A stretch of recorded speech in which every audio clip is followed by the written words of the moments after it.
Offline, excuse me.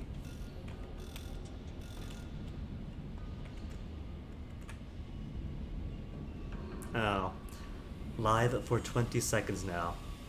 Comcast, what are you doing? Or is this Comcast? Is this actually Twitch for once? Because apparently Twitch has been acting up for everyone all morning.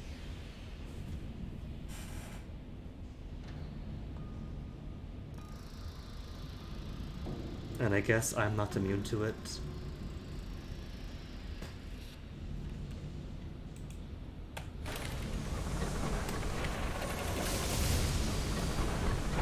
Hey, survived.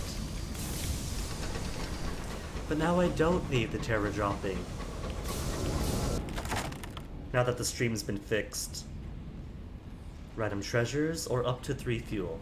Treasures. A cask of Navartine gemstone to finish off the prospect over at the ministries.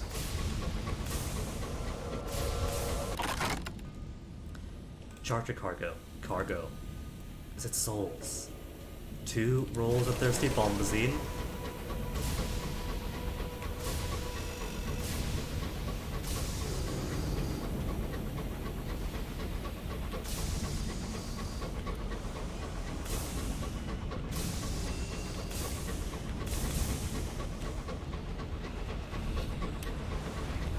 Oh, there's a weft. Right outside the ministries.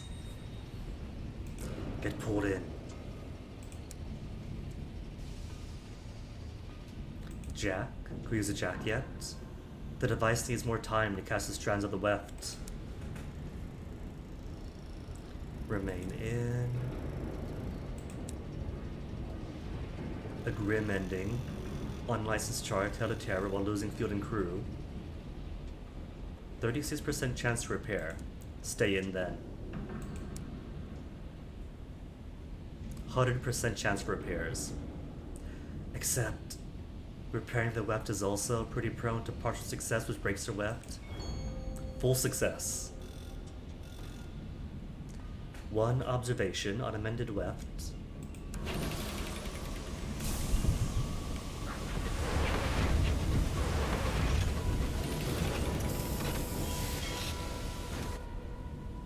Okay, let me see.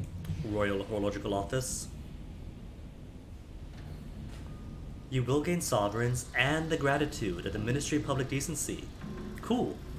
So wefts do improve your standing and bring you closer to the royal dispensation. You now have 1 times Ministry's gratitude. Peh.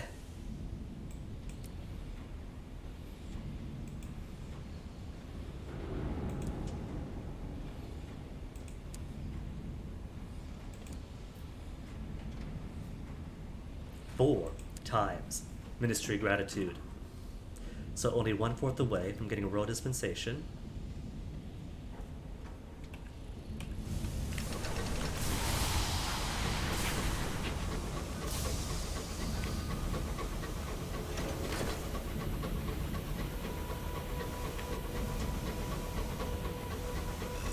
I suppose maybe I'll drop my Brabazon next to see if I can't rush that.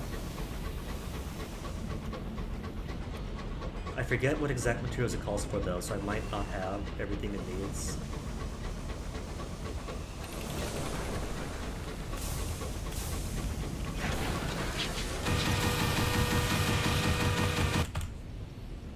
St. Dominic's, Mr. Menagerie is passing through. Mr. Menagerie, what is your story for London? Mr. Menagerie gestures to the throne of hours that scores the horizon like a burst of golden fire. Light reigned once, light hated. No mercy, no bargains. Only judge what is. Now light was. Lights can fail. Mr. Menagerie leans in close, so you are faced with the full redness of its eyes, the reek of its breath. We are the hunters of dark. We are the shrieks in the void. We are the peddlers of midnight. We welcome light's failing. You bargain with us. We supply your needs, you supply ours. Such novelties you bring to our collections. He brushes an arm, or perhaps a wing, bony and heavy, over your shoulders, and turns away. So, Mr. Menagerie, is it for his stories? I don't think he's been to Pan yet, has he?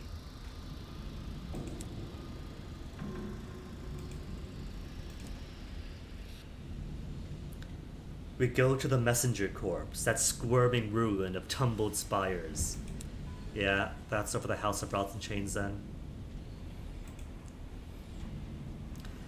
Collect a telegram for the incautious driver. These are expected to send. It must be important. The driver reads a telegram without expression. They show you without saying a word. Come home, stop. Your father, stop. Funeral, stop. New Winchester, stop. Drive safe, stop. He was ill for a long time, the driver finally manages. I need to pay my respects. Alright, I guess we can go do that instead then. Royal dispensation for the aunt could wait. Tea for the son? Nah.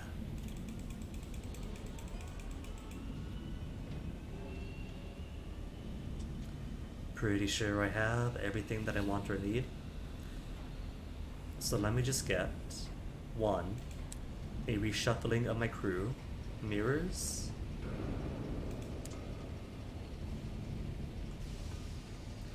And I think everyone else is fine. 6 veils. How was veils? As is. 51 plus 14, 21 4, 47 8, 53 13. What about villainy? Does anyone I have raise villainy affiliation? What's my current villainy? Affiliations. No villainy.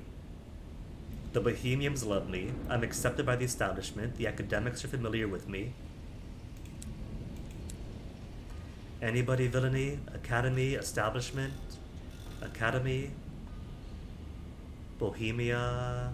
Academy? Nobody is villainy. Not a single person. 1 affiliation villainy. And the mascots all have 0 affiliations. Nobody wants to affiliate with a useless cat. Alright, in that case, Spitalfields.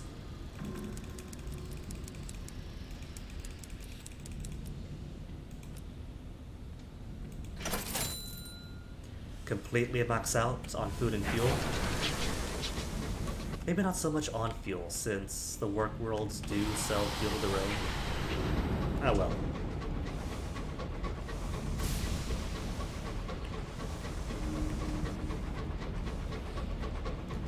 Because next I want to give Brabazon a try.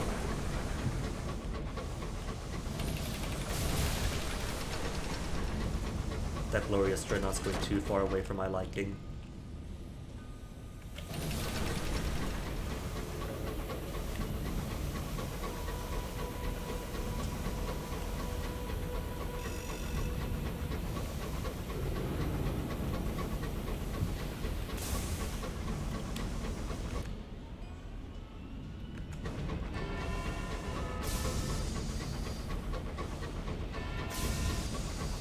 Sorry, Big Ben, you don't get to chime. Works a 3rd time? Fine, we can have a 3rd time.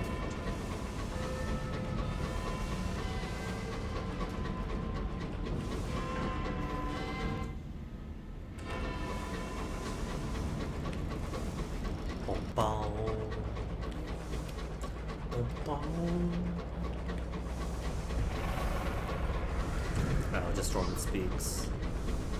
Was trying to figure out what the whistling was.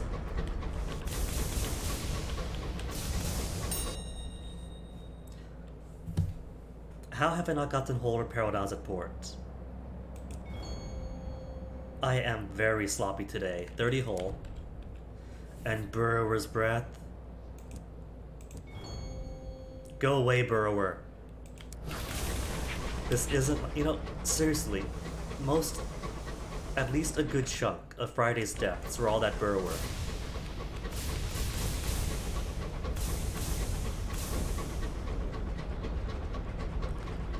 That is why hearts and mirrors are my go-to for the stats I max out or get close to. If I could help it, the new randomization to the facets on Level Up Means you gotta take what you can get.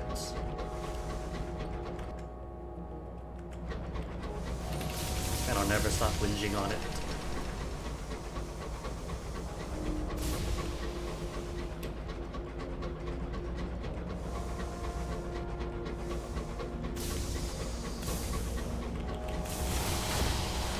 Here's a bit between.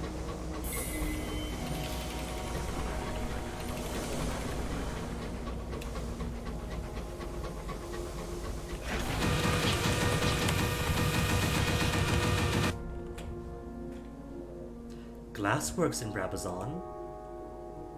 Several panes of glass. Donate caddies of tea for 1 pane of glass. For 5 panes of glass. Pay the value of the panes is 500 sovereigns for several, whatever that means. What's the bazaar have? Hours. With no unrest at Brabazon. Well, I could use the hours, can't I? To buy my way in.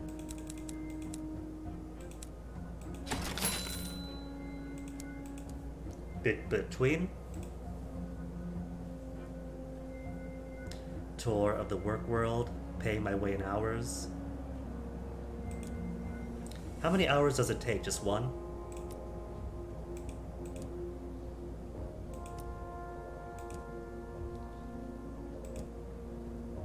Smart of the workers. Not one of the donors, which gives gossip.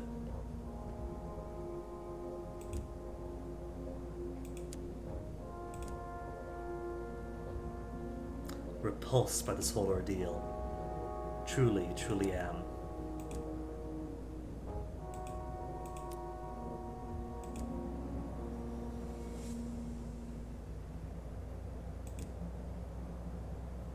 And now I get to sneak off and fuel the revolutionaries. Even if I do that, then it's gonna take a couple of weeks until the revolution finishes. Then I come back and get paid for it. Sneak away. Supplement the rations. Or port report. Supplement first. Because in a bit, I'll get free access in and out and can have more time to spend. Charity. 78%. Takes all my hours. Used up half my time. Don't have books, don't have hours. Guess I'll do a port report then.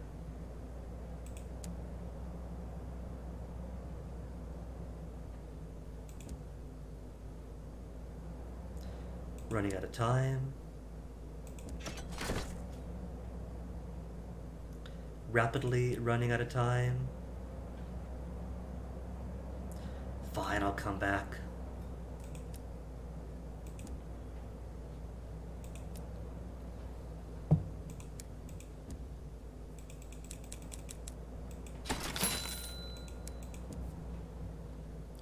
Back down we go. That's not down. Get out.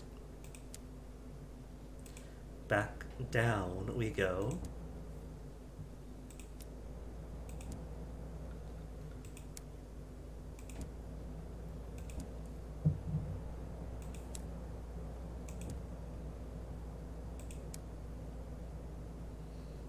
Fuel or books? How many books do I have? Well, that's not books, it's permits.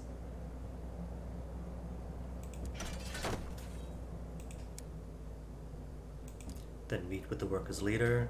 Officially start the revolution.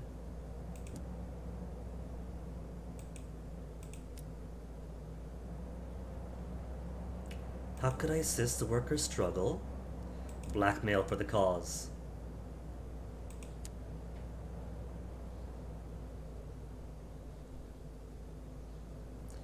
Rapidly running out of time should be safe. The carriage clock is silent. You are out of time, horrified. The reverberant activist points to your carriage clock. Ma'am, you must go quickly! So nothing bad actually happens if you do run out of time, you just get forced back out. Take you straight to the hideout. With plenty of time to spare now. Blackmail material. The workers are unhappy. They'll follow anyone who promises to change their lot in life. Permits for the cause. The workers strike and suffer for it. They are undeterred. Change must come. More permits. The Brabazon workers are up in arms. All is prepared. Cool. Congrats, Brabazons, on your uprising. And now I have no choice but to come back like a few weeks.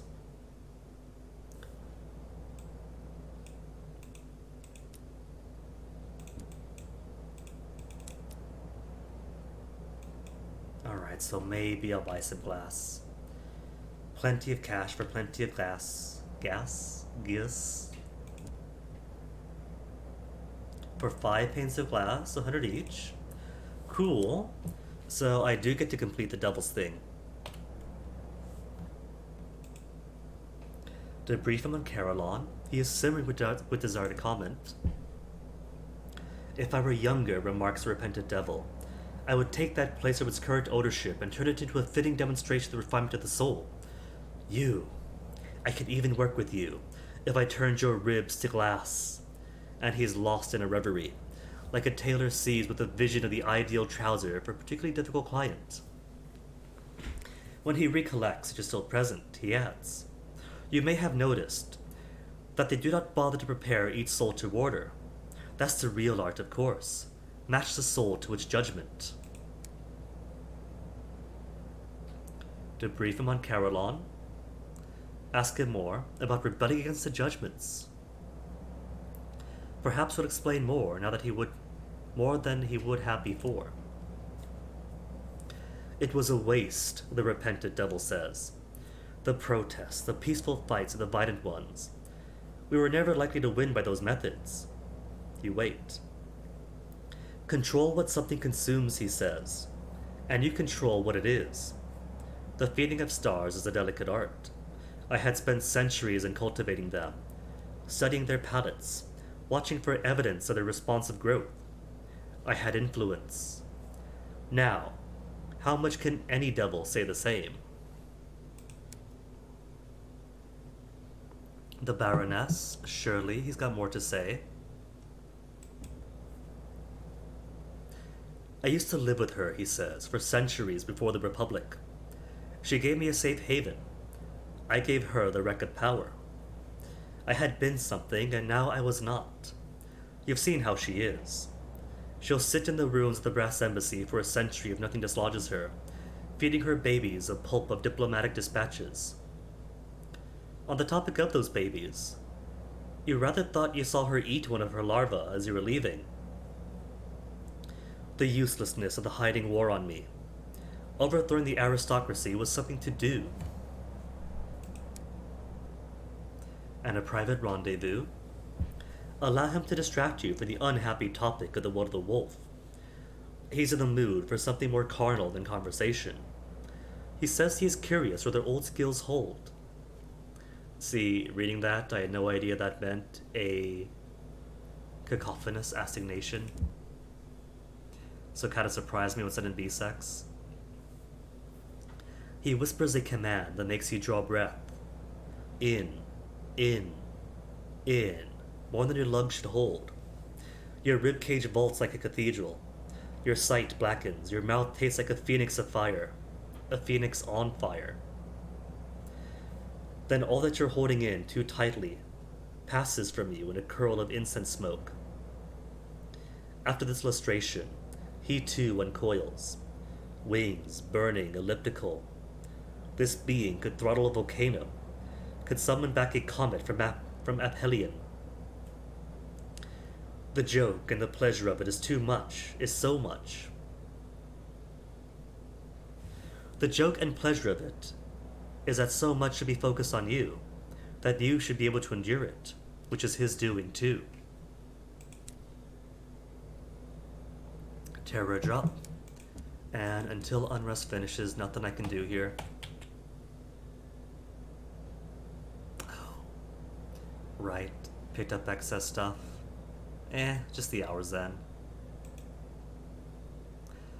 Except I do kind of need the hours. I got plenty of fuel. And fuel's pretty cheap. What I should have done to be smart is finish off the devil by using said class. He needs 3. So nothing would have been jettisoned. Assemble the evidence. 3 documents line the table, ready to be deciphered and translated for the infernal tongues. Some words are visible only in the right light.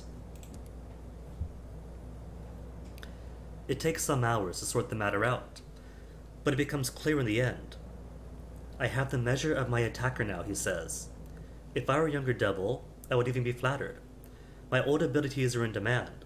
The son of the Blue Kingdom has put out a reward for the first person to kidnap me and bring me under guard to Sky Barnet, there to assist in the service of its appetites. Safe haven, passage to Sky Barnet. That is a failure state, because it pretty much becomes a permanent secondment. He leaves the crew and stays forevermore in the Sky Barnet to, what? Farm cheap common materials. Safe haven, rebel against the heavens. Who cares if a judgment is looking for him? He belongs here with you. He has tried everything but rebel against the judgments directly, and now perhaps it is time. Now of all times, perhaps it is possible to take action and have some hope of winning. Make his status permanent. Who would he like to be if he is free to travel with you? Transform the repentant devil to the defiant devil, a signaler who increases veils by 10 and affiliation academy by 2. Okay. You offer him room to experiment, freedom to travel, protection as much as you could offer, for the interference of any further agents of the Blue Kingdom. Either he is touched, or he has the tact to pretend that he is. At any rate, he accepts. So veils and hearts and veils. 10 veils. Oh, but that's too much for my Wrath of Heavens, isn't it? Hearts 65. Anybody else improve hearts any? No? Fine. Devil after next level up then, assuming I get a bit more hearts in. Because I want my mirrors to get boosted. Back to the reach then.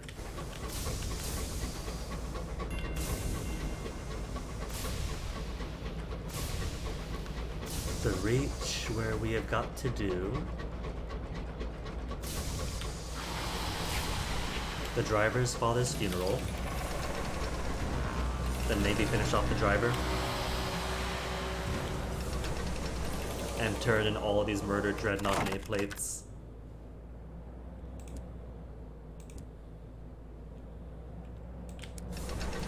War-free charts. Since I have all these charts, it's also possible that I could head off Lustrum's side. Not Lustrum's side, he wants Fate's Fall, right? My Corruptress Order.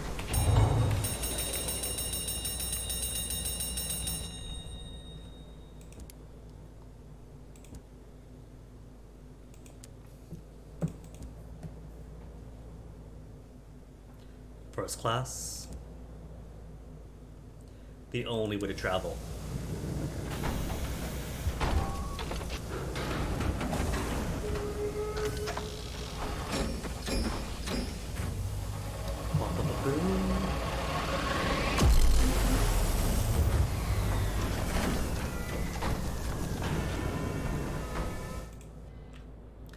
And still haven't lost any single crew yet.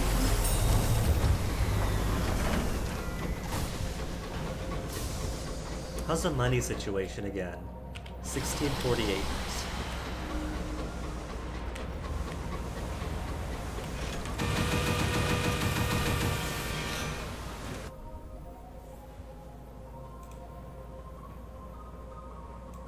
Performance of the Gaudy Widow. Stalls or the box seat? The stalls. For an extra 75 sovereigns. Settlers. No opportunities.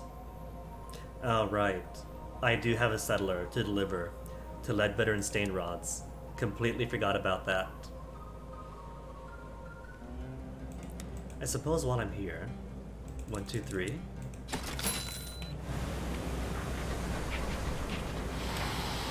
And that's fueled enough to make it to New Winchester. Drop off the bathysphere, pick up the Baroness, do the funeral, Leadbetter's, then, well, Old Tom's Well.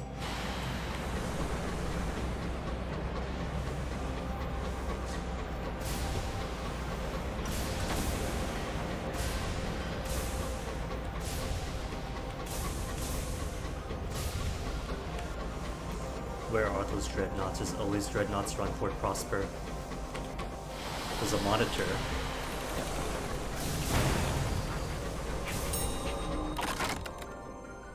Except doesn't look any monitors that I know. Secrets or charts? Secrets or charts or benefactors? Only because I'm low on gossip. Gossip and secrets, apparently.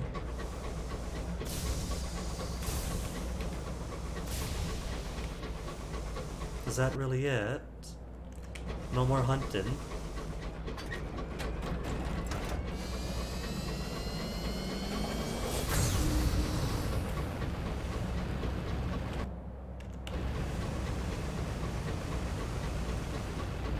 This is very weird. It's only showing the heat bar to max of it, what it should be. Maybe if I exit and re-enter, back when I'm in port, if that'll fix that visual bug.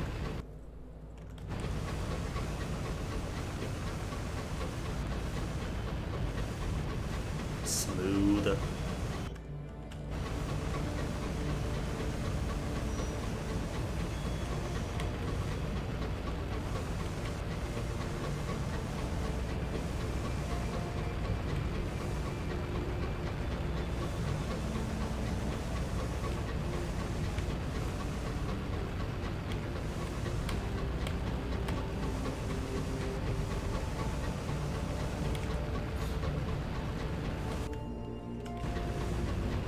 Straight on in, then home.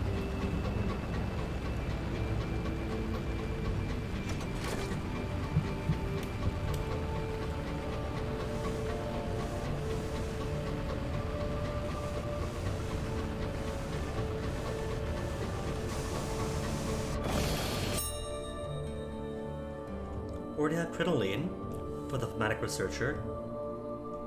Supplies in terror, study it, harvest the lichen. Risky proposition, but 99% chance success. For fuel.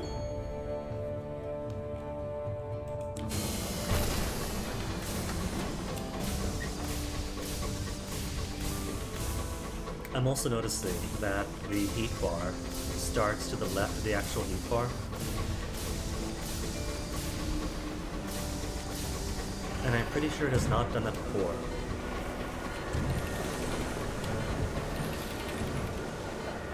Max again is only on half.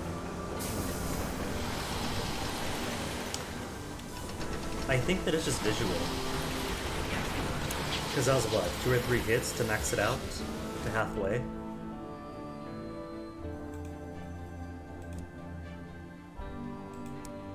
Okay, funeral first. Where is the driver's dad? Escort the incautious driver home. The Stainrod mansion is draped in mourning black. The lady of the house stiffly greets her guests, nodding at every whispered word of condolence. The incautious driver's mother greets you both at the gate. Her tone is chillier than lustrum frost. The prodigal returns then, somewhat late, but I suppose better than late than never. Your father would have been pleased to see the effort. Well, you'd better come in. Look for the driver. They slipped away to the house, to a playroom. You find the driver in a dusty old playroom. A portrait hangs on the wall showing a young boy and his younger sibling. My older brother and I, the driver confides. We aren't close. He was outdoorsy, while I spent most of my time in here. I almost died of a sky sickness as a baby. Took a long time to recover, and I was very frail. Mother and father thought it best I stay indoors. I didn't mind. The world outside sounded terrible, full of monsters and disease and accidents. I was happier with my toy trains, and my window garden and my books. Attend funeral. The ceremony is solemn. Members of the family take turns to lay flowers on the coffin and say a few words. The driver places a flower but says nothing. You find them later, in the shadows of a rose bush, brought all the way from old London. It was father who said I should leave, you know. Their voice is quiet. I had to work after all, and he knew I liked botany. He arranged a position for me at the nature reserve, and booked passage out the reputable engine. First time I'd left New Winchester. Pick a rose. Tear in the driver's eyes, moment is awkward. May spare their feelings if her attention was elsewhere. What, you mean ignore them? Lay a hand on their shoulder. We crashed within sight of our destination. When I stumbled into port, I wasn't afraid of anything anymore. I thought I'd found my courage in the wilds. But it was the verdant, wasn't it? It colonized me, and took away my fear. The driver looks at the house, to the dark window of the playroom. What it's done with me. Which version of myself will remain? They frown. Can we go now? Alright, that's it. Baroness. Baroness. Deliver bathysphere to the Baroness. Constructed to precise specifications. She examines it critically and minutely, checking every bolt, panel, and plate. It's good work, she announces eventually. Just as well, I suppose. Is it your imagination, or has she paled? Would she tell you what the bathysphere is for? My investigations suggest that the remains of the Green Regent, that's the Reach's son, are in Old Tom's Well. We're going to have to go down there. She brushes at her skirts. It's quite a journey, of course. Whenever you're ready, I'll be here. Well, Baroness, we're here. We're in the Reach, gonna be in the Reach for a bit. Let's go. Bathysphere to Old Tom's Well. Ready when you are. My own engine's undergoing repairs, of course it is. I ran into a curator near Lustrum, and I made rather a mess of her. She oversees your crew, as they wrangle the equipment aboard. Her unusual flippancy has frayed, and she hurries forward to check every bump or scrape with the bathysphere. Endgame, I know exactly where Old Tom's Well is. Bazaar, parsimonious chairman, hours for the ringmaster. Never did bring the gemstones to the mausoleum, did I? T. Ferracles only one away. Seeds, I'll dump. And there aren't any wefts of time in the Reach. Only 29 barrels of hours, though.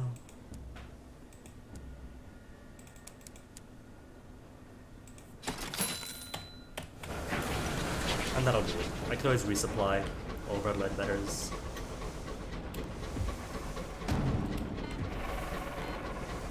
Still only halfway up. Good if it is mostly visual, and I shouldn't worry about it.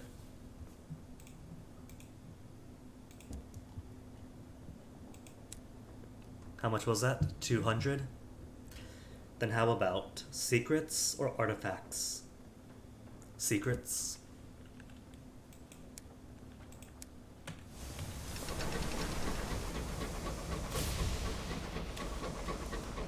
If it's experimental modifications that I want, then I could always use the condemned experiments that I've been harvesting.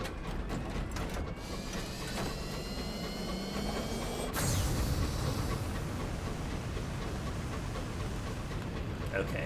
First thing I'm going to do when I get to Ledbetter's is exit to main menu, come back in, and hope that fixes the heat bar.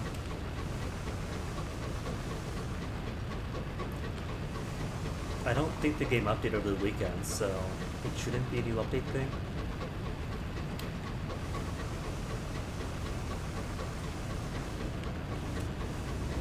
Maybe some weird combination of inputs in the right and wrong ways broke something. But functionally, it appears you do get the same length of bar. You just can't see it.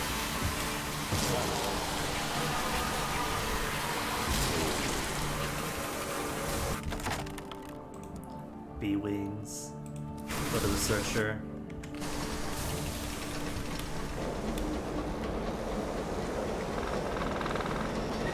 Oh good. The P.2 win.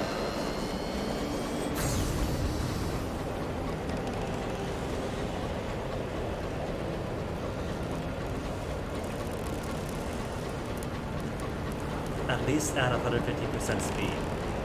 You get to go at normal speed.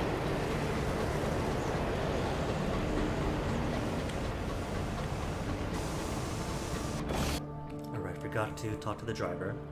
Do you want to go to Ledbetter's? Are they coping? Make a decision. The funeral left them, conflicted about their future. What do I want, Captain? The driver smiles awkwardly. How could he even tell anymore? Everything in my head says I should go for the nature reserve. End this already. But the verdant fragment. Is it fair to condemn it so I can go on? Finish the journey. Freeing the verdant fragment. Remain neutral. Free them, that's all that matters. This is their life. You are right, of course. I spent too many years worrying about the consequences. We must finish this. To the nature reserve.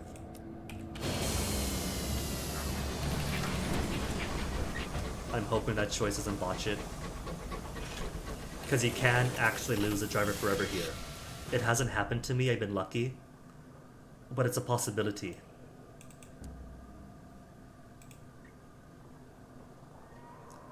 Quick trip in.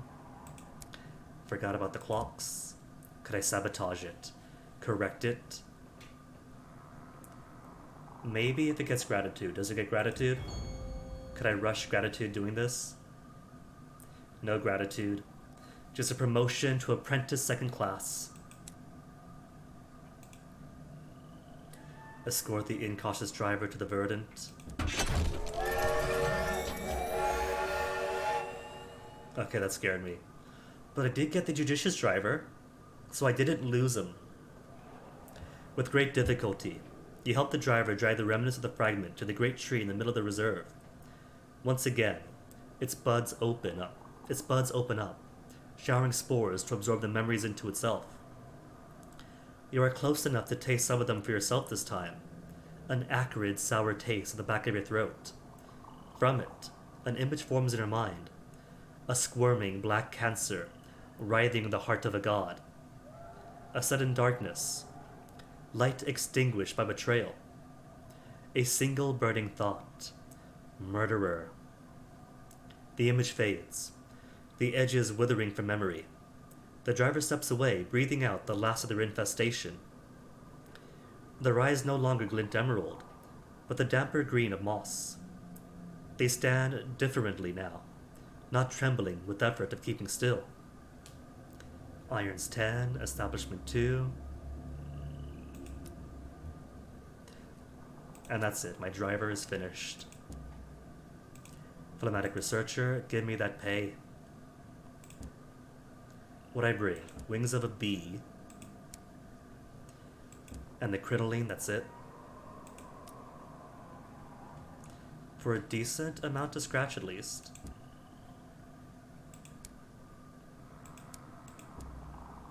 Chorister nectar.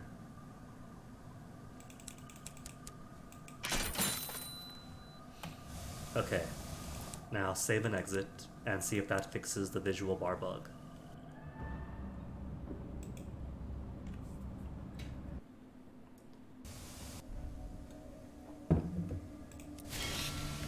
Has it?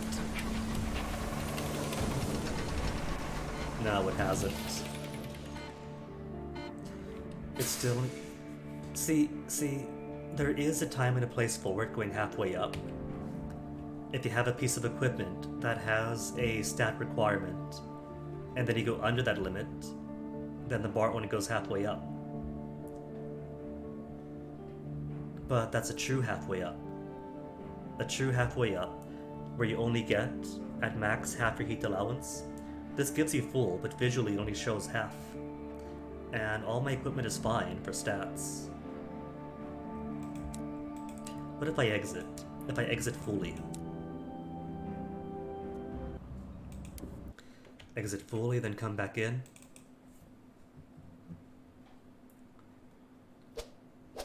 With womp womp.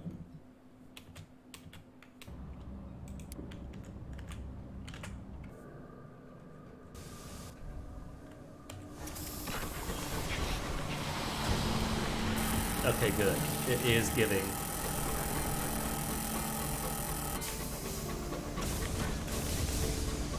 Two things. One, it is not giving the full visual bar. And two, that kind of does prove it was only visual. Still getting the same amounts of shots in. It just looks proper now. So level 16, almost maxed out. Do I get actual cool new facets now? No. All the same ones as the last few levels. Why? Why do you hate variation now? Why has the design philosophy of the Sovereign update been, you know, all the cool customization and personalization stuff you want to do? Let's take that away. Be the same boring captain each time? Why am I seeing like 5 or 10 levels of the exact same facets to choose from? There's so many. Even if you discount those that have to be unlocked, just among the level up stuff, there's so many facets. So many facets. And I think it has been like 5 levels, like 10 levels now, hasn't it? Since like 9 or 10? It's all been the same ones with maybe 1 or 2 different things. And all the rest exactly the same. You're not running out. You're not at a shortage of facets. You have cool facets. Give them to me. That's one establishment. So...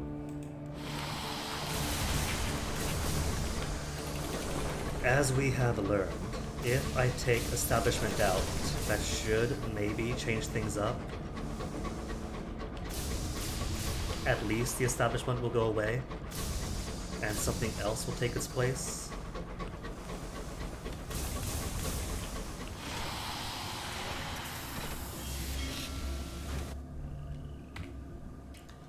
Because establishment is only 3. I've got the one for the academy. I can't remember if I have the one for the Bohemians. The coterie of my own. So just got to remove my establishment officers. 1 establishment. Establishment. Villainy. And nobody else's villainy, are they? Bohemia, Academy. Not a single villain around. Apart from the eccentric, apparently.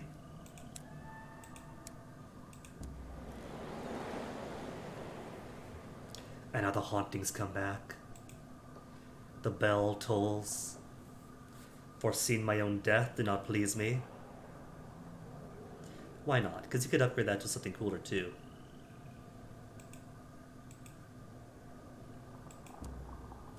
You have foreseen your own death. It did not please you. Perhaps you saw it in a dream.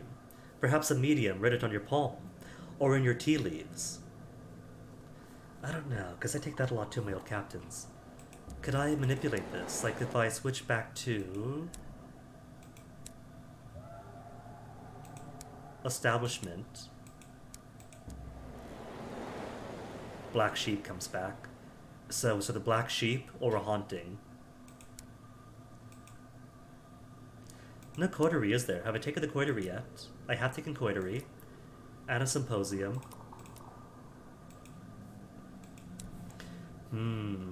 If I had one more villain.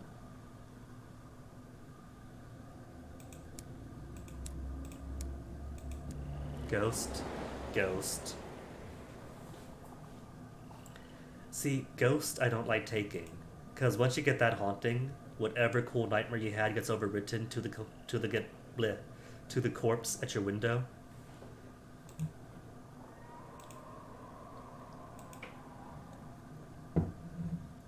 The only two actual new facets it shows me, the long arm of the law, or gambling, but there are so many more facets.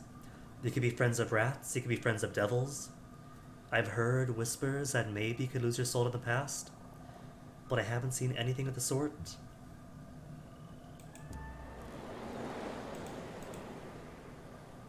I'm just straight up refusing to take August Avenue's mentor, long arm, haunting.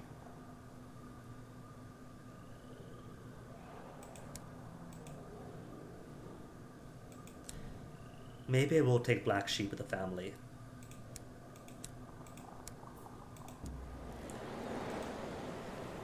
Yeah. Nah. Gonna rebel against this. Manipulate the facets. I can only choose between boring ones because it refuses to give new ones. What death do I want? In bed or in the cold skies to avoid? Avoiding death of the sky. An early death and a cruel one. Sometimes you dream of hoarfrost gathering in your lungs. It's not the death you chose. You will elude it. Fitting, at least, for a 1cc attempt.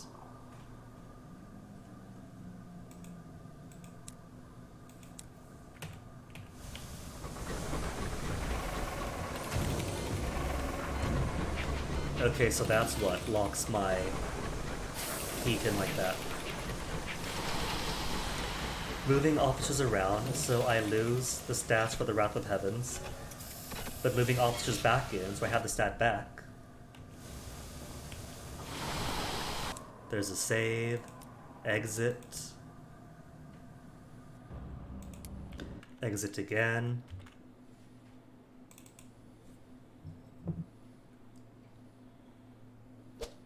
Wink womp whoop.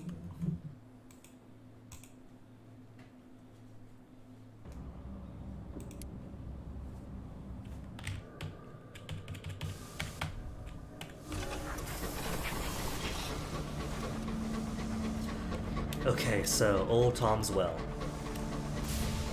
With the Baroness. And how is my driver doing now? The crew stopped complaining when the driver takes the wheel. I thought I'd miss it, the verdants, not being alone. The invulnerability. Funny, despite the feeling I almost died. I thought my fear could only be conquered by the thing inside of me. Now I see I was wrong. Oh, I know I don't have to be reckless all the time. Their hands spin on the wheel. You grab a strap and hold on for dear life as the train careens through a field of space debris, just missing the largest chunk with a perfectly timed burst of jets. The driver grins. But some of the time, that's another story.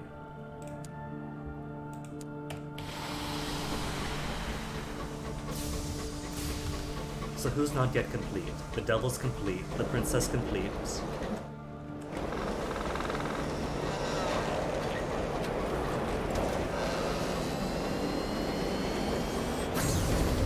Aunt needs one more step. The bat hasn't been started. It's kind of a meme, but the play conductor I haven't started either. And I don't really plan to, because it's kind of expensive and really long to do.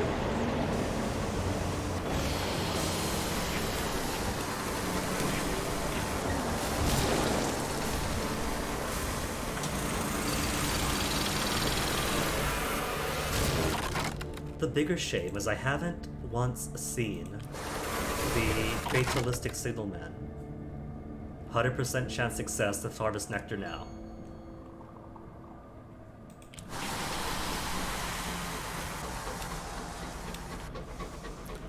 The boss is close. Rats are done.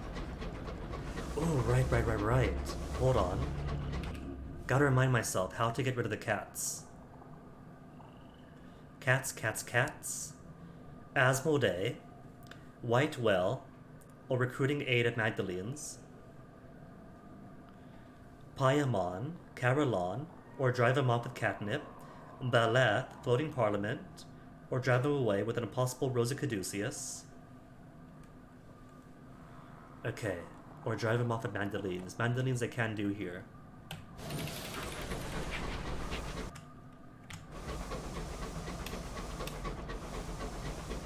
Can't neglect Magdalene's.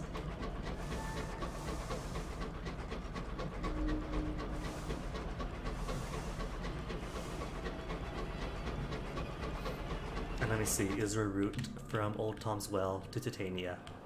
Kinda. Goes by way of Carolon too.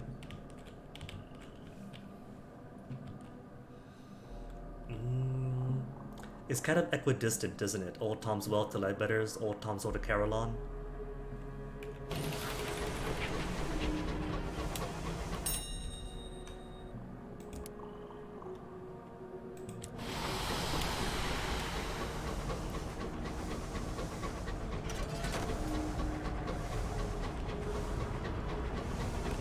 Yep.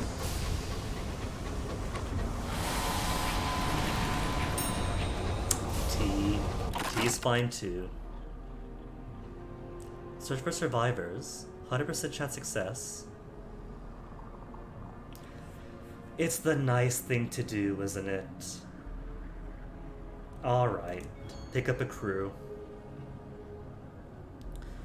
You've explored the corridors whose walls and ceilings are daubed with unfamiliar constellations. At last you find a cabin, barricaded from within. It holds a crewman who seems lucid.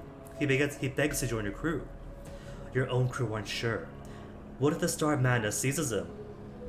Yes, or lose terror. What's my current terror? 15? We could drop him off at the next port. 50 sovereigns, lose terror. Still get to save somebody after blowing up his engine.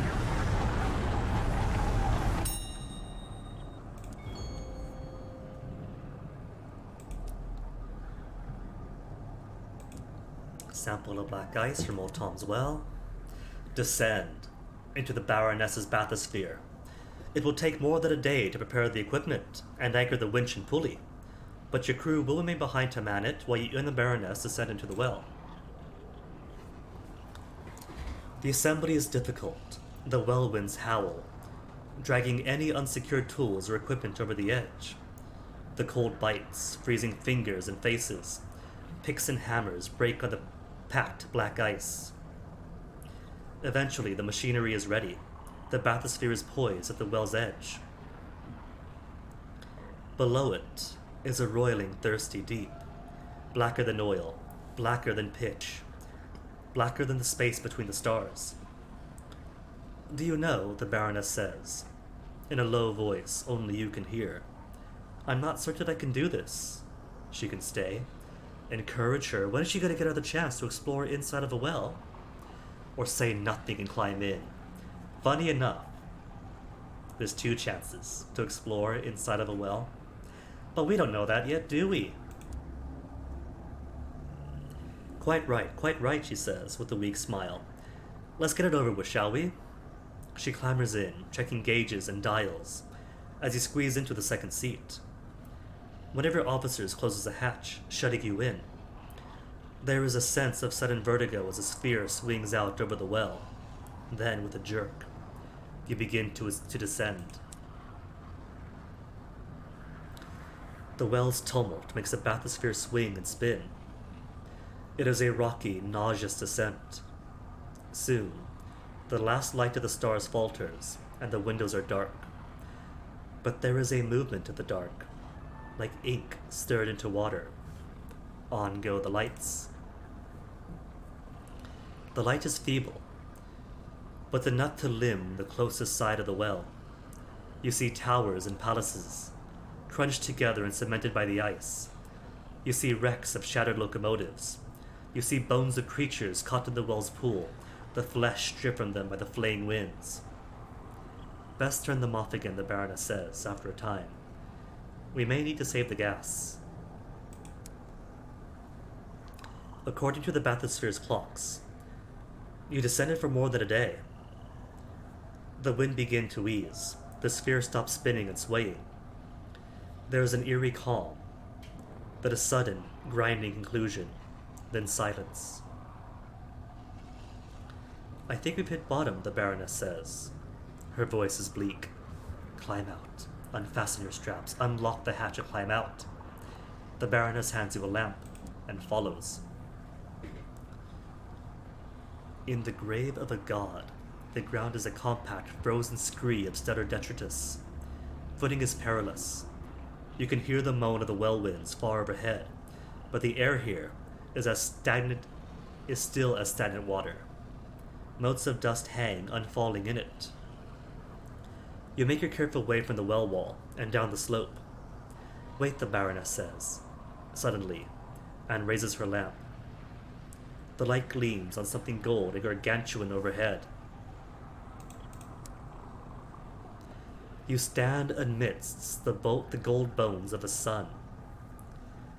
They vault and arch like a murdered cathedral, ribs as big as bridges, a curve of skull vast enough to dome all of London. You scramble like ants beneath them, discovering that their lengths are twisted and splintered, mangled by some impossible force. There is a pressure in your ears, as if some unheard thunder was resounding around you. Collect a sample, or strive to hear the death cry of a fallen sun. You leave the Baroness to collect the samples you need, and make your way under the skull dome, where the pressure is the most intense. The pressure tightens. You hear distant, thundering words, accompanied by blazing visions. They rage against the sun's death at the hands of a half-son, a midnight murderer. The killer sent a false messenger bearing a well seed. They planted the seed in the sun's heart, and it bloomed and ravened. A lawless killing, a shameful death, enacted without due ceremony. Your mind abandons its grip on consciousness, as oaths of futile vengeance thunder through your dreams. When you awake, you are strapped into the bathysphere as it completes its final violent descent to the well. The winds are roused, roaring at the sphere in a frenzy. Nearly there, the Baroness yells, and soon the sphere is deposited, smashed beyond further use, onto the edge of Old Tom's well. Success. And, in comparison to that, getting your sample back to the Baroness laboratory in New Winchester should be easy. Picked up one time Crimson Promise from it.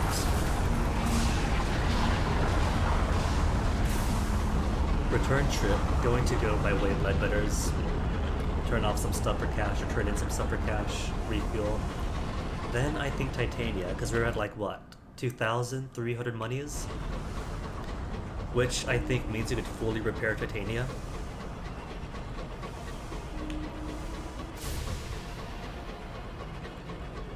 I'm pretty sure it's like 1,000 sovereigns to complete each step of the rebuilding thereof. Already have it where they're going to build to the Eleutherian style.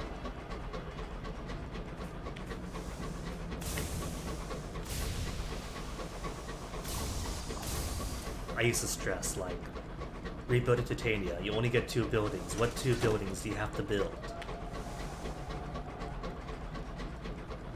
You could try to go by what gives the best boons, but you only get 1 boon per captain anyway, even if you have 2 buildings. So you might as well just go by whatever seems cool to you, what you want Titania to have.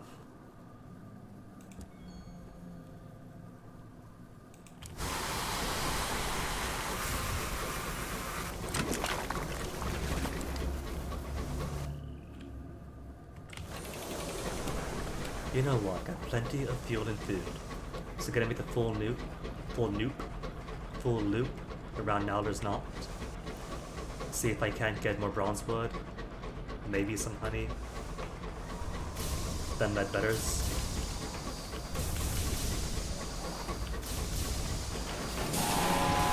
Not a bee, go away. Hold repairs when I'm at max. 72% chance success for Sky's Story or Tale of Terror. Failure means what? Just 5 terror, that's it. It's not much of anything.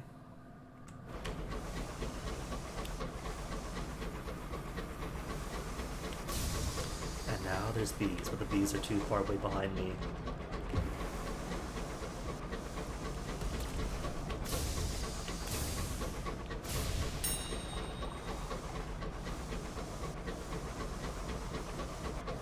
I see smoke. Is that a dreadnought? There's usually a dreadnought. There it is.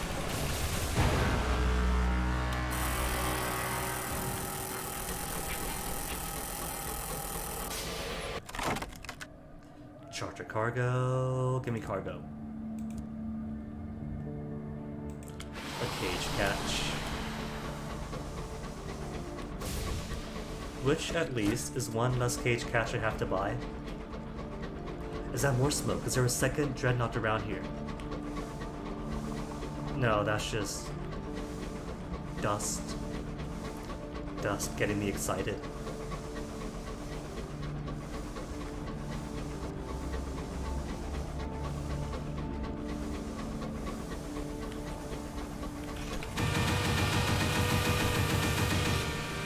Bumpity boopity boom. Terror reduction. Right, port report. Didn't get the port report first. Drop off passenger who wanted to get here quickly. And that was like, what, 6 months ago?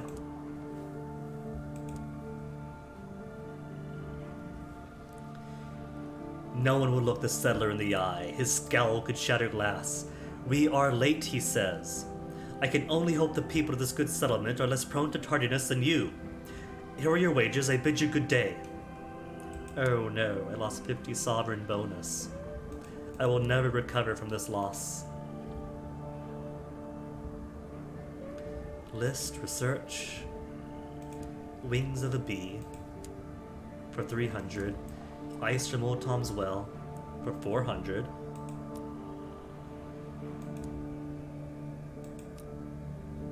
Do I have munitions? I have no munitions, so no point trying to finish off this thing. Maybe someday, just not today. Anything else to get? Bazaar's just got nectar.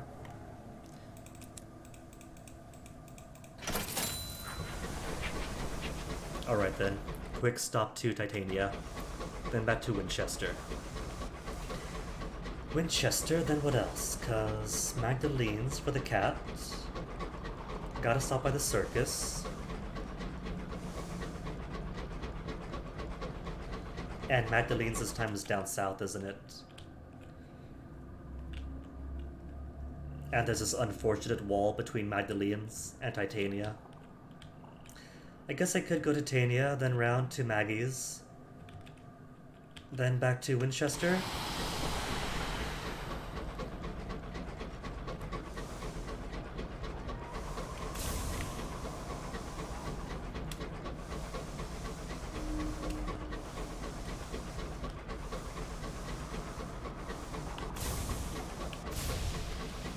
Because I do want to get the feline eccentric finish too. And all she needs is to get rid of her cats, and that's it, I think.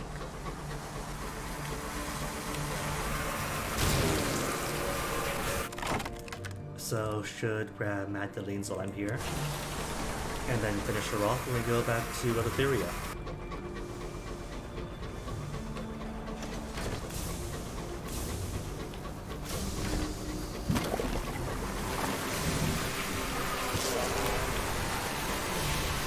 Ninja bees.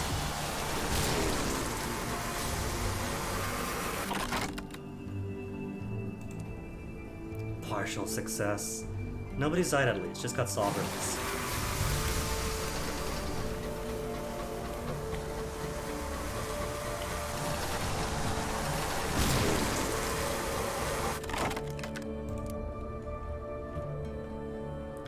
%, chance success, and still keep getting partial failures. In chat, what is partial failure? Partial failure is failure, so it's not 100% chance success. Quick maths.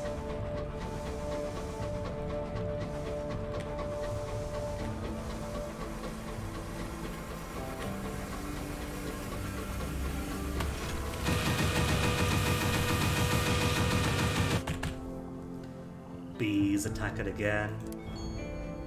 Success, but lost 3 crew. Courser Hive fills the air with stingers and song. Titanians resist best they can. Once the hive has collected the nectar and Titanian's home is ravaged, it leaves again, taking 3 crew with them. The cheats. Okay, who has had the misfortune? 21 minutes ago, you're in. Follower emotes available in beta. Huh. Give viewers a free benefit for hitting the follow button. You know what, I think I just might. Cool. Okay, so who'll be lost?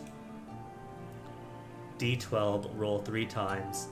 I've lost 2, 8, and 11. 2, 8, and 11. Who are crew 2, 8, and 11? Cray Anderson.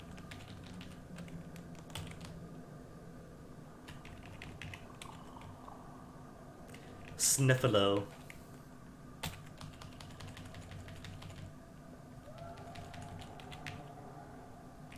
And Adam, the Empyrean rookie.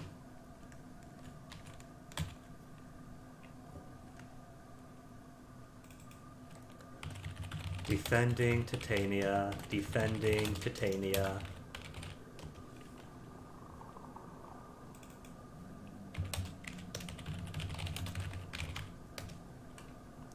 On what date is this? The 1st of January 1907. New year, new death.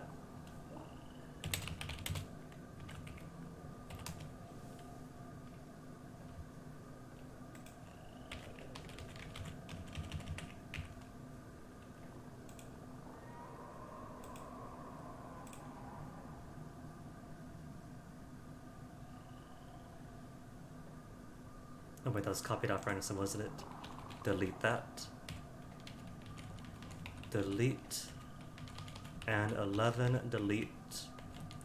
Then move everybody else up.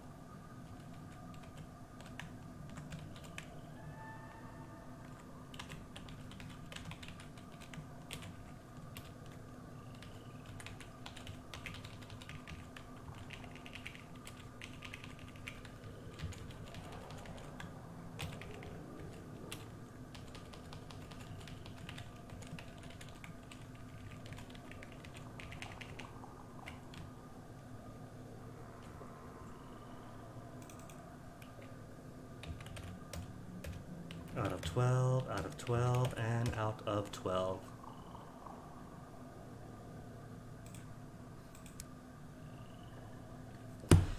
Alright, while I'm here. Alberon's Landing, port repairs. Okay. It's only done 10 sovereigns worth of damage.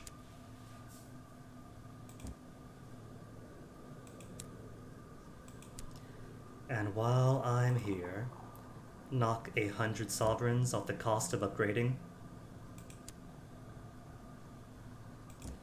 Contribute funds to Titania. Fund the next stage, a whopping 800 sovereigns.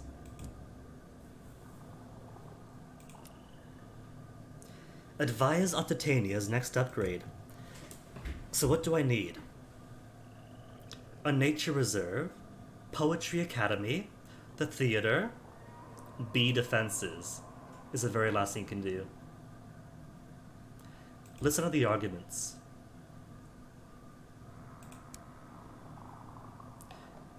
Nature reserve, what could be more suitable for our new Eleutherian inspiration than a place to enjoy the glories of the natural world? The rhapsodic mayor could already picture it. Or the Poetry Academy. The melancholy poet almost stamps her feet. Of course we must make this a home for the greatest and most noble of the art forms. Music, asks the rhapsodic mayor. Statues, demands the stone-faced sculpture.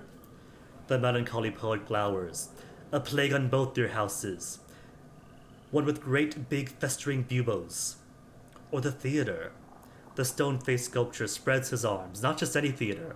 The greatest theater in the Reach. He hesitates. Are there any others?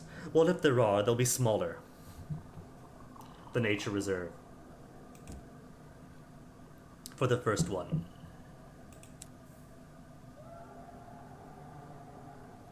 Visit the nature reserve.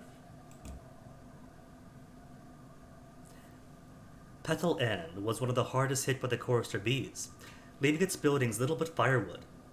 Most of the detritus had been removed now, leaving just trees, rivers, and the water collected its giant petal. The poets and sculptors wait impatiently for the rhapsodic mayor to finish skinny dipping and offer some directions. Choose a theme for the nature reserve. The rhapsodic mayor emerges from the water, shivering. An aide passes her her robe. Bracing, she exclaims, pulling the belt tight. Nothing like a circuit around the petal to get the blood pumping. Still, I think this place could be something more. A water garden, she has the right idea. Why I try to improve on perfection. A farm. Titania could become more self-reliant. And a little hard work never killed anyone. Or the House of Cavi. Come on, guys. You know what it's gotta be. There are rumors of a lost tribe from the Untersee seeking a home. Titania could be the perfect choice. Titania welcomes all, the rhapsodic mayor says, whispering to an aide to put the word out in hopes of reaching this elusive house. It isn't long before a small, eccentrically built locomotive pulls into port. The doors open, and out patters an imperious-looking guinea pig flanked by a pair of pike-wielding guard rodents. It chirps something that sounds like, "It'll do, I suppose?" and leads a long procession down to the pedal. The Cavies are ready to establish their new colony. Alright, then Fonz, visit the nature reserve. The House of Cavi has established a checkpoint outside its new enclave. An armored guinea pig gives you a suspicious sniff before waving you through. So, if I wanted to, once per captain, I could get 5 whole fuel. But most of the rewards for most of these upgrades to Titania are pretty mediocre, and even the cool ones are only one time only.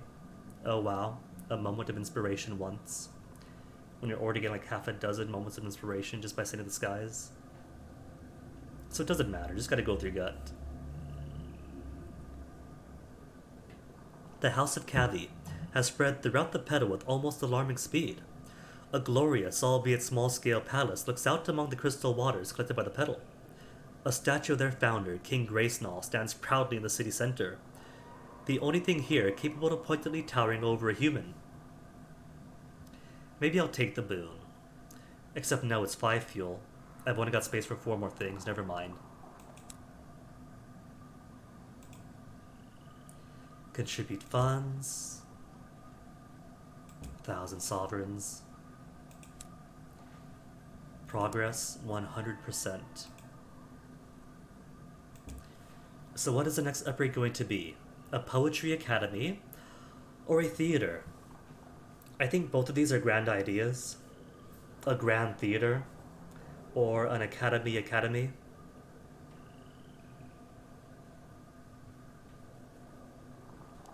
So either one works.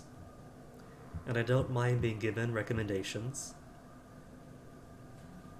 Greatest theater in all the Reach. Or the Poetry Academy.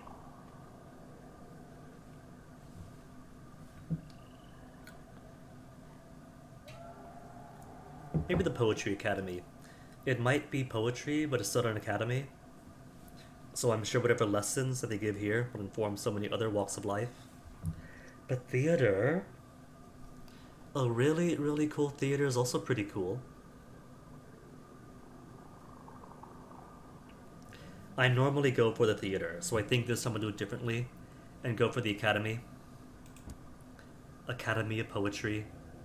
With your support, the decision passes, construction begins.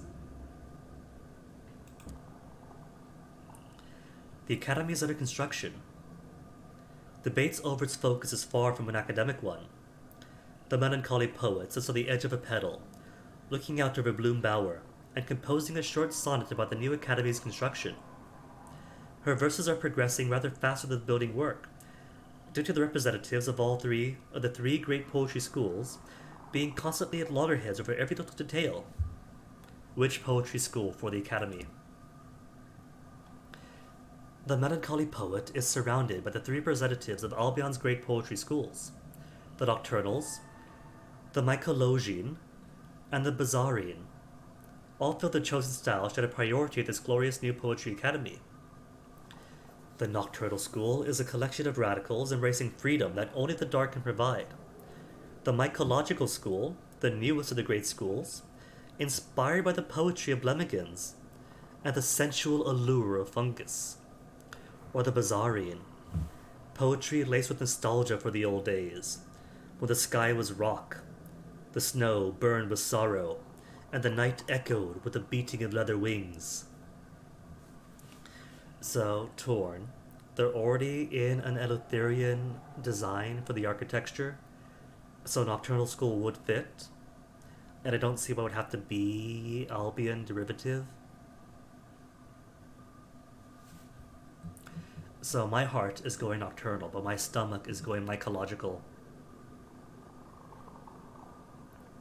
This is the Reach, isn't it? It's already covered in fungus in places. I think Mycological would be the best thing for it then. Poetry that is defined by and informed by the location they are in, their new reality, not nostalgia for the Unter Z. And as cold as the dark is, the liberation of the night does get a bit extreme at times. But Blemigan, they're fun guys. The melancholy poet murmurs agreement. Building begins. Soon after, the Mycologians have a new home. Visit Academy. The Elphame Academy is now home to the Mycologian School of Poetry. Its members easily recognize with the Blemigans on their heads, and the confusion over which is the poet. Certainly, a Blemigan can write verses capable of touching even the harshest critic's soul, to say nothing of stab any who argue with the use of metaphor. 2 cage catches is a boon for the Blemigan School. How much money do I have? 1,300. Alright, I'm down crew. Well, I could sell stuff here. I got so many Sky Stories. 49 Sky Stories. I might as well just like half of them. Get some money in. Money and some experience. 85 each time. 29. 24.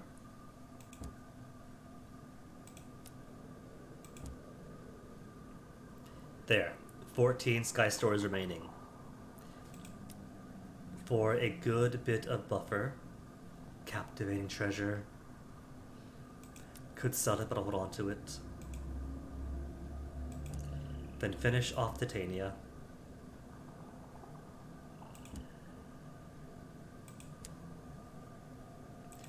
Titania's next upgrade. You guys need 3 cage catches. I have 1. Well, perfect. Perfect, because of Blemigan School. What's for sale here? Crockery. The Blemigan School will give 2 cage catches as my one-time boon. The stone walls of the academy are already overgrown with vines and mushrooms. Many rooms have been devoted to Blemigan spawning pits. The aroma of the mushrooms or mulch has drawn in more aggressive creatures. Most are quickly caught, caged, and deep-fried, but the poets are happy to let you have a couple of the more unpalatable catches, so long as you promise never to bring them back. About that, that is now 3 total cage catches. Next upgrade. Suggest research into anti-bee defenses. In retrospect, perhaps you should have started with these, says the rhapsodic mayor. The other councillors nod their slightly embarrassed agreement. Requires 3 cage catches. I have 3 now. The soporific poison from your cage catches prove as effective as the rhapsodic mayor had hoped. Mixed with Titania's pollen, they lure the hive from the public areas, and soon the chorister hive scouts find themselves slipping into a restful sleep. The mayor clicks her fingers. Get some rope, she orders. I have an idea. You have finished building Titania. A new lineage may make different choices and unlock alternative options for now. Each captain may enjoy boons you have made available, as well as take advantage of bargains and prospects from your buildings. That is another benefit to choosing certain buildings. You do get different bargains and prospects. The cavies, for one, constantly ask for guns to defend themselves with, to defend their territory.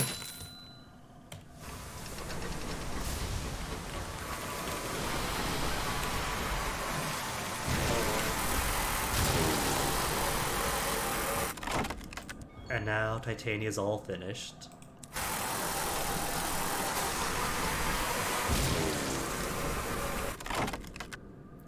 And especially given that Titania is a bit out of the way.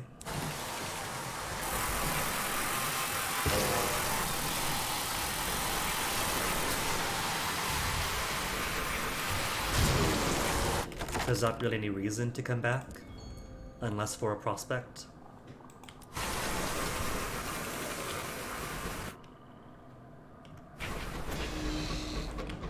Alright, not enough crew.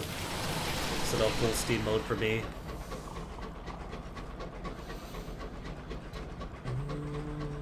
Maybe I'll go Winchester then. Winchester the Magdalenes.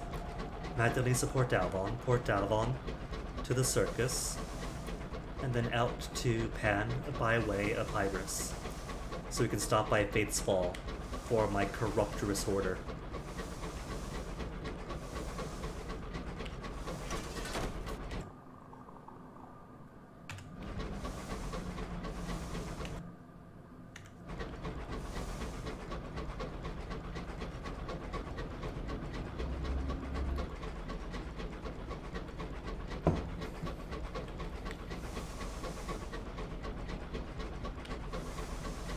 As I think of more names to give crew, we need 3 names.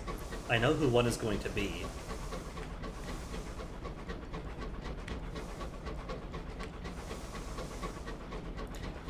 So I am going to need 2 more.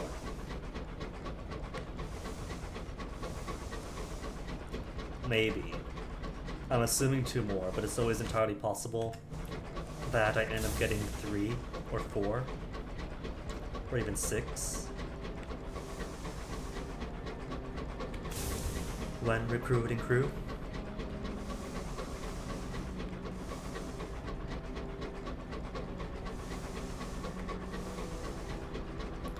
One of the downsides of this layout is that with this chair, I really want to lean back like this. It's comfier, but it puts me away from the mic, and thus makes it a bit softer. New layout means several new things to catch up on, to tweak here or there to get it sounding even better.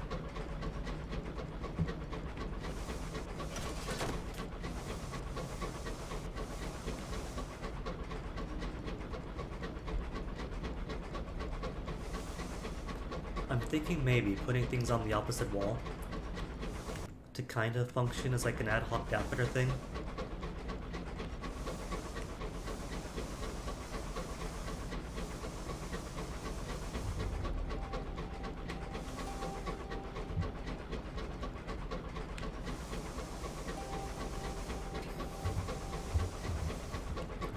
Boom, bada boom.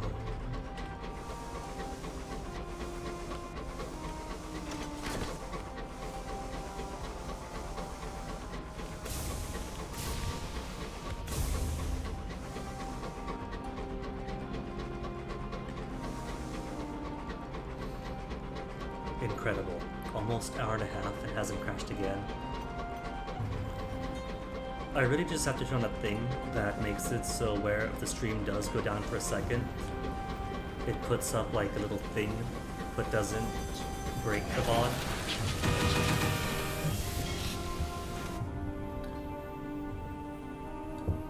Okay, first off, new crew.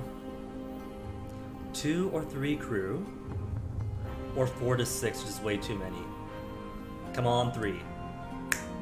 3 new crew. 3 new crew on the 4th of January.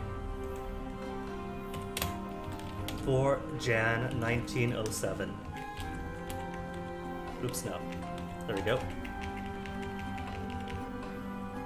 2, 3, 4, 5, 6, 7, 8, 9, 10, 11, and 12. I can count. And 2 new names.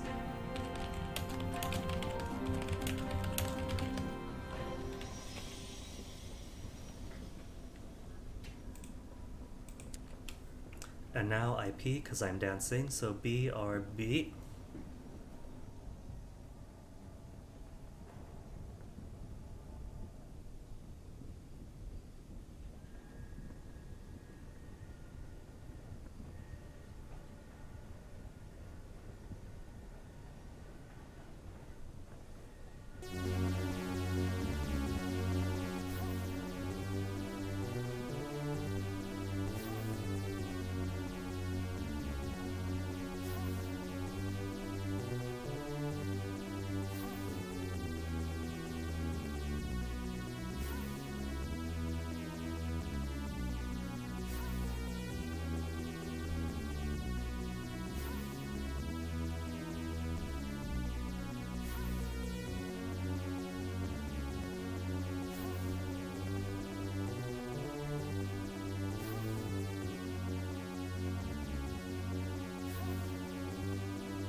Adam is gone, Robbie, and it was total nonsense.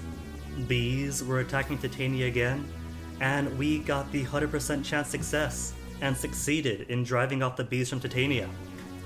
And what's the game do? Strips away 3 crew anyway.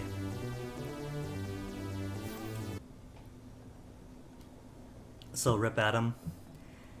Adam is taken from us, and now has to advise Samus as a robot computer. Drop off the Baroness.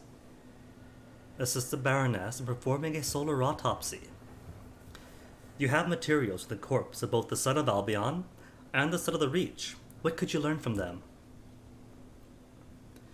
The Baroness maintains a well-stocked laboratory in her cellar. You convene there to conclude your research. Investigate what killed the Son of the Reach. You have the fragments of its bones to study. The Baroness investigates. It was killed by a titanic mangling force. Even the grain of its bone fibers are distorted. You deploy implements, acids, and the industrial vice she keeps in her laboratory to see if you could duplicate the effects, but find nothing able to generate the necessary pressure. Whatever did this to the sun, it was beyond the reach of mortals. Investigate what killed the son of Albion, then.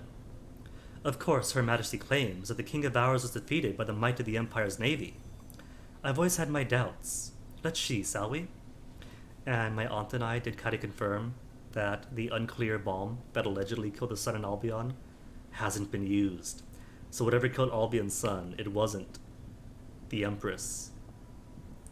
Naming one Sarah. Alright. One crewman is now named Sarah.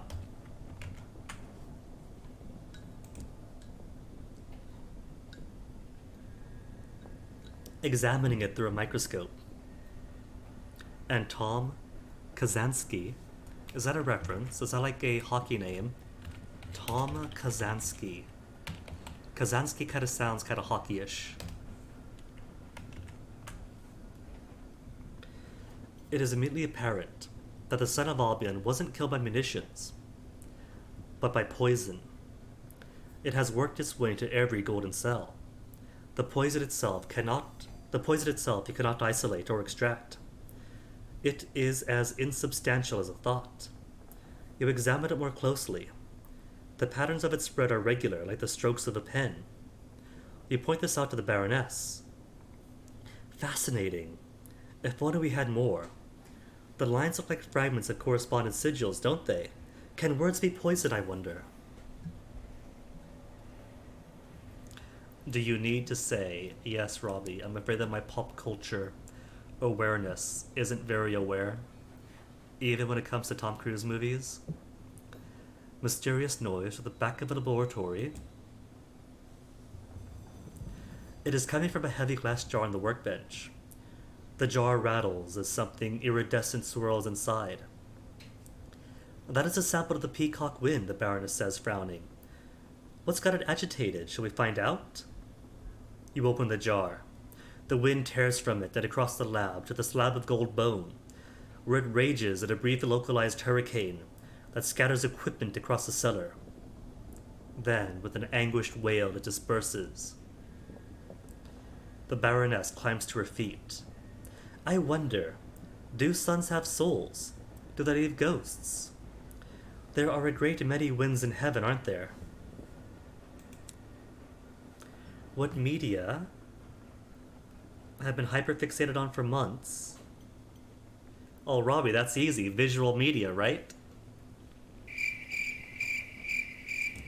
What have you learned? The Baroness ticks off points on her fingers. Firstly, that the suns are not merely dying, they are being killed. Secondly, that the method of their deaths are beyond the means of lesser beings. That in turn suggests that the things responsible are suns themselves or entities of comparable magnitude. She frowns. I must say, this is rather grander than I'd expected. I see why it consumed our mutual friend. But I think that's all we could achieve for now. I'll continue to research this, but anything more will take time. I'd recommend you turn to another line of investigation for now, madam. You have learned something you should not. Didact's Politics of the Sun, or search for Mr. Menagerie. Alright, Meg, come on board. You ready? We better take your engine. Mine ain't presentable for entertainin'. Remember, we'll need 4 cage catches to convince the old devil to talk to us. Yeah, but the old devil won't even talk to us until we finish his story, so we gotta go to Pan, then back to the Reach. But you're welcome to climb aboard anyway, Spatchcocker Meg. Meg whistles as she walks onto your locomotive. Very nice, classy. She ensconces herself in a cabin. Mr. Menagerie moves about a lot. Old habit, I suppose. He leaves notes so you can find him. She pulls a dog-eared card from her inner pocket. It reads, We go to the messenger corpse, that squirming ruin of tumbled spires. I don't think the fault of the fires is a master. I think it's the servant, or the hound. Maybe Menagerie could shed some light. Didn't we learn what the fire that follows is from the Halved in Eleutheria? I'm pretty sure that's how it went. Okay, so since I don't plan on coming back to New Winchester till we come back completely, my Corruptrian Hoarder wants... Where's the bat? Where is the bat? Where is the bat? 6 pieces of bronze wood and 5 spare crew. Hey Hito, this is a new setup, Hino the Third. I spent part of the weekend rearranging the room. Kinda gave myself more space, which is nice. But it also means that the audio is a bit different now, since more space means different atmospheric conditions for the noise to bounce around in, facing a different wall from the exterior wall to the interior wall, so it kind of absorbs and bounces different ways. So it's going to take a bit to perfectly get the audio balance where it needs to be for this setup. But everything is a process. 6 pieces of bronze wood. 6 pieces of bronze wood. I've got 2 pieces of bronze wood, so I can't do that yet. Anything else needed? Bazaar? No prospects. Current prospects. Hours I'm going to keep. Those hours are miners now. And we're not going to port Prosper anytime soon. Tea for at least I can do. I do have tea. I'll take the 1 tea.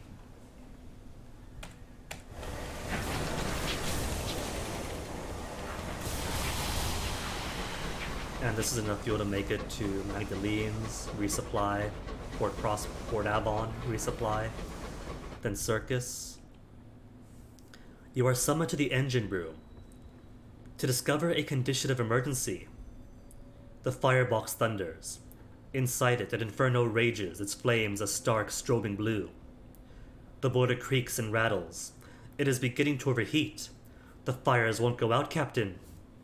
Fight the flames. For only a 66% chance, or starve the flames. Your locomotive will suffer while they burn out, but you should be able to prevent a boiler rupture. Well, luckily, we are still at New Winchester, so no harm with that. That straight up took half my hull. Lost 35 hull, new total 35.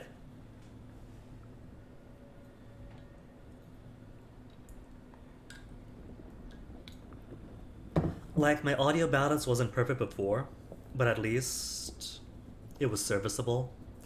I finally had myself not mumbling and kind of audible on stream, as long as it was balanced with the game. Now, I feel like there's some echoey, but I'm definitely softer from this position. Pipes shriek and split. Your locomotive threatens to shake itself apart. You ease the pressure where you can and make the most vital repairs. Eventually, the roaring fires dies down to a sullen sapphire ember. Will it come back, Captain? An engineer asks. You cannot answer. Well, it's a good thing that I'm getting some port reports in, so I could afford to make some repairs. Though I could simply wait until Port Avon and buy repairs with the cheap. Secrets or artifacts? Secrets? Secrets.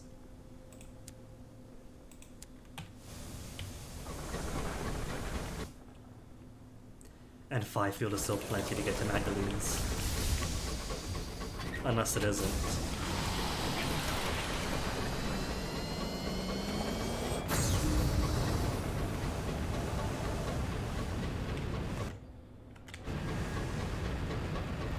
Straight on down, then curve.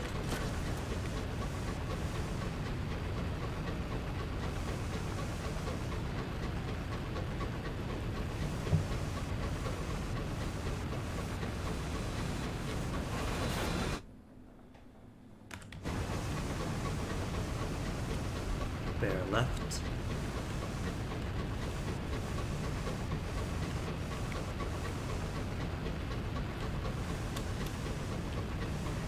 And see if I can avoid this guy.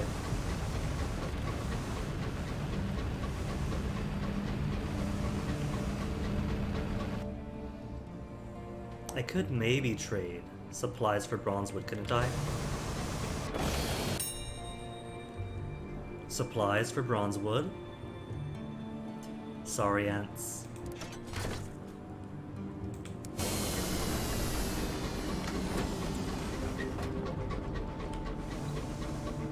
Do I think... Could I have got to both ants and bronzewood? I can't remember. But didn't want to risk it anyway.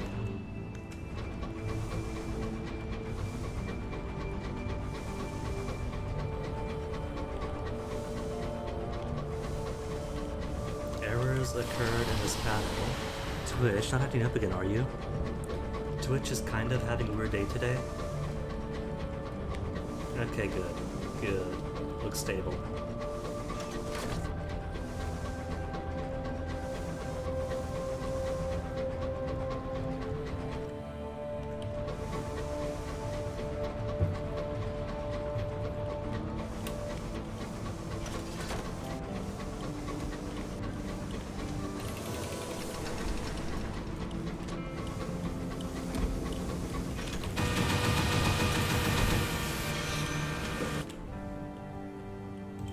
Give me that sweet port report.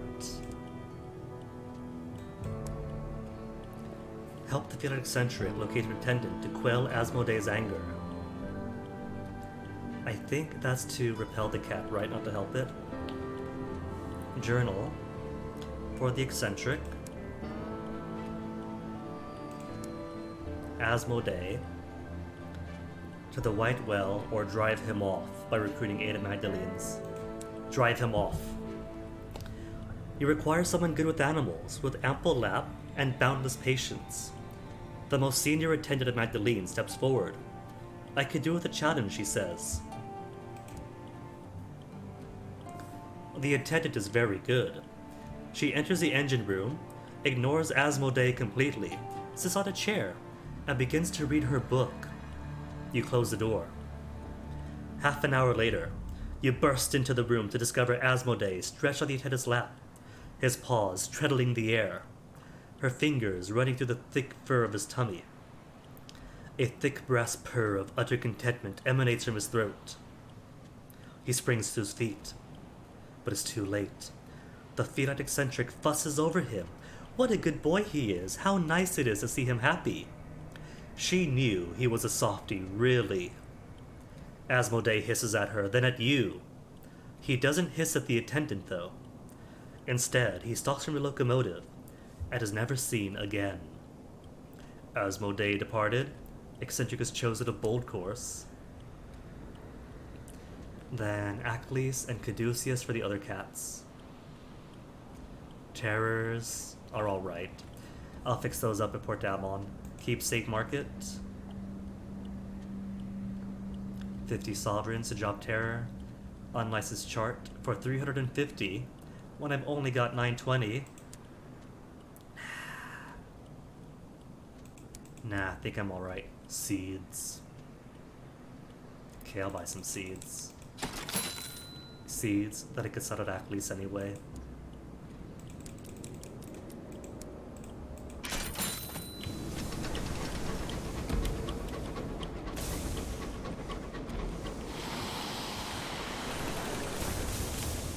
That's attack and scout, so no good loot in them anyway.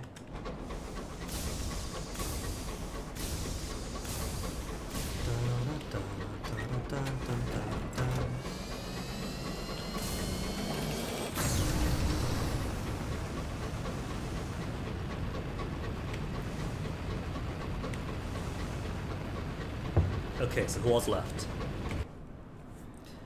Circus. Haven't started. Done. Royal dispensation. Barely started. You want Acles.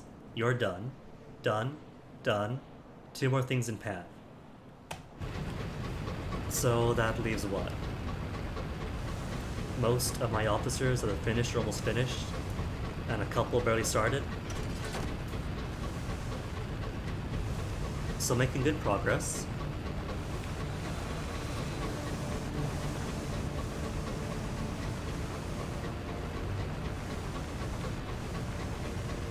Though I'm still missing one whole officer, since the fatalistic settlement refuses to be found. Normally you get him on one of the signal boxes, like this one here, Whelping Rest, but I think he is only found at the one close to Ledbetter's.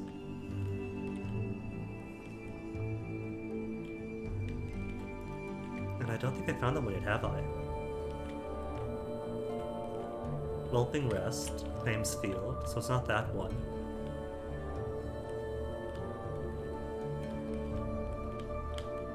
Oh well. And it's not Cuddlescombe either. So there should still be a signal box someplace in the frontiers of Prosper. And another one around here-ish.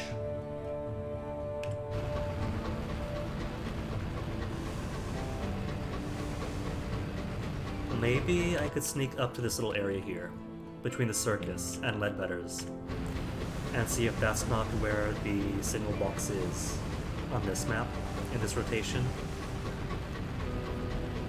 Because the settlement doesn't need that much as far as quest goes.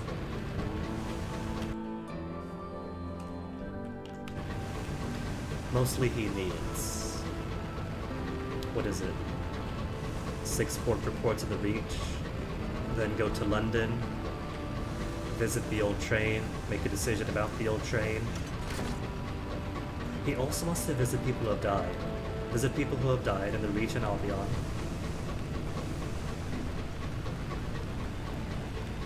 Then something like 6 port reports in Albion. Then visit every single signal box in the Reach, and then he's done. So he doesn't take too long. I just haven't found him yet, so I haven't done anything with him.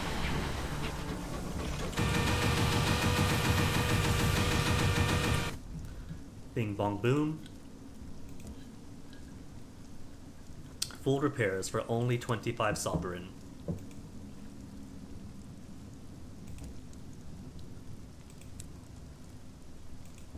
And know we're in to drop my terrors down. 94% chance to appreciate an amount of cider. You lose terror either way. You are at your welcome either way. Only difference is how much money you lose from it.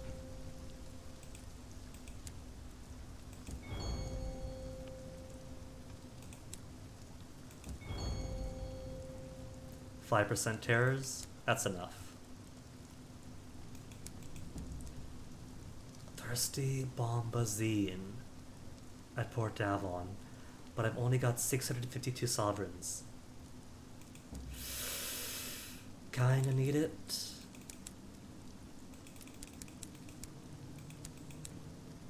Oh well.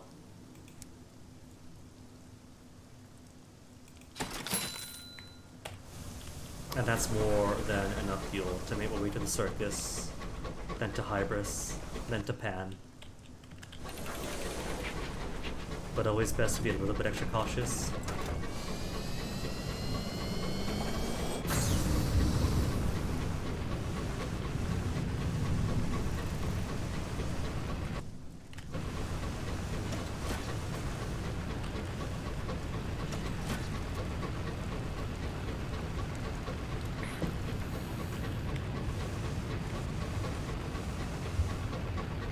I hear gunfire, but it doesn't matter, since those marauders have lost their chance to give me their weapons anyway.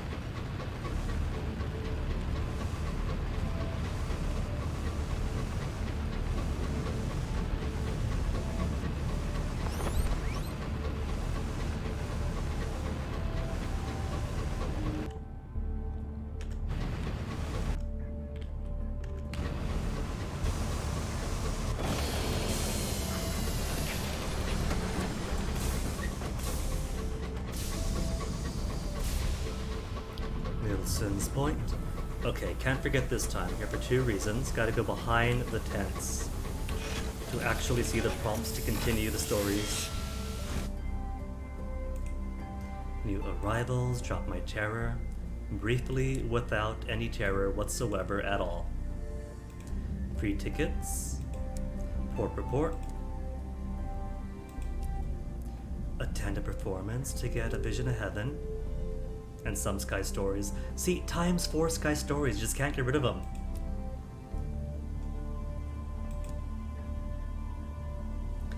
Ask the humiliated magician about the tigers. The fortunate navigator is certain he'll be able to assist him in seeing a tiger. He's a magician after all.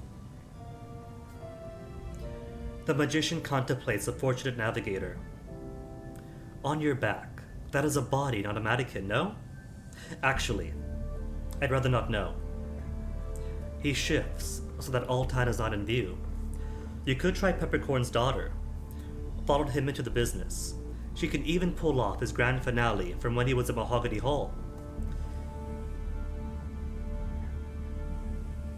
Why is my phone ringing? Nobody calls me. But it's a local number.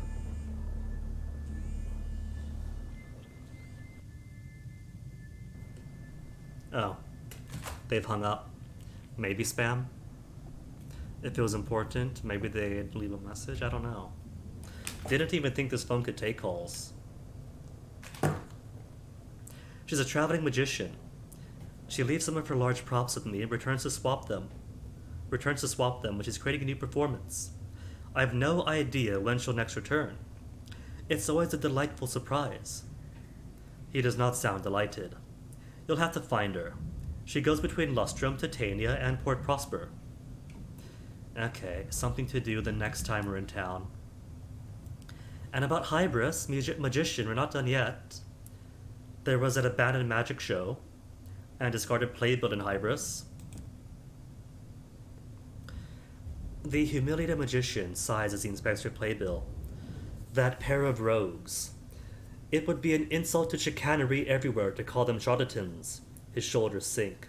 I would know. He stands and walks over to a cabinet at the far corner of the caravan. He opens a small drawer and produces a slim, heart-shaped key. There's a locked suitcase in my old house in Port Prosper. It has a red door near the station. If you could fetch that for me, I would be able to help you. It has all my old paraphernalia. And Port Prosper is in the total opposite of where we have to be. So, next we're in town.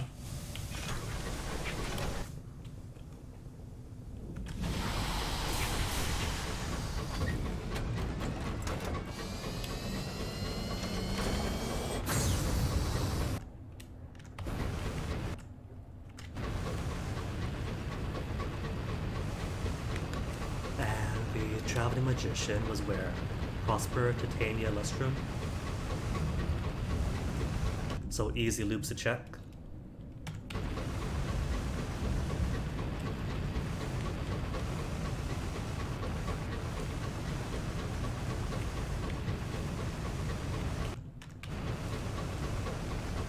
Can I make it? Too shallow? Hey, made it.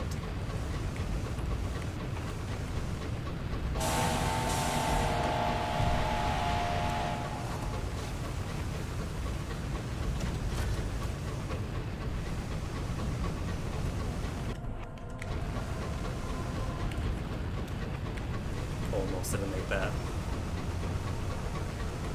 Getting around those two marauders and making it through without scraping.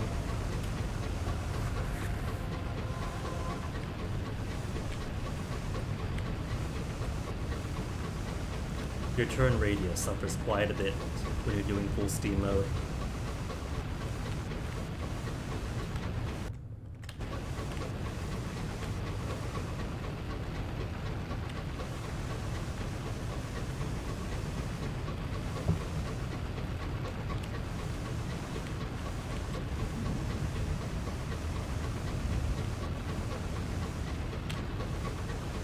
More hours to mine, but hours are fine. Ooh, speaking of mining stuff, got the cannery now, so Once we go to the relay station and get deposited at Picaroon Terminal, that's going to mean so many Navartine gemstones you could rip out of the mouths of grievers.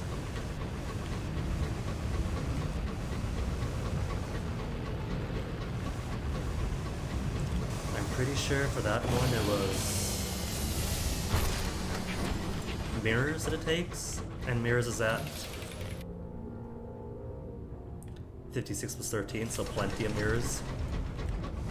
Was it mirrors or hearts? Either way, hearts and mirrors are getting pretty good.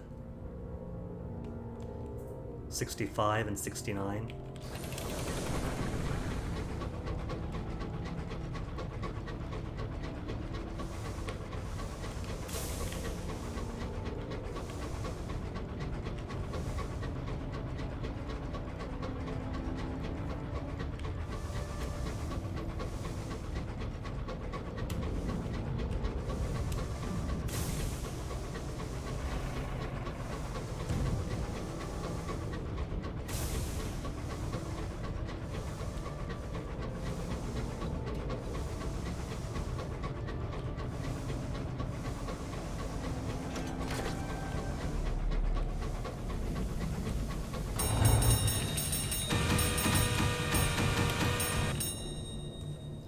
Present to customs, trade a secret.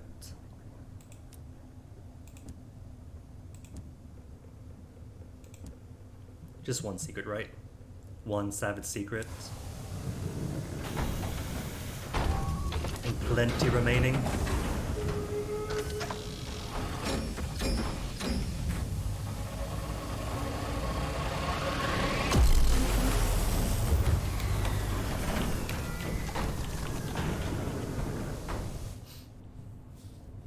It's a shame they ruined the Wrath of Heaven so much. You can't even shoot it out from the relay anymore. Okay, Grievers, where are you? Now that we have our cannery. Cannery and stats.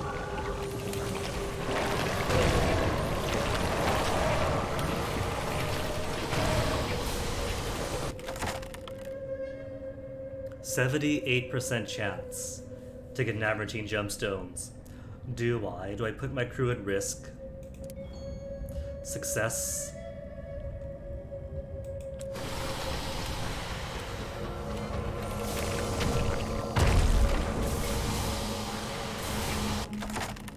Vision of Heaven, 82% chance. Failed. It took a crew. Ah. Fatal Griever Juice again. Been ages since that one. Another crew lost. Who was it? Who do we lose? Crewman number 3. Leviathan. From the 14th of June, 1906 to 16 January 1907.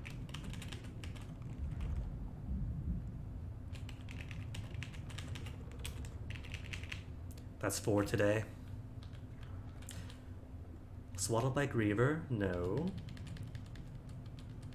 Fatal Griever Grief.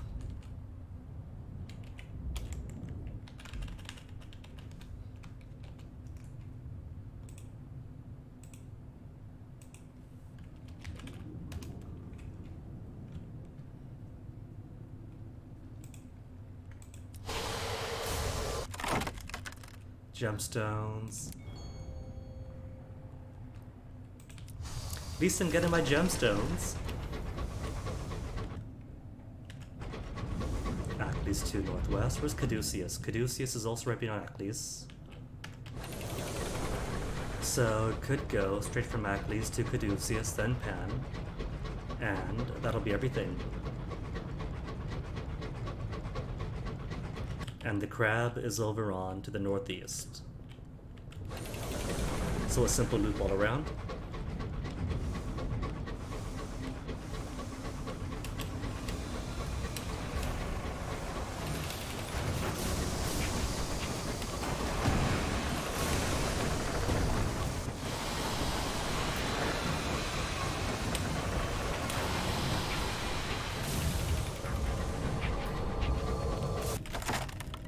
P, no, don't remind me.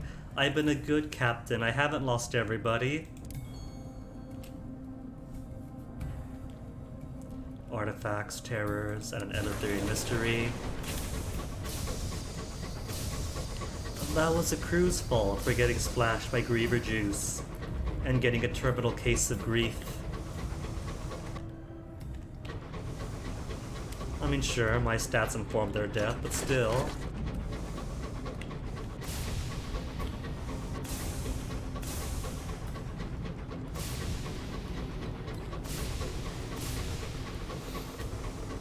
How's my irons? Because defending the monastery in Aklis also takes irons, so I might lose more crew here too.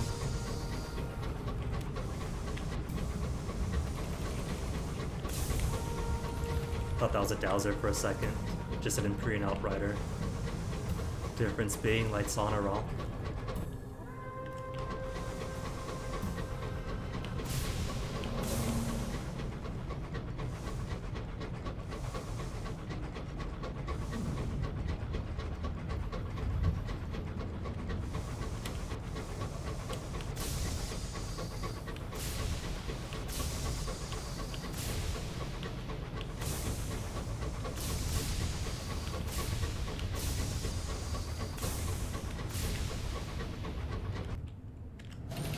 Okay, and I'm going the right way.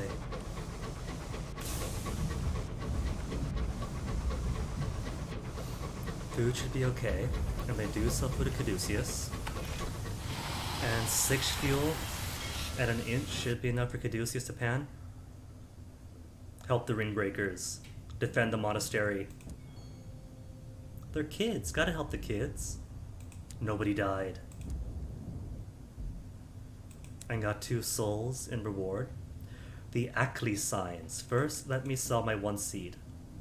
Or was it T? It was T here, that's right. I wanted seeds then. Or did I cancel that? Nah, right, I canceled the seeds. T for Aklis. What remains of the Guinevere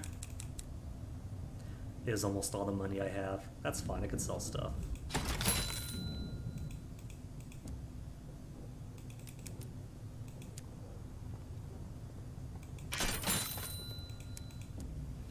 So while we're here, gotta find Ratbite, was it? The Skylarks have carved their glyphs. Not Ratbite, we got Ratbite. Ratbite to find somebody else? The Skylarks have carved their glyphs at a wooden post at the station's periphery.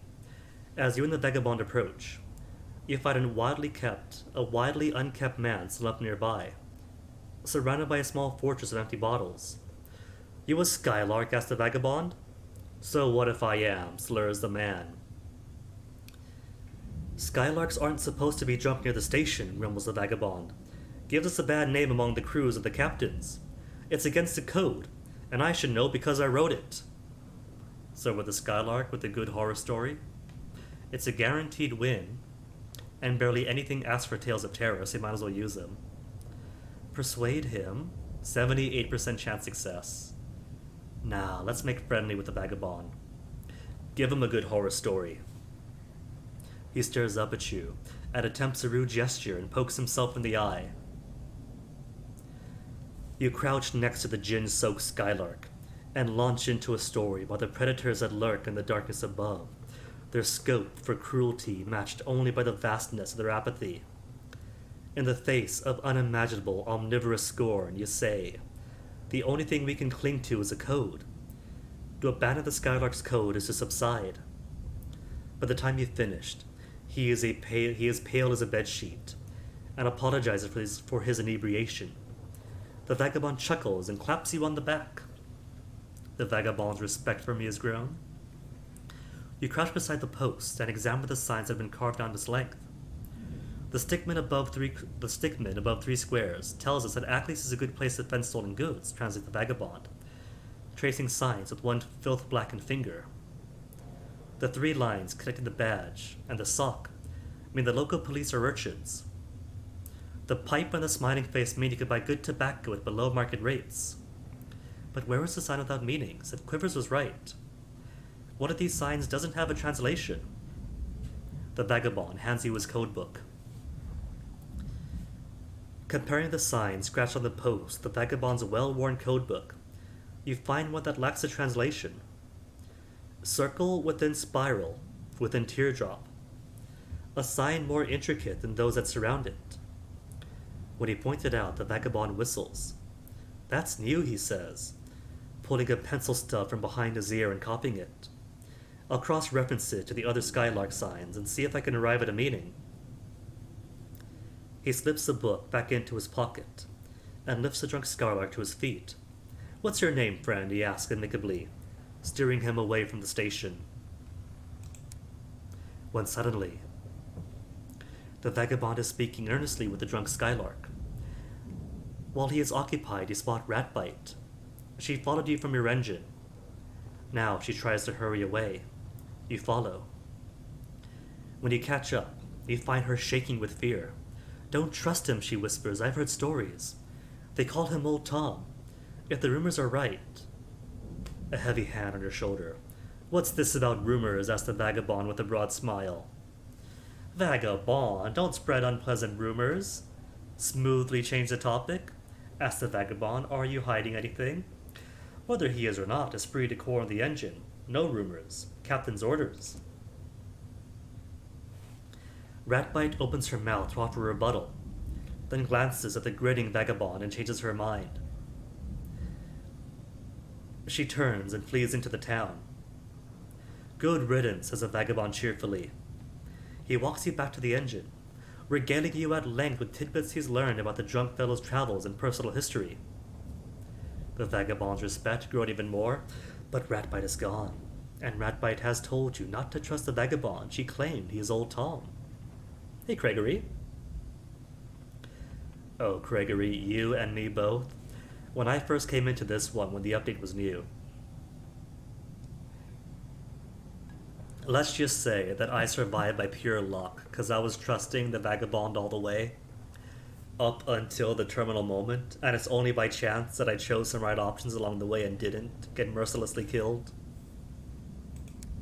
I mean, the hints are all there if you choose to look for it, but I guess you're kind of blinded because we see a friendly bum that's made friends with us. Floating market. Accompany the feline eccentric to the spice and smoke stalls. She intends to make a catnip of irresistible potency to rid herself of Paimon.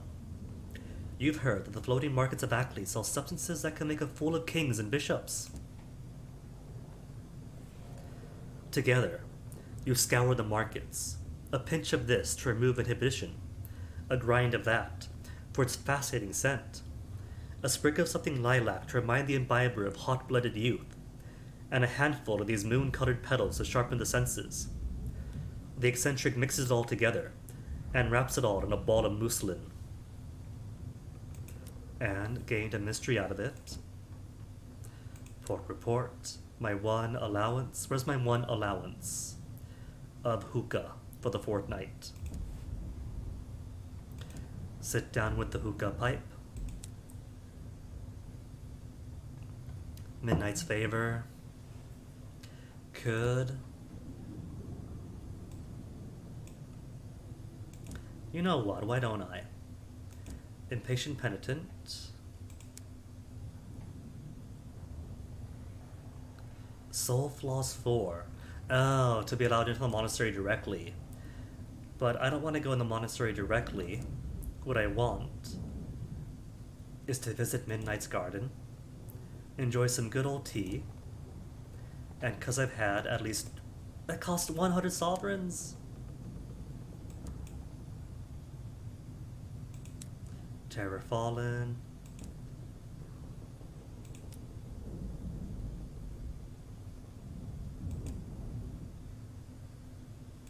2 sacks of seeds, putting me 2 over.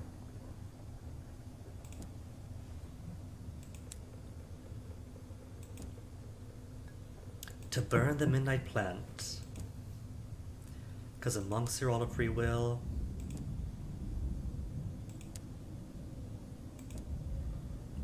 Ties to the liberation. Maybe this time I do want the tea to spread, if I'm already going to kill the universe.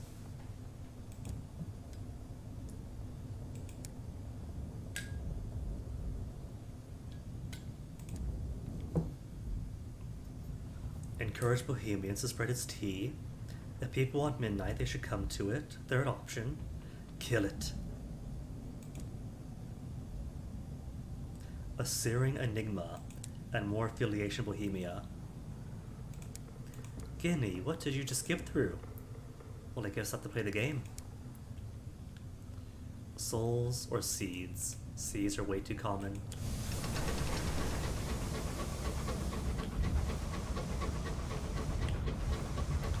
And still short one crew.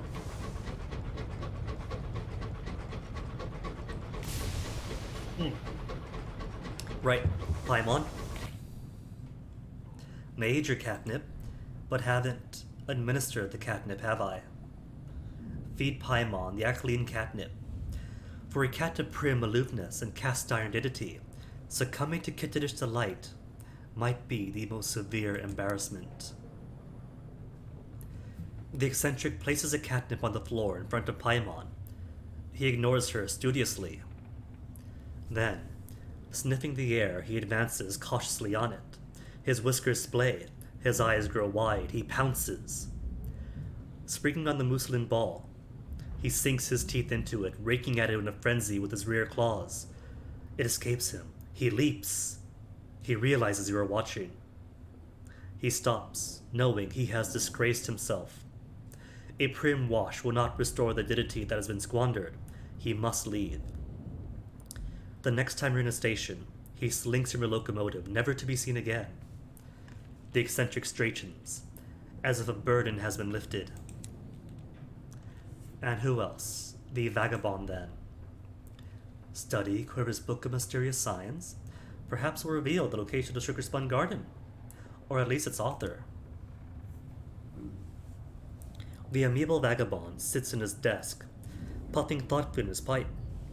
He's copied out untranslated signs from Quiver's notebook, and added the one you discovered at Ackley's. They're new signs, but familiar, says the vagabond. Variations and combinations of existing symbols. We should be able to decipher them now that they're complete. Help him decipher.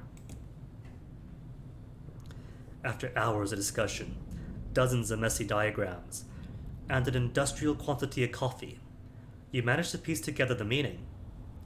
They're claiming that the sugar-spun garden can be found at Old Tom's Well, says the vagabond, sitting back and stroking his beard. That must be where our man Quivers is gone. This is the last thing I expected. You ask him why.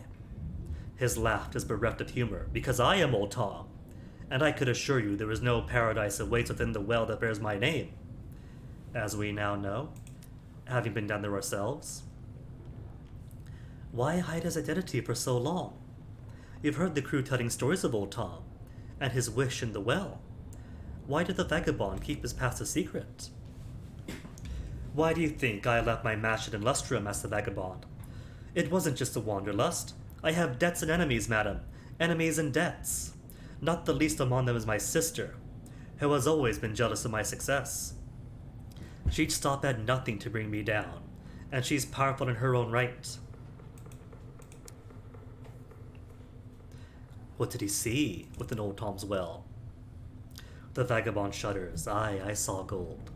A gleam of gold amid a copse of pale trees, and nothing else but darkness. It spoke to me, in a voice like lightning striking an oak, and I made an offer. I accepted. You pry further, but he is reticent. What else is there to say, he mutters. It made me rich. Others have journeyed to the well since then, seeking their fortunes. But I'm the only one it spoke to. I don't know why. Play a tune. Why the Skylark sign leads to Old Tom Well. Someone's entered a code within a code, and it points to the abyss that bears the vagabond's name. My sister. The vagabond injects a viper's worth of venom into the word.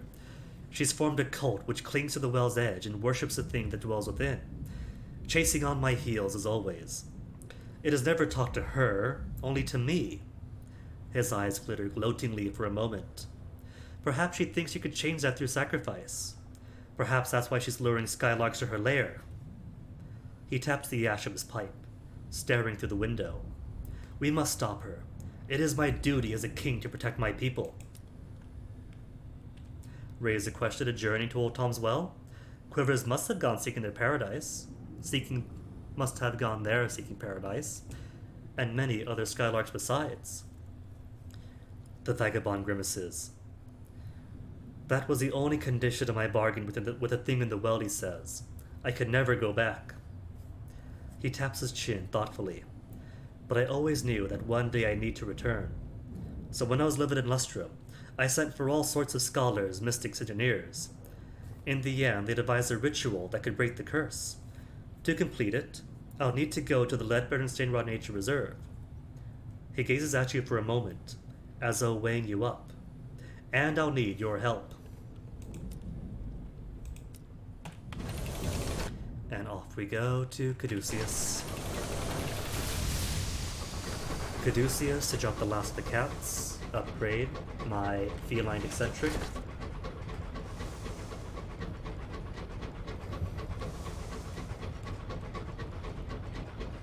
And tell the poet that his poem got rejected, even after my attempts to boulderize it.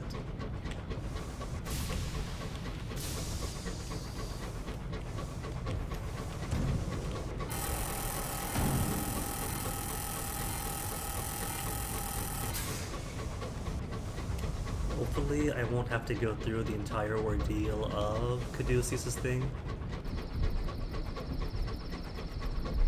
Aw, Gregory. What are we shaking our head for? For the feline eccentric, but she's the best. Feline eccentric and the navigator, the two top tier officers. No arguments.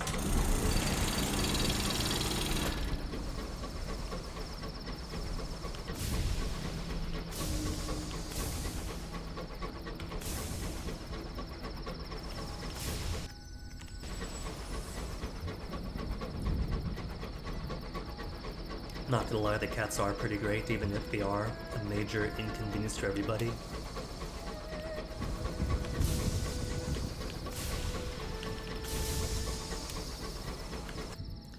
Caduceus just a tiny bit ahead, but one crew away from getting here in seconds.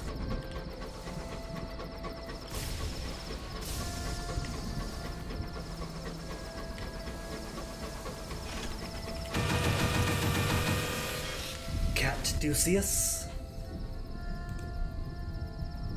Dark side or mirror shard? Terror is fine, give me the vision of heaven. Times 7. Help the feline eccentric rid herself of Beleth, the third and final cat. Beleth is a stubborn, gaunt black cat who depends on routine and reliability. The eccentric meets with a furtive devil. She leaves with an armful of impossible roses, whose scent imposes the logic of dreams. When Beleth next enters the engine room, he finds it filled with the roses. The scent cloys the air. He pushes through, looking for his customary sleeping place among the pipes. A jungle rises around him, its trees hung with expressionless porcelain death masks. Beleth's hackles raise. The path twists like a snake. He tries to ignore it, cutting across its loops with a straight line. Doing so takes him through a whispering marsh and a silver river, which he stubbornly swims, only to find his sleeping place has become a bower of bones, threaded with thorny vines. It is home to a pair of masked, silent lovers, entangled in languid passion, scratched and bleeding from the thorns. In disgust, Beleth leaves the engine room, your locomotive, and the feline eccentric, in search of somewhere else less whimsical. The eccentric exhales, relieved, and that's it. That is everyone. Is it not? Talk to the eccentric. Without her cats. Her eyes are bright. She's been sleeping. She has been able to mingle with the crew without her cats intervening or haunting her new friends with nightmares. As she works, she talks softly to the engine. Her voice is rhythmed, as if she was soothing an animal. You hunch near her and pass her a wrench when she gropes for it. Trying to decide what to do for myself, she tells you, still working. Apart from this, I mean. She sits back on her haunches. On one hand, I could put it all behind me, start fresh. On the other, her eyebrows furrow. I fancy causing some trouble. Encourage her to misbehave, to become a brilliant eccentric, 10 mirrors and +1 to villainy and bohemia. Leave the past behind requires... We only chose aggressive options, so we can't leave the past behind. For peace and quiet. Live a little that eccentric. She breaks into a crooked smile. Why not, she says. The sky could do with a little more trouble in it. Over the next few days, the crew come to me with a new unfeline eccentric. She laughs more, and apologizes less. She invents several modifications for your engine, which no one could understand, but nevertheless work brilliantly. She forges a small number of close, fierce friendships. She still sleeps in the engine room most times, and still talks to her locomotive as if it were alive. She does not like cats. Oh, the slam dunk has got to come later. Because the eccentric is easy enough, you just choose which cat to go where. Old Tom, though, is going to be the slam dunk moment.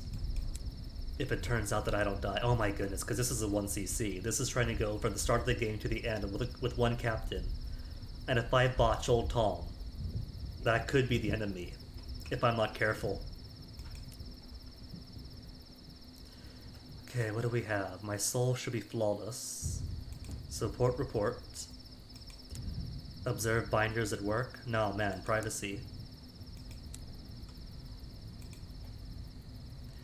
Check in on the eccentric. Alarming noises coming from the engine room again. She's making more modifications, rerouting a tangle of pipes on the new route. The engine hums contentedly. Don't worry, madam, she grins. It'll be an improvement. The other engineers can never quite understand what she's doing, but confirms it all works better once she has. Okay, so that's pretty much everything I wanted, Pan, isn't it? Is it? Is it? No, right, the House of Rods and Chains. I still have to go to.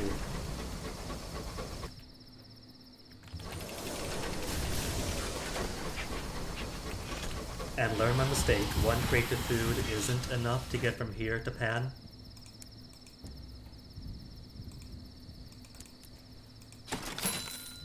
Down to 7 sovereigns. My last 7.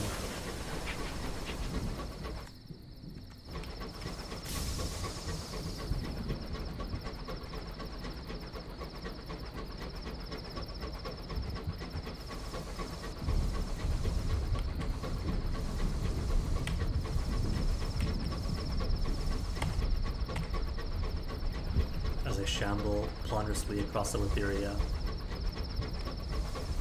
This is faster, because it's 125% speed. The engine always gives 125%. But it feels slow after tasting full steam mode just once.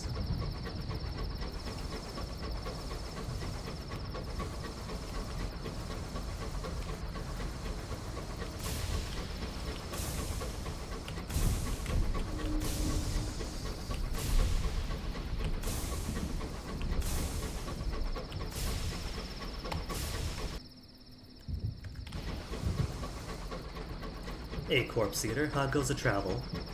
Surprisingly bloody again today. Been getting a few bad rolls at events, so rip to those crew. But apart from that, it's fine. Making good forward progress.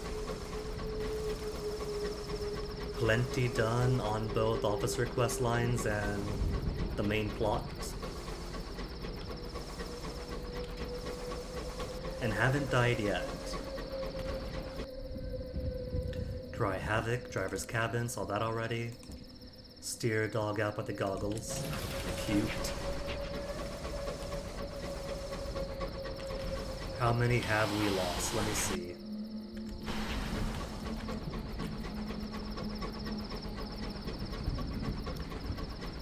Total deaths were 20 before today. And now it's 1, 2, 3, 4. So 24. 24 deaths and 1 forced retirement.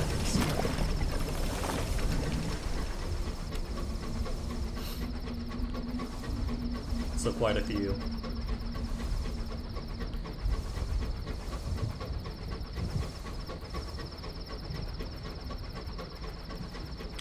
What on here though? When we pull into the hard catchers and update something.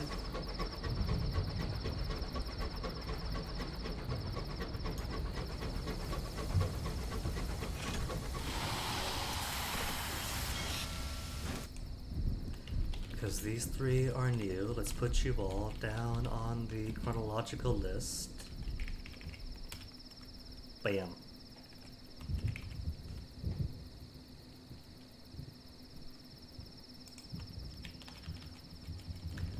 And move these up by 1.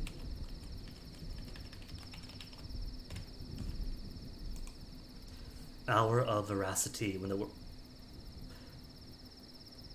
doesn't that require a bare minimum of 12 crew to safely walk through town?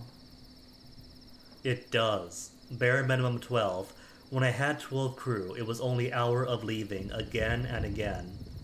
And now that I dipped into 11, twice Eleutheria has been turned upside down by storytellers. Now the profession is prohibited in Pan. During the hour of veracity, the world eaters bare their feet, cover their faces with ash, and roam the city, confiscating stories.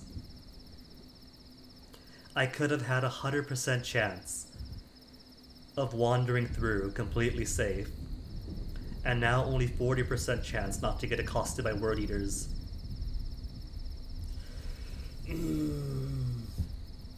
During the other hours, the word eaters are everyday citizens of Pan, but when the piping permits, and their faces are grey with ash, they serve only the halved son of Eleutheria.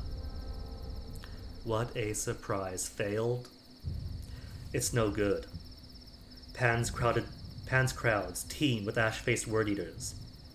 They herd you into a tumbled temple, where one produces a copper hook, another a spindle. Afterwards, you stumble back out into the jumbled streets, your head empty of stories. Mimicron, council, audience, think I'm good on. Nurseries, to capture my prophesized death in the sky. It's early, it's 1:44 p.m, so my mouth's still asleep.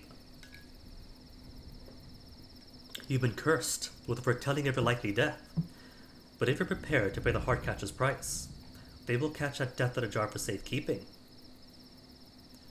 Increases mirrors and hearts or veils. Bohemian or villainy affiliation. The process is not gentle. You are entombed for 3 days and nights amid heart catcher's roots. You eat nothing, drink only droplets of dew, and dream of ways to die. Afterwards, the green-fingered old warhorse digs you up and hands you a jar, sealed with wax and wire. Your death is trapped inside. Now that you have it, what will you do with it? Hearts and Bohemian? Or preserve some veils and increase my villainous affiliation? I felt like no villainous affiliation. But what do I want more of? I can't check my stats. I'm kind of feeling that I want more hearts though, so I can ease up on my officers. But some veils, bury it or keep it on my cabinet. I think I'll keep it. I'll just keep my death with me, and take it with me under Sky Barnett for my 300 years sleep. It'll be a conversation piece. Occasionally, you could take it out and contemplate your mortality. It also makes an excellent conversation starter. Poets and artists in particular are terribly impressed. Hey Crab Boy, what's up? Lost 5 veils, gained 2 mirror, 3 hearts. Nothing but Bohemian affiliations. dress it up to make it look nice. I could. Oh, I could. I could give like a mannequin or something. Put it on top of a life-size doll. Give it a face. And then dress it up in clothes. That's brilliant, Corpse Eater, actually.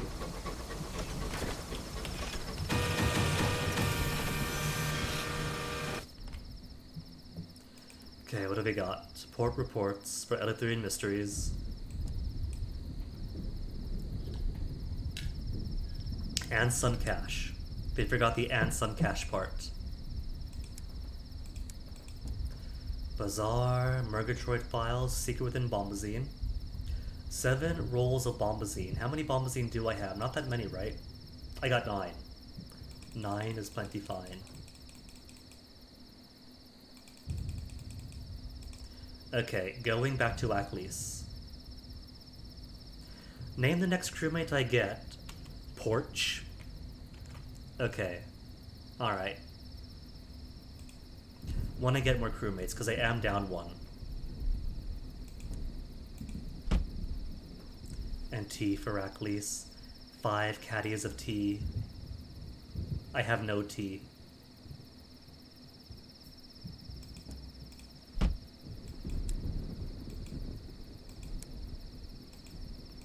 But I will sell the Bombazine.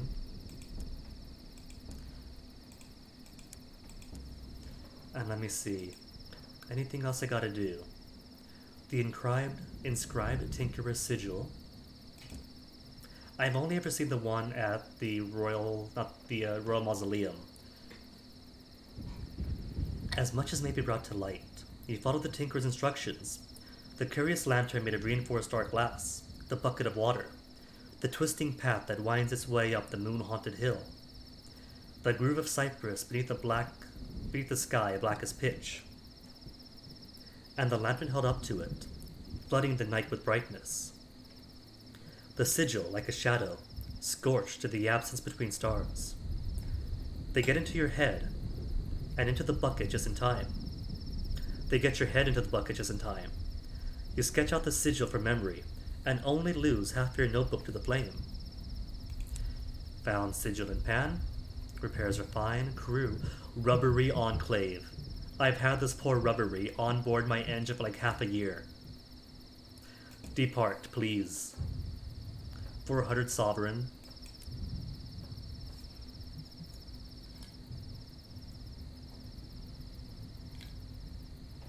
Well, just gotta make sure. You wanted porch, like the elevated deck on a house.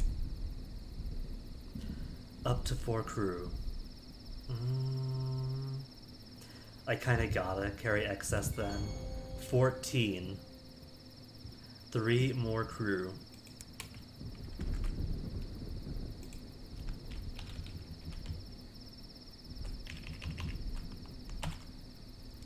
One, two, three.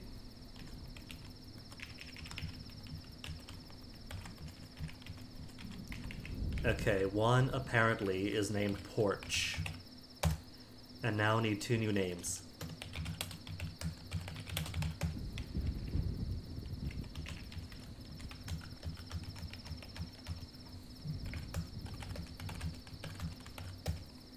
And picked up on the 24th of January, 1907.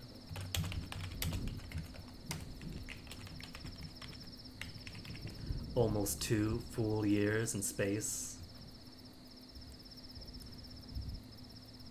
Is that Sigil with a Pride Pog, as in you want the next one named Sigil? Or just excited to see the word Sigil? Bazaar's got nothing. Plenty of fuel for Aklis. Johann Morton. Alright, Johann it is.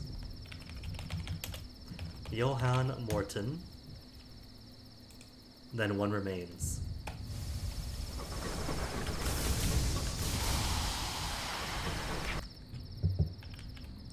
Aklis straight on south. Give me that long mist full steam mode.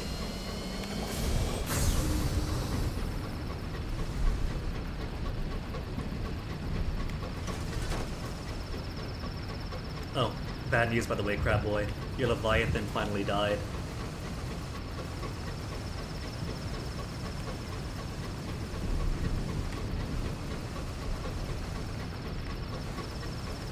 Now you want one named Sigil. Well, you're in luck, because there's one left. And Sigil it is.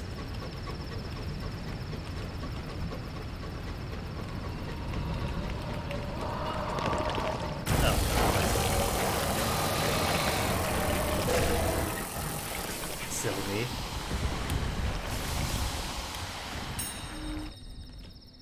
Outbreak of heart sickness. 82% chance success with a compulsory knee up. Failed. Lost food for nothing.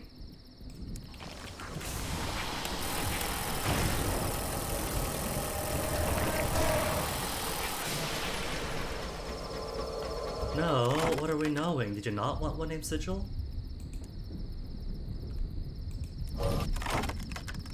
Namertine gemstones. 81% chance, but should be safe.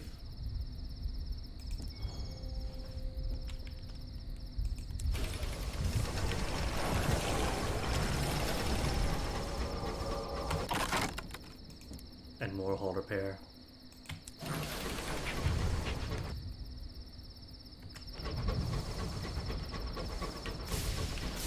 I did bring the 7 Balmazine this time, right? I did. Okay, sometimes I forget. Pick up a prospect, leave port, realize I left my goods at home.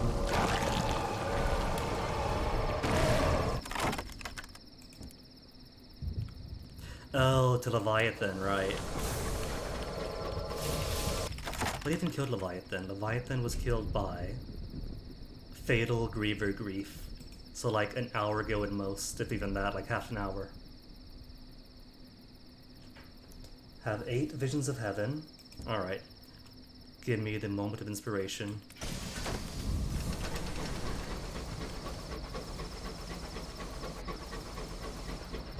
And almost to the next level. You see, if you're doing all the quests and prospects, and sometimes hunting a bit, you get levels so quickly.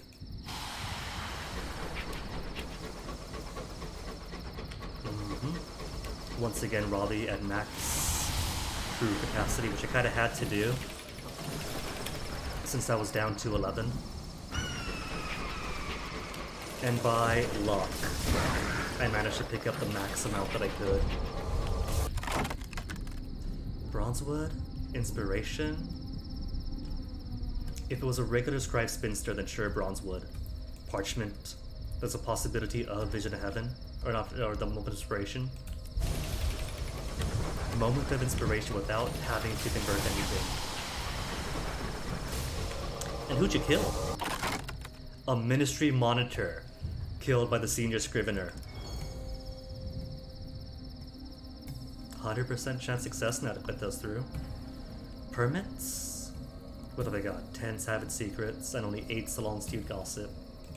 Permits then. I only had 7 permits, so kind of low on those too.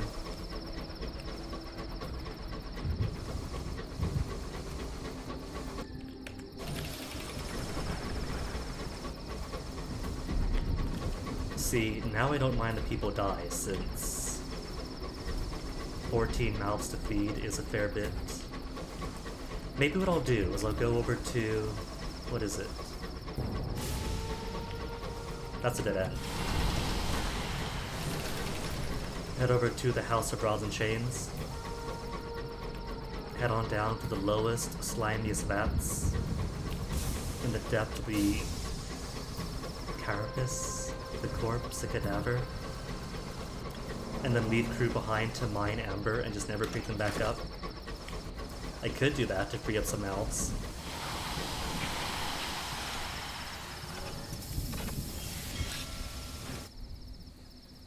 Alright, Achilles.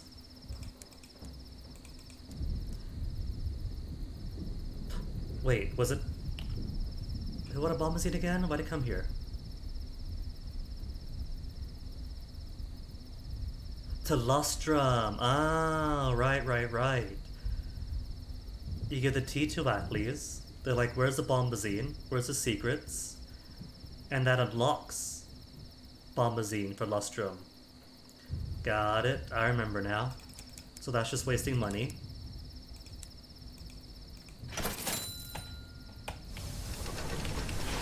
Well, I could get the port report to accommodate some of the costs of coming here.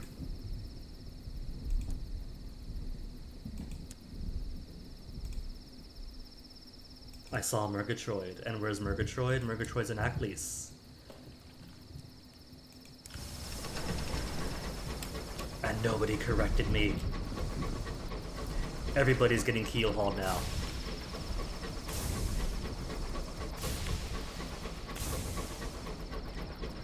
Now,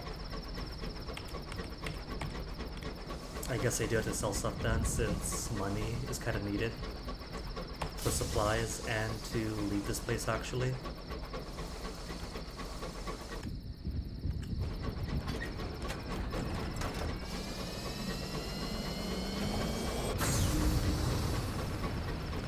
At least it's what? A few Nabertine gemstones I picked up for free off the Grievers. So without having to purchase those, that's straight up profit.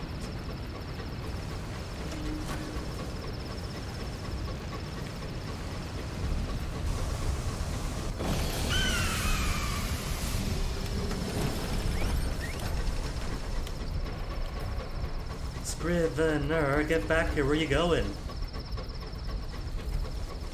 Good Scrivener.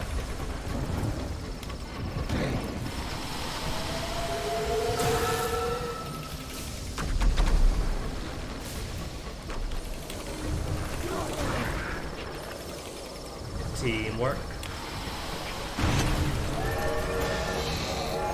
And a level up for my betrayal.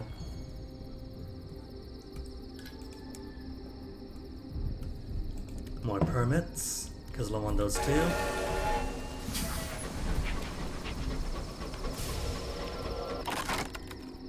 Bronzewood. Scraps of ancient knowledge.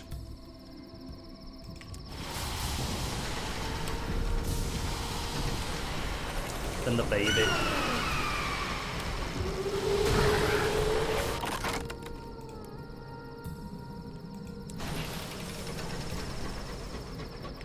And a pen for diplomatic researcher. And Ledbetter's.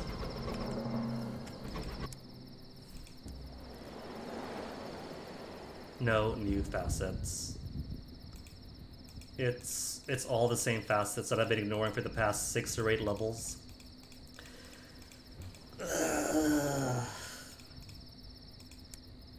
I've only got 1, 2, 3, and 4, including this one, and there's like, what, 10 or 20 new facets? And they're forcing me to choose between the same old one that I've been dodging since level 8.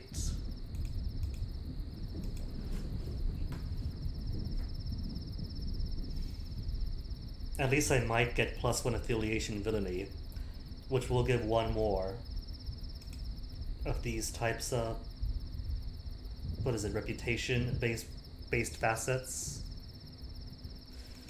Don't want the haunting.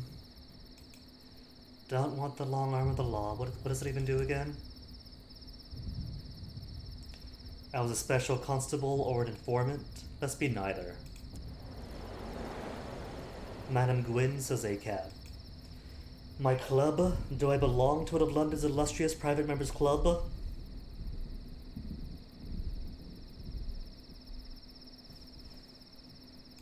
Did I come from Augusta Avenues?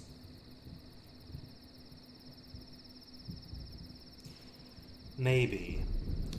If I was a Z captain who survived long enough to come to the skies, then would have taken advantage of those generational wealths that Sunless Sea was all about.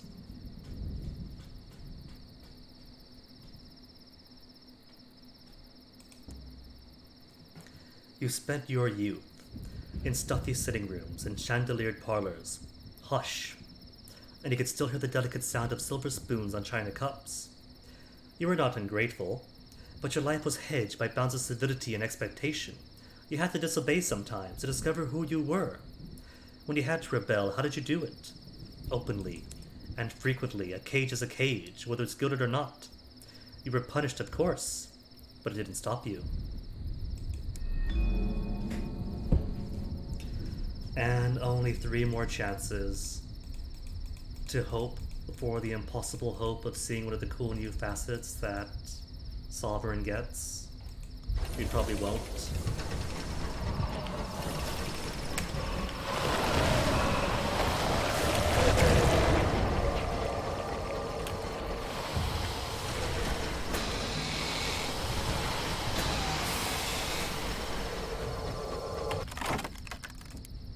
Failure.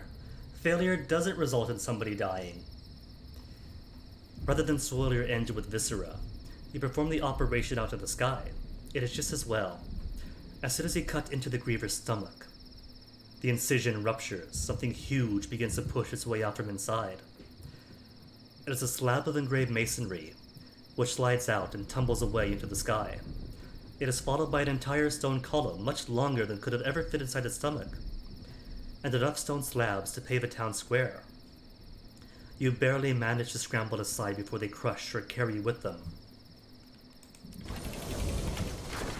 So no actual crew loss if I lose, just terrors and mysteries, or gemstones. Which means there is no need to fear trying.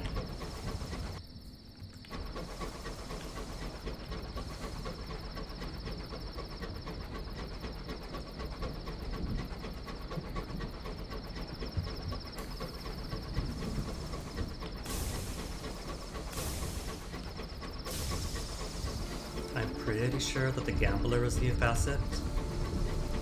So, of all the brand new Sovereign exclusive facets, I've only seen either be a Gambler or be a Snitch.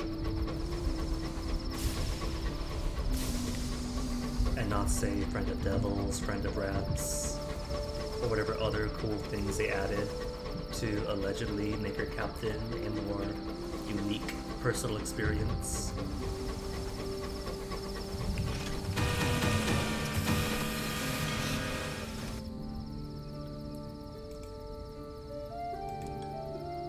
Give me that money. Only 100 sovereigns gained. Cage catches for Piranesi we can do. Only 3 cage catches though, so it's not gonna be all too much. That's northwest, isn't it? So maybe I can go Piranesi, then House of Rods and Chains, and then leave.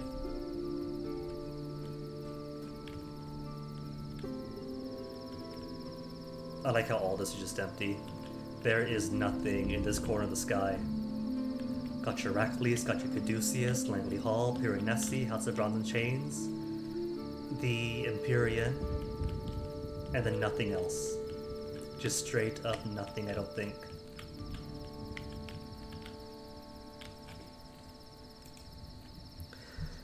Alright, so cage catches I can do. Because I got plenty. Maybe could sell some of my Naventine gemstones for 300 each. Alright. Could always farm more of them. Just so I don't have to worry about the cost of living anymore. Could just like live off that. Night market, gonna need fuel aplenty to get all the way through and around.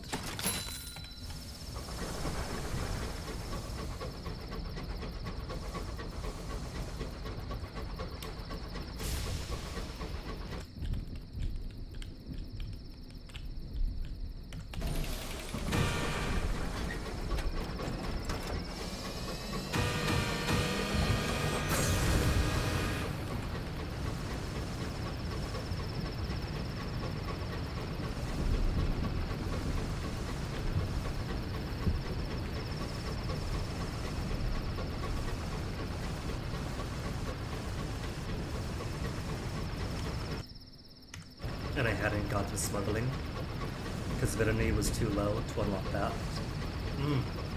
If I had the Signalman, I think the Signalman does give villainy. Because if you complete smuggling, or enough smuggling prospects, it's also a new facet you could unlock. That isn't too bad either.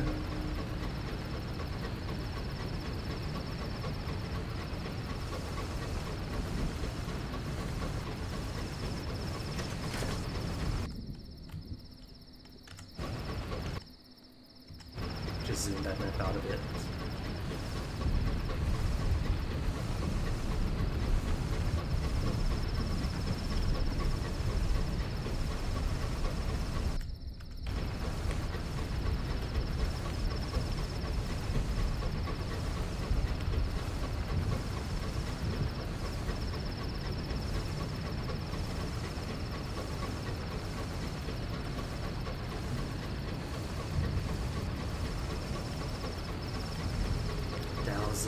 Could kill easily, but it's too small fry for me.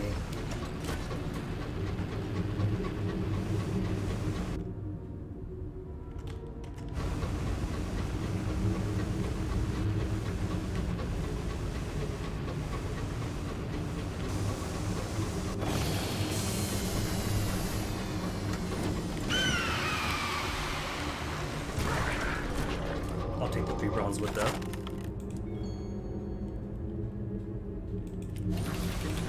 Where's the other? Come back now. Spinster. It's gone. If it's not despawned, it really wants to be.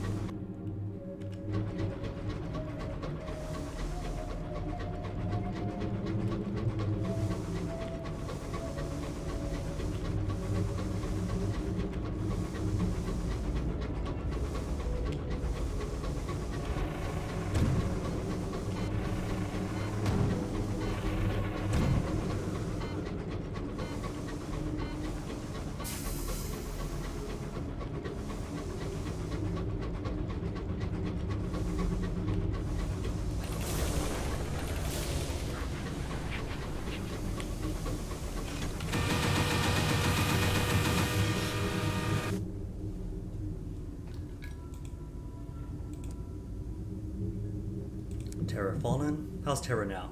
Only 20%? Not bad. Shops, you guys want 3 cage catches? For 1,000. Poems of the Cypress King.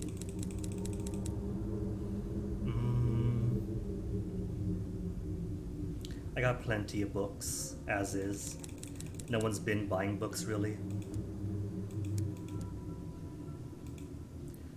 So why not grab myself? Already got what? Was it Deformer? Reformer? Was Reformer or Deformer? I think the Deformer I got Report with to get some secrets. Reformer then this time?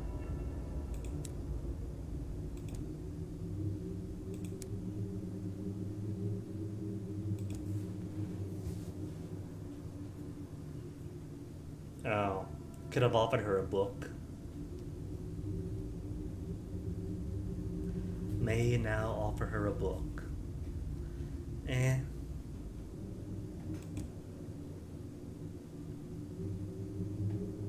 Persuade Repentance is only 74% success.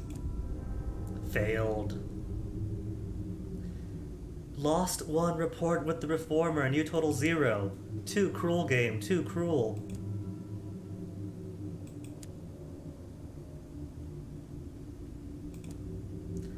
Okay, let me buy a book.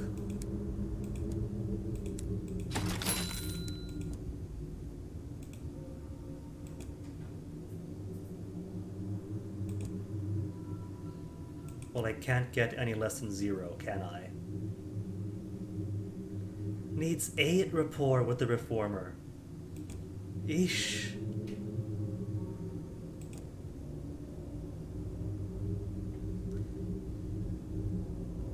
Bond with the flutist is strengthened. She tips her hat, tucking the book carefully under her coat. You know, I served the half before it was half, she says. I'm here because I refuse to change alongside my master. Piranesi wasn't built just to punish those like me. It has a threefold purpose: an experiment of the breaking a taboo, an insult for those who follow the fundamental laws, and most importantly, a question. If I can change, why can't you? Let me see, since you were here, I think only one has died. So, overall, there has been more dead today, but I think only one lost a life recently. But I remember the hat before the death of its twin. It hasn't changed, so half as much as it pretends. The flutist smiles, so I won't either. Return to the reformer. Leave Piranesi. I don't even get a second chance at trying to reform people here. Bah, I say.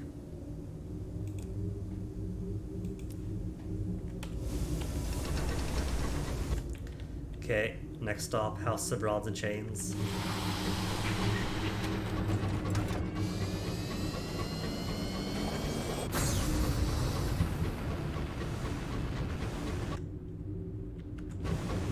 Think I might be able to squeeze through here. It'll be fine.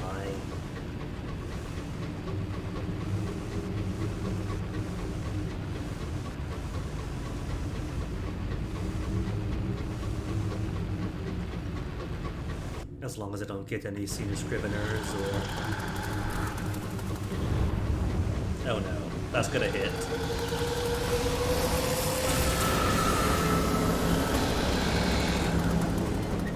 And it hits every second you're in it.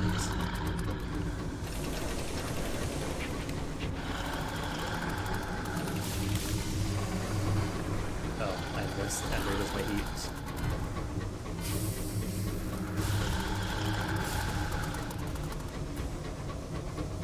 Whatever happened to if I can't see you, you can't see me?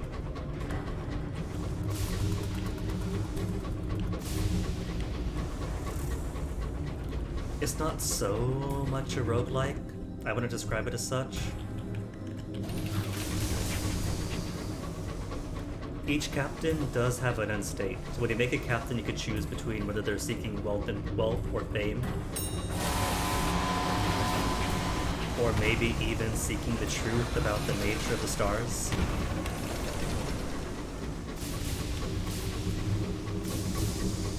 And one additional pseudo-secret sort of ambition you could take.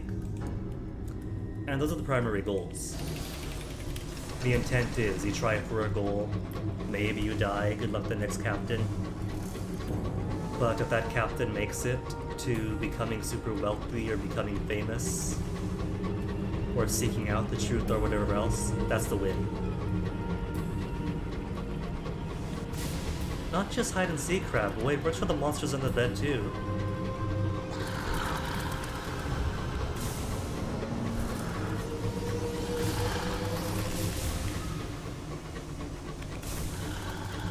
So there are end states, just that it takes a while to get to it. Since the sky is vast, and most ambitions have big multi-step processes. And as somebody put it a couple years ago, I keep getting, RPG ADHD, where I keep wanting to do every single quest I come across. Which you might as well. In Sun of Sea, there was a reason to retire.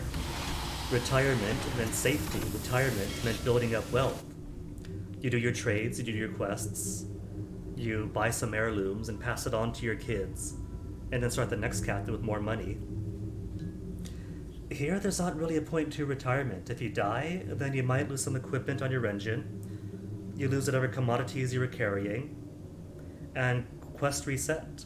If you retire, you keep your equipment, you keep whatever's at the bank, just like if you died, and the quest reset. So there's not really much of an incentive to retire, unless it's to finish off what your captain wants to do. But otherwise you can play as long as you want, just doing every other quest in the world.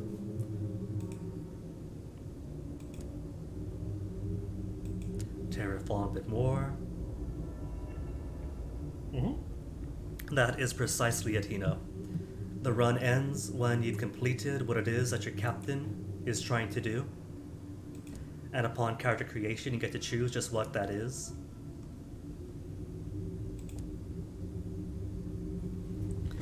Mr. Menagerie shies away from the looming door. It retreats further into its cowl, so even its garnet eyes are lost in the gloom. A mistake to come back. A place of chains. A place of servitude. A place of torment and treachery. This last tone is intoned in a voice like the toppling tombstone.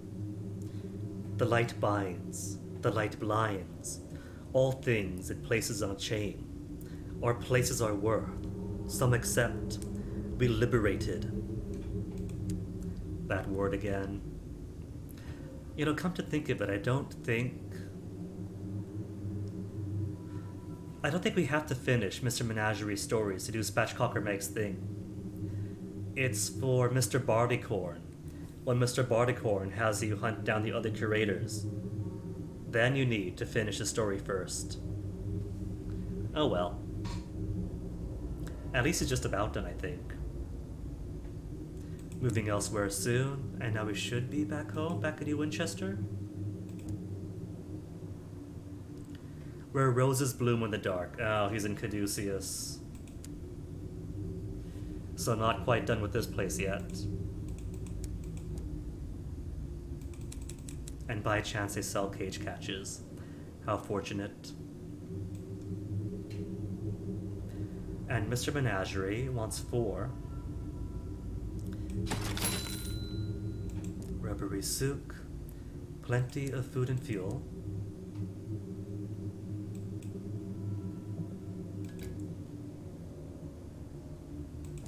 Passage Rubber Man for a bit more money. Where's my port report?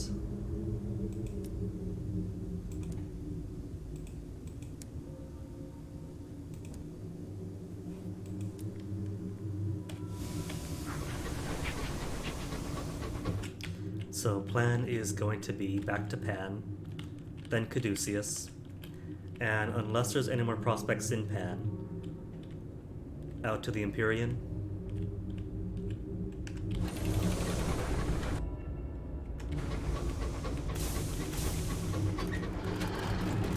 Oh, another one of those things.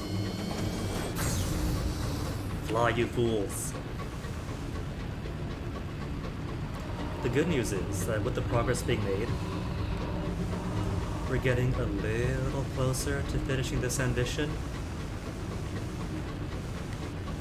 We gotta get Spatchcocker Meg to talk to Mr. Menagerie, then take the Didact to the Blue Kingdom, and do a whole mess of things in the Blue Kingdom to become yoked and talk to the Lamentation of whatever. And that'll be all 4 bits of information that our friends, the other captains, are working on. Then we get to find our old friend. Then make a big decision.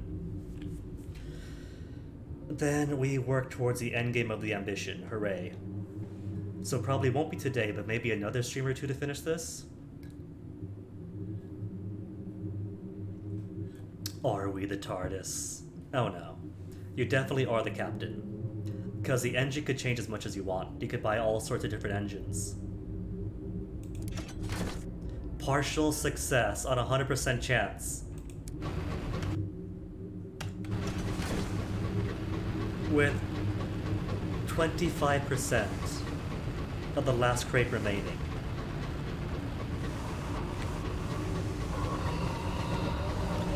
Oh, this is all such good stuff. You know what? I'm gonna be dumb. I'm gonna be dumb and get all this good stuff here, even if I'm really running out of food. Gold and amber. Gemstones. Now that I don't need gold and amber. Plain amber. Come here, Griever, I need more money.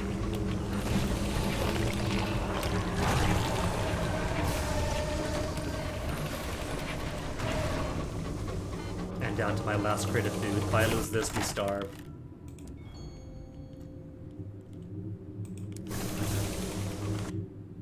Okay, now it's a straight shot down. Through Golightly Den to Pan.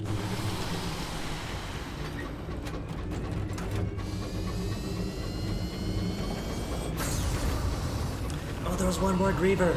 2 more Grievers, oh well. Made my choice, and food's running slim anyway. But even more, oh my goodness, this place is lousy with monsters.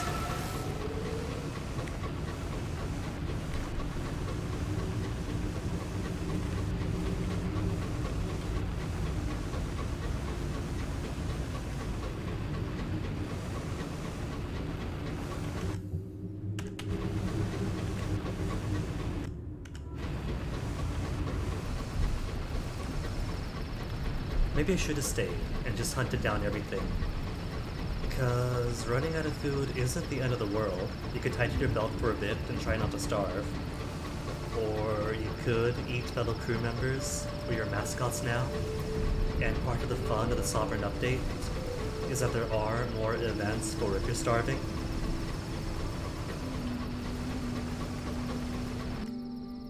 Whoops, too far out.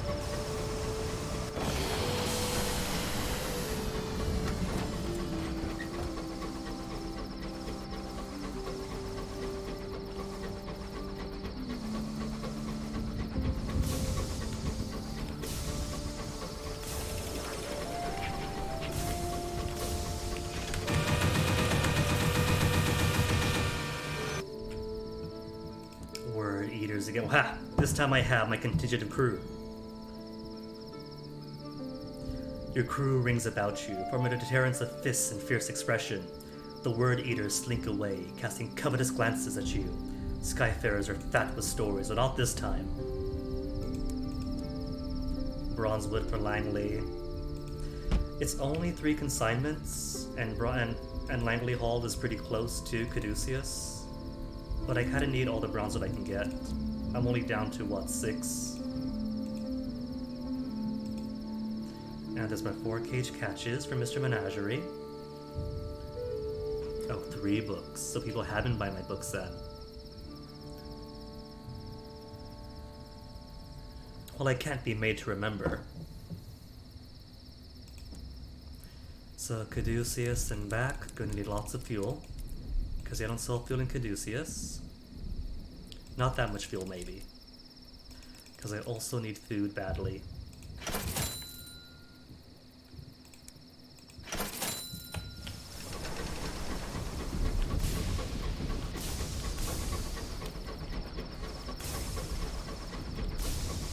And Caduceus, clearish kind of shot southwest.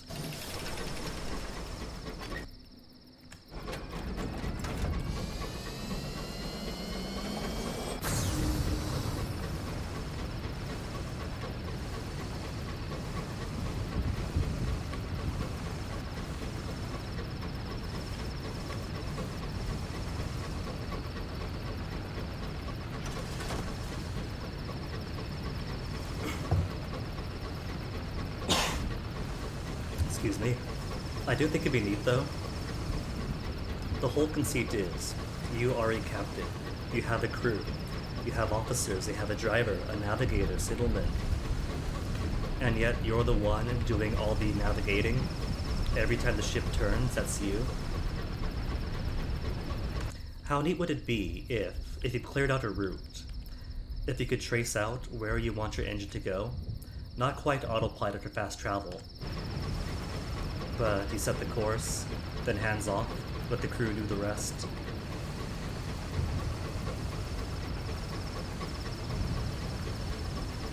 That's a wall. I'm gonna hit. Oh, nearly didn't.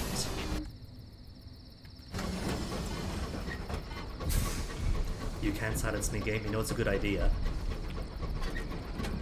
You can trace it out like Phantom Hourglass style. Then away goes your engine.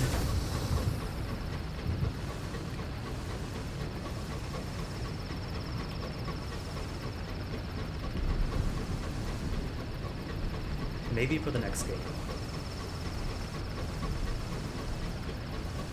Because how I envision it is that you can only do it in cleared parts of the map. If there's grayed out stuff, you can't do it because you gotta know what's there to drop through there. Otherwise, have to navigate yourself.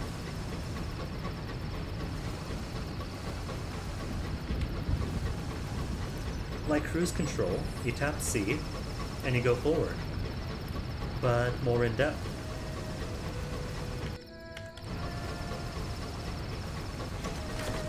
I wonder how difficult that would be to program.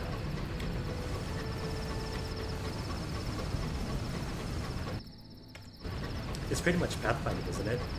Literally draw the path, then engine follows. Alright, can't mark.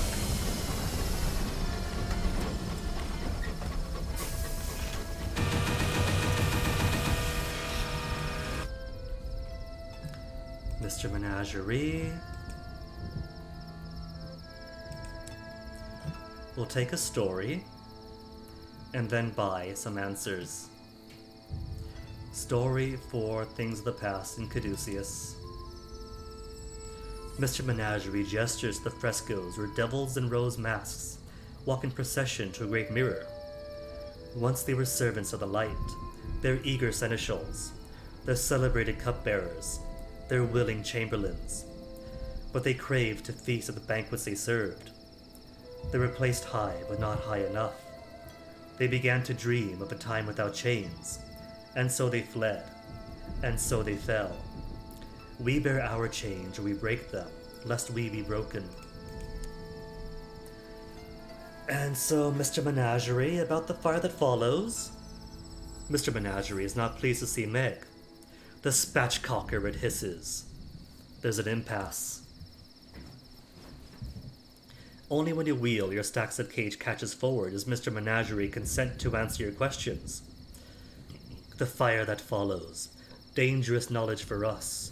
More so for you. The fire is a hunting flame. It comes for those who know a thing they should not know. It draws back out of the starlight. A secret, sworn between suns.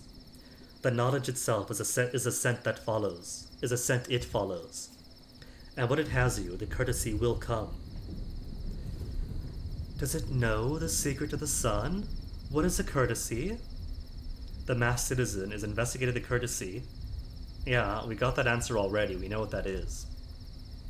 What's the secret of the suns? If it knows the secret of the suns, and if it does, why hasn't the fire come for it? Once I did. Menagerie pulls its hood to one side, revealing a bat-like muzzle, mottled fur, and a livid burn mark across one side of its skull. Burnt it out. Better my fire than theirs. The hood falls forward. The flame has your scent? Menagerie asks. No, Meg says, a friend. She's missing. Ah, then look for her in the House of Jude in London. I know its master. I collect my pets. He collects his. And reason to go back to London then? And Mr. Menagerie, now do you go to New Winchester? We return to the smoggy, clanking, singing, stamping, thronging, frantic stew pot of humanity. The blister of glass and steel in the heart of the garden. It's New Winchester. Winds of elsewhere. Mirror shard again, please.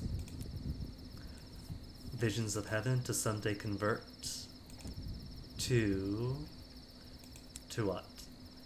To moments of inspiration. Ebullient decadent, Mr. Storage has rejected his work. The ebullient decadent receives his pages of his poems with evident delight. My poem. You know, I think it could have been better. What do you think about the line, pierced by pleasure and poisoned by pain? I made it of crown and thorns and chain. No, don't answer. Your expression says it all. He sighs. But I have exhausted this place. My poem is complete, but not good enough. I must seek my muse elsewhere. He hands you a bag heavy with sovereigns. I could afford to be liberal with my gratitude now. And now, 2,000 sovereigns again, so I haven't got to worry about money. But I've remembered. Tea hair. Who keeps putting long curly hairs in my tea and my water? I don't get it. Whatever prank this is. I can speak to the devil, but the port report to Caduceus, couldn't I? Ask him about his memories of Caduceus. Must have passed through there at one time. After the will of the wolf, he says, the devils could no longer remain at the site of the judgments, not if we intended to live. We escaped through Caduceus into Parabola, the place that is not, and from there onward. We were a people in exile, not strong enough to take a place and hold it for our own, not weak enough to be welcomed as refugees. It was an intolerable time, and I take no pleasure in remembering it. Aunt just needs royal dispensation. You need... Circus needs going around the reach. Almost done. Done. Done. Done. Done. So just you, and you. And the poor conductor is never going to be complete for this run. Which is fine, you don't have to complete all the officers all at once. They do upgrade. And the upgrade gets shared between captains of the same lineage. But you can always do the next captain. There's nothing saying you have to do them all at once. Although doing them does give you a good amount of XP too. So next stop. Empyrean, I think. All the way across the map.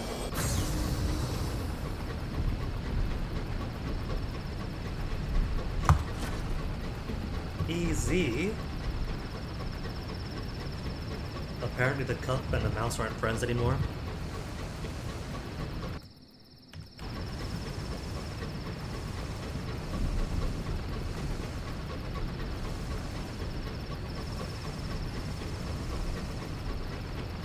Oh, that's why, because Perturbia cup must have been perturbed.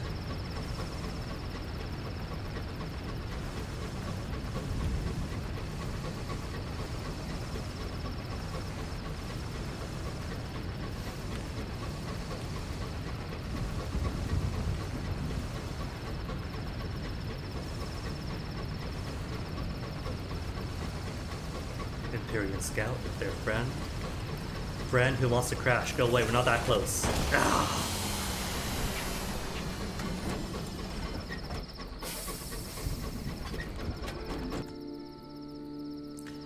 Maybe because they're both riding Empyrean ships. So we thought, hey, that's a friend of mine, let's give him a hug.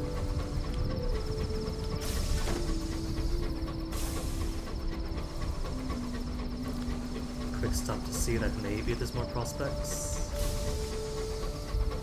Probably won't be. And if there is, not something I want, probably. Though I do have the Bombazine for Lustrum. And I do have enough of it. And do need to stop by Lustrum eventually.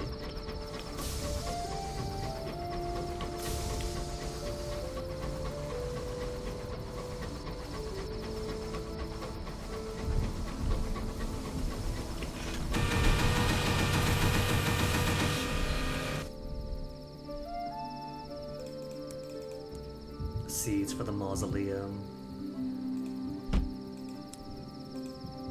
Bleh. Though I will take 2 food. Got plenty of fuel and food, but helps be cautious.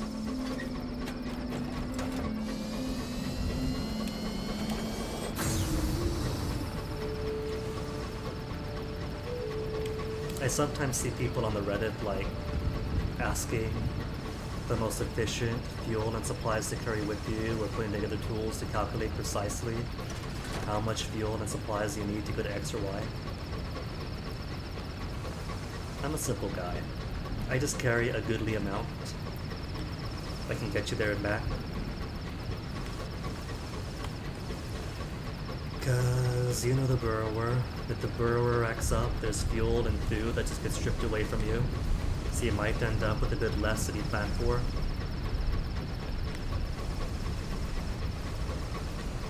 And if you're taking time to fight stuff, that's food getting eaten, that's fuel getting consumed with maneuvers.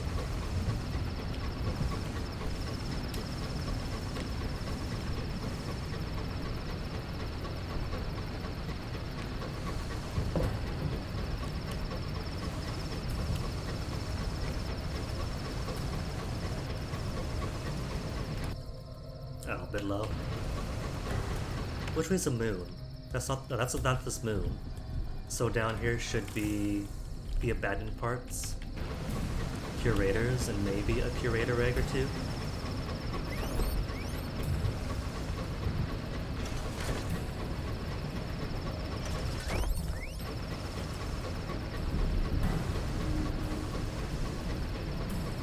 Found nothing. Then maybe what's ahead is a curator egg.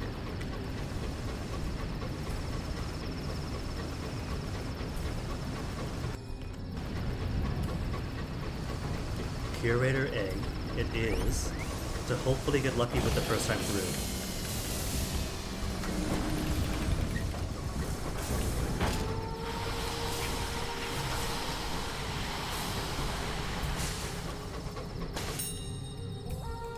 Take the egg.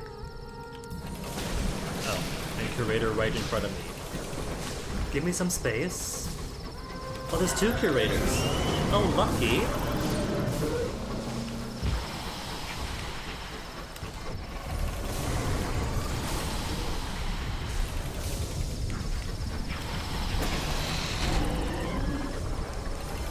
Easy kill.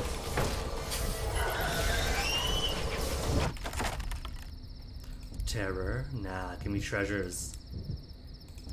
What have you got for me? Experiments, captivating treasures, sovereigns, and 4 times artifacts.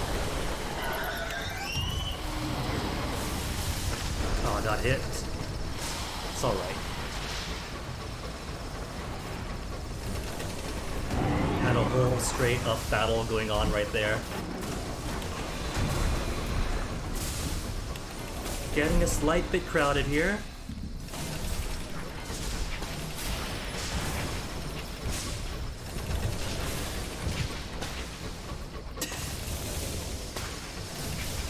Curator off to the right, apparently. 100% chance to restore hearts, or to restore hull with hearts. Nobody lost. Okay, Curator, there you are.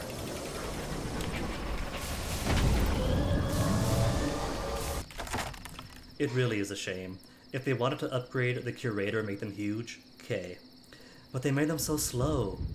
So they're not just bigger, but they're slower, so they really are just giant targets now.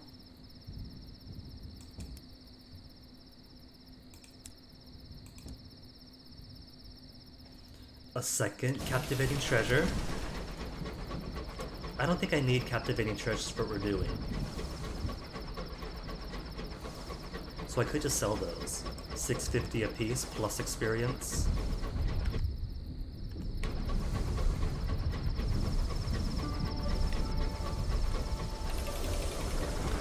But there is no chance of dying from combat now. Not with this tiny zoomy thing and Wrath of Heavens. 3 shots, 3 direct shots with the Wrath of Heavens, and that kills a Curator. 3 shots isn't much at all, with how big they are.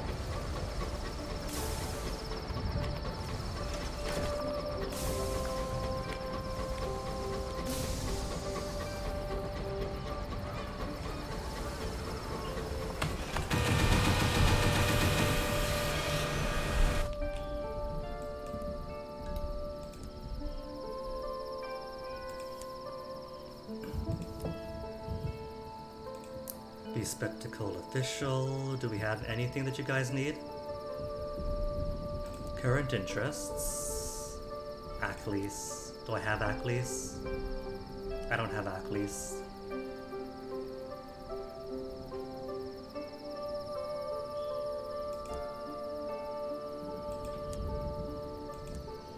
Plaques for terror reduction. Empyrean for good repairs.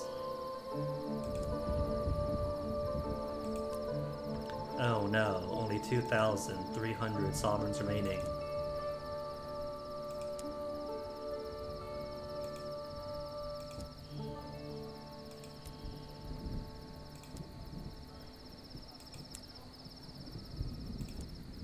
Festival of All Conquering for more Sky Stories.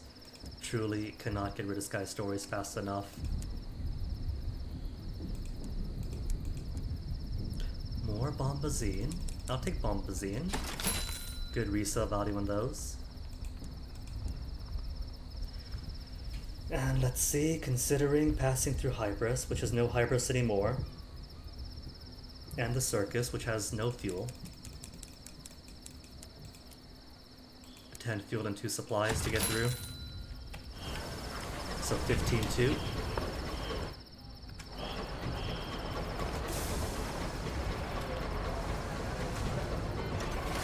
Just fireworks, don't mind me.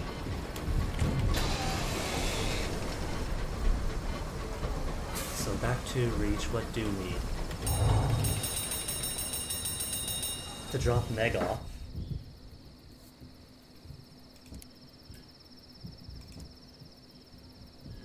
No, that's right, because we haven't finished off Meg's story yet. Gotta get to the House of St. Jude. Or the House of Jude. In London. The burr below really wants to hate me, but is already at max hate.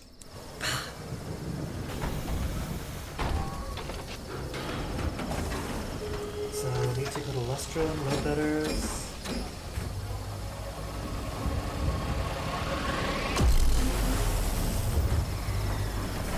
So I gotta find myself a traveling magician. Ledbetters for the vagabond, finish him off.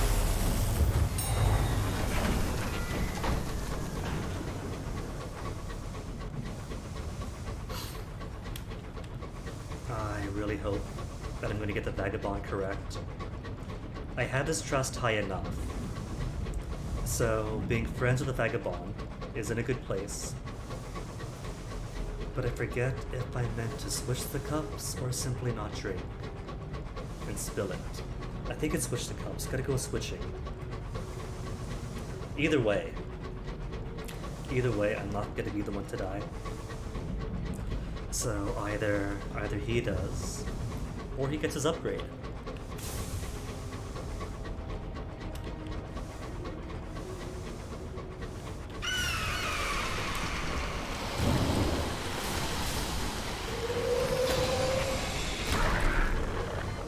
Bronze wood.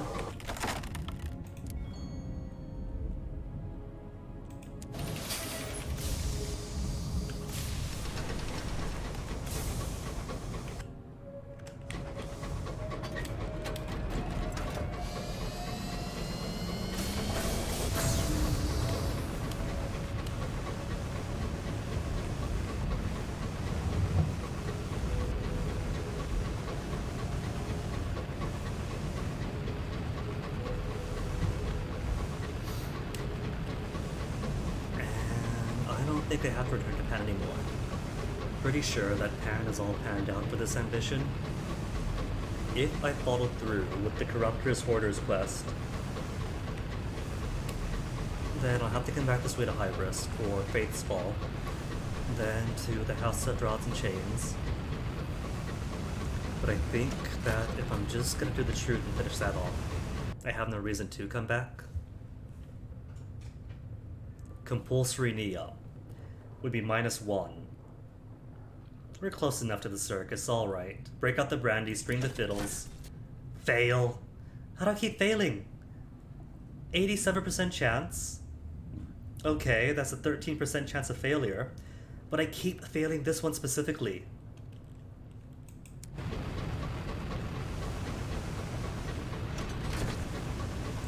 Then last crate of food. Crew, that's on you.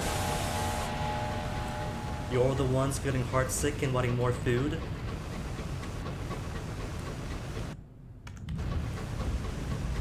It's alright, the circus is coming up. The circus will nourish them.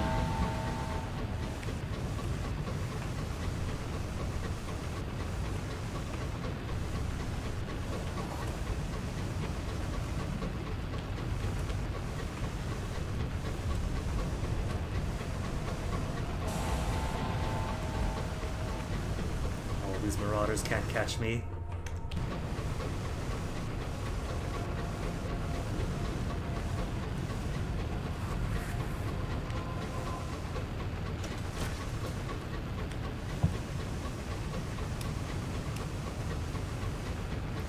They are lucky I no longer need a weapon.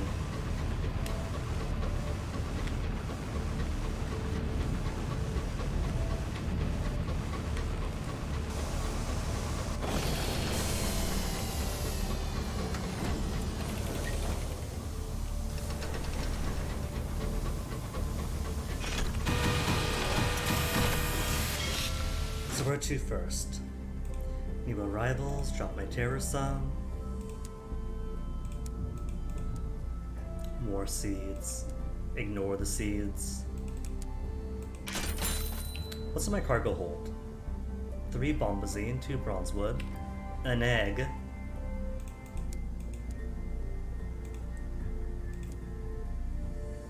free tickets and performance. Back to 20 Sky Stories.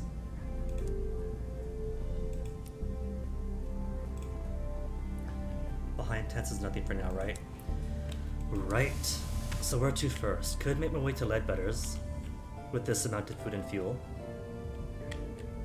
Yeah, I could. Got plenty of money.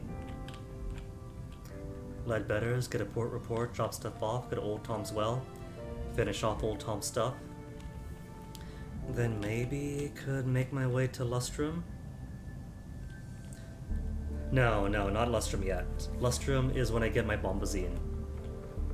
So Ledbetter's, Old Tom's Well, then back it around to Winchester.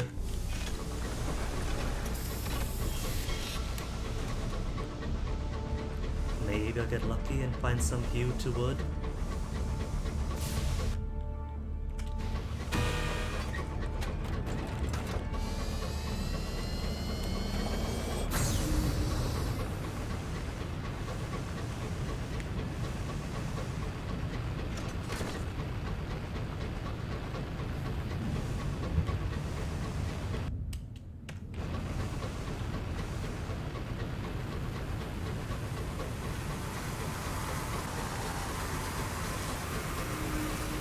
It's not the same.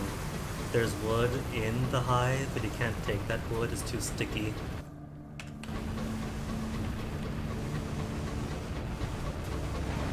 Who's this? Oh, hold on.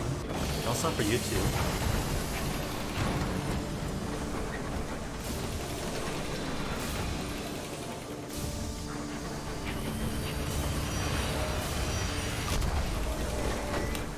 Trying to keep me from my loot.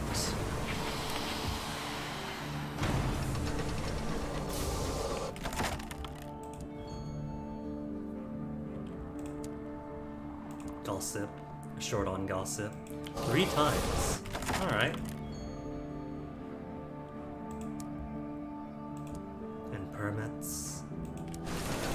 Only 11 permits.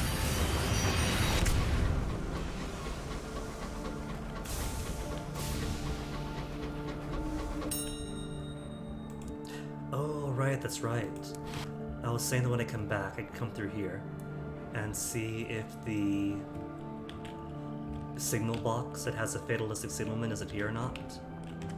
Oh well. I guess the fatalistic signalman is never going to be found.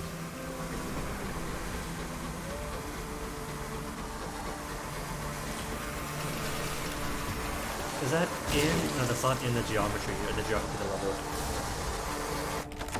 Thought those leaves are ground.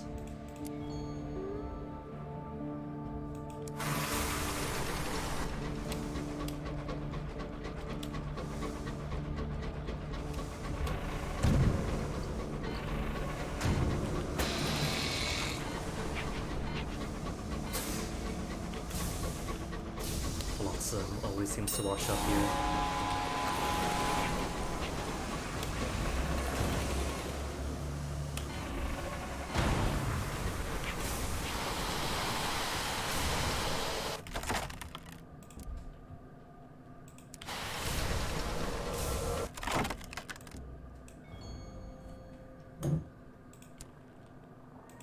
More secrets.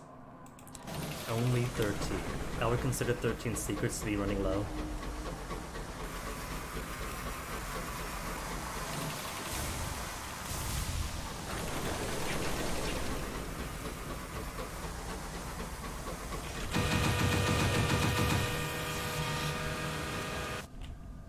Alright then, Vagabond. Vagabond has acquired an enormous knapsack and has packed an equally enormous amount of glassware into it. Oh, I need seeds. They sell seeds here at least. Cheap seeds. The rich will not be easy, he warns you. It will hurt us. It will change us. Change us. The two who lead this forest will not be the two who entered. Strike out to the wilderness with our very trustworthy vagabond. You hike until you reach a ring of sharp stones. The vagabond builds a fire and spreads leaves over the flames. Its smoke is intoxicating. He presses a thimble of something oozing and red into your palm. It tastes sweetly foul. Squatted over a cauldron, he begins simmering a stew of chopped toadstools and slimy carcasses. When you next look down, your arms are gnarled tree branches. They sprout glistening fruit. The vagabond plucks one and adds it to his mixture. You blink. The sky changes color. It smolders red. The vagabond has drawn symbols of the soil. How much time has passed? You try to stand, but you are rooted to the ground. You strain to speak, but your mouth is sealed by bark. You would claw your lips free, but your arms are twisted branches. The vagabond sets out 2 cups, one for you, one for him, and pours a seething mixture from the cauldron into both. He pauses, coughs, pushes his fingers into his mouth, and pulls from his throat the final ingredient, a calcified knobbly seed. When added to your cup, it hisses. The vagabond sits cross-legged, closes his eyes, and sings. The surrounding trees susurrate in harmony. Switch cups. With great effort of will, you are able to move, though your bones groan and splinter like sundered wood. Drink from my assigned cup, obediently. Even if we were still thinking that the vagabond is friend, this is highly suspicious. Being drawn into the forest and turned into a tree for some strange ritual. Pour both cups away, replace the contents. Well, where am I going to get a less objectionable substance? Am I going to leak sap into it? Switch the cups. The vagabond's song reaches a pitch you cannot hear. His eyes are closed in rapture. You creak forward on the cusp of toppling over and switch the cups around. The vagabond's eyes snap open. For a moment you fear the worst. But in one swift gulp, he drinks from the cup you place in front of him. You drink from the cup he reserved for himself. With that, the ritual is concluded. The birds resume their song. When did they fall silent? The vagabond stands and begins grimly packing away his paraphernalia. He does not seem to have noticed your ruse. Hunting party for a small terror reduction. Anything else to do here? Pork report. And everyone here was just all about the Apollyon cinders.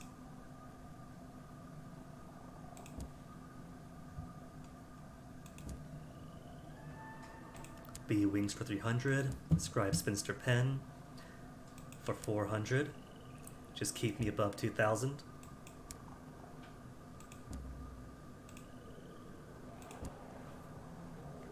Then freebie sky stories. I think I might want food though. So 3 food, 1 fuel, and away we go. Old Tom's well now, right? Tommy? Is Old Tom ready to visit his eponymous well? You perform the ritual. He should be ready to seek out his sister and confront her about Quivers and the other missing skylarks. The vagabond beams at you, his eyes twinkling. Yes, I'm ready, he says. Thank you for everything. This will make a fine story when it's over.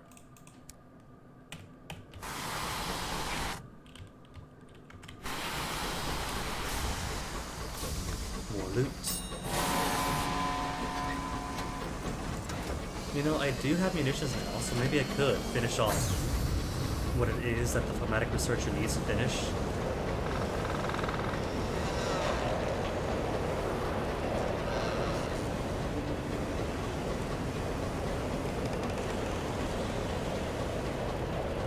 And it's only what?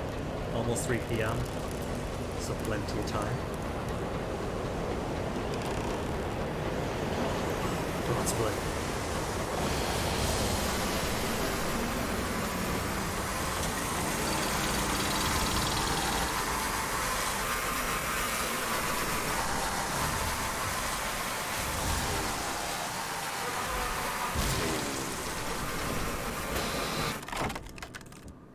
Pristine pair of wings.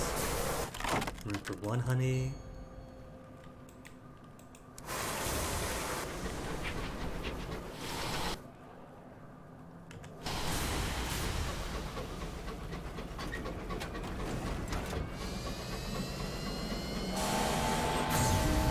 Water gonna hit me? Ayy. Too slow for me.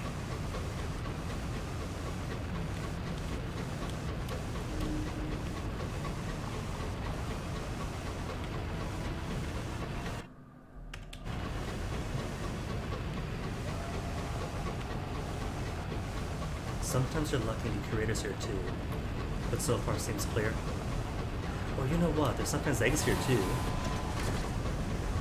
Could swing on down when I'm done with Old Tom's well, and see if we haven't got more eggs.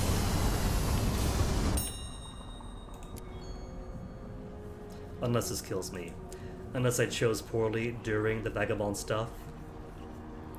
The lank minister is waiting for you, surrounded by a threadbare gaggle of her parishioners. The whirlwinds whip at your garments. The vagabond's beard and coat flap wildly as he strides towards his pale, gaunt sister. Greetings, brother, says the lank minister with unconcealed contempt. Sister, booms the vagabond, with an exaggerated bow. Aren't you going to thank me? I have brought your master another gift. Lank minister, what happened to Quivers? The young Skylark was lured here by promises of paradise, hidden in secret code. What did she do to him? The minister's face is stone. She does not reply. The vagabond answers for her. Quivers went to the well, my dear madam, he says, with a twinkle in his eye, as did dozens before him. I made a pact, you see, with the bitter old thing that lingers here. It granted me riches. I pledge it my life. He smiles, delighted by his own cleverness. But I offered some sinister folk a lot of money, and they helped me ferret out a ritual that would create a scapegoat. Ever since, I've been paying my debts with the lives of the less interesting. Sacrifice time? Old Tom grips your shoulder and marches you to the well's edge. Fathomless darkness hungers below. The lank minister and her followers have dropped in supplication, their faces pressed into the coal black ice. Here's another one, mutters old Tom, staring down intently. Their soul is bound to mine. You follow his gaze, and, for a moment, you can almost see to the well's depths. A glisten of fetid gold, a cluster of pale, grasping trees. Well, don't act too impressed, madam. I mean, we've been down there. We know what's in there. We were just down there even. But Tommy, we've switched to cups. Thanks to your trick, he has made himself his own scapegoat. You did what? The pipe falls from the vagabond's gaping mouth. He backs away, his face crumpling into a mask of terror. The winds begin to howl. The lank minister's smile is cruel and cold as the well itself. Your time has come, Tom, she says. Pay the well its due.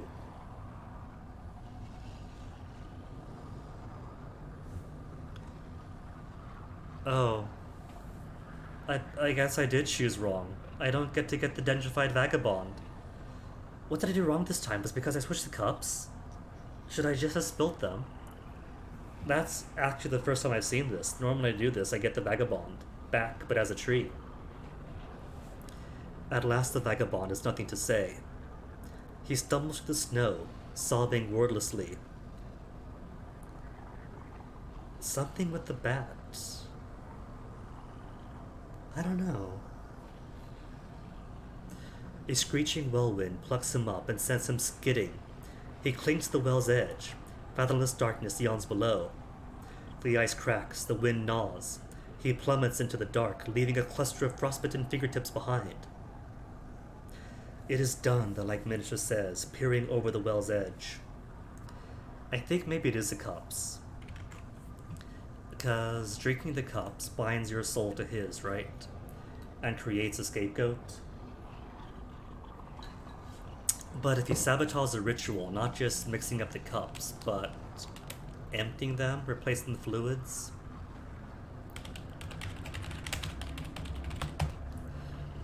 then maybe it doesn't bind anyone and he gets pulled in.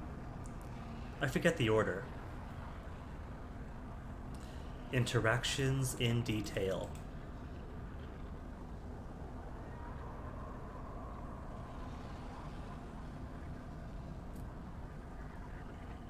Vagabond broke his pact with the remnant of the well.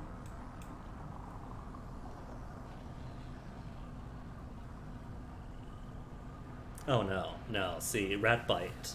If Ratbite's still on board. Scaring off Ratbite usually works for me.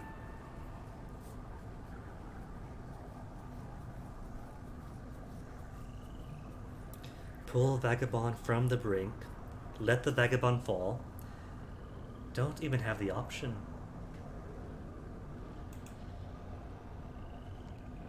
Ask Minister what happened. You know he's brought you here. You have learned that the Vagabond plans to sacrifice you. Switch the cups. So switching the cups does result in Vagabond has died equals 1. Struggle, struggle. Vagabond respect for you. Change of heart. Struggle against the wind. Sacrifice must be made. Inevitable. You take your place among the trees. You poured both cups away. Ah, you do gotta pour both cups away. Okay. That's where I went wrong. Well, that's okay though, because I've seen something new. I haven't had this outcome before. I've always by chance gotten the dendrified vagabond. He killed you, Gregory, oh no. Did you trust him too much?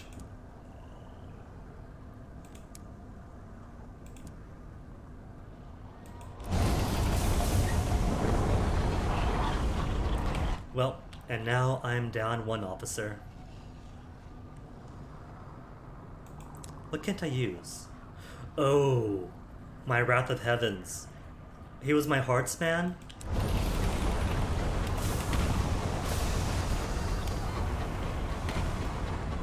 Oh, I can use it still. Just it's actually at half heat now. So anything destroys that.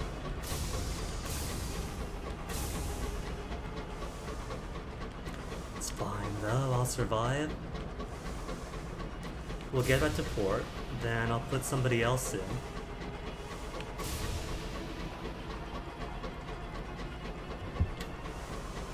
In universe, if I have to lose any officer, the Vagabond isn't too bad since he has done some pretty nasty stuff to lots of people.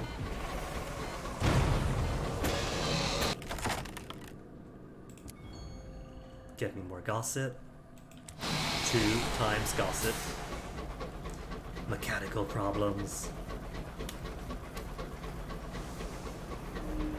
Bronze wood already hewn.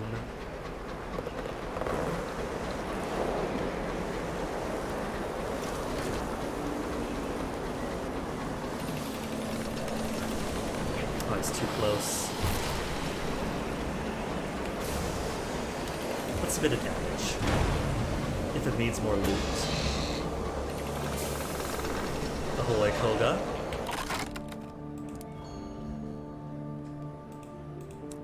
"24 nameplates that I have to turn in. More secrets.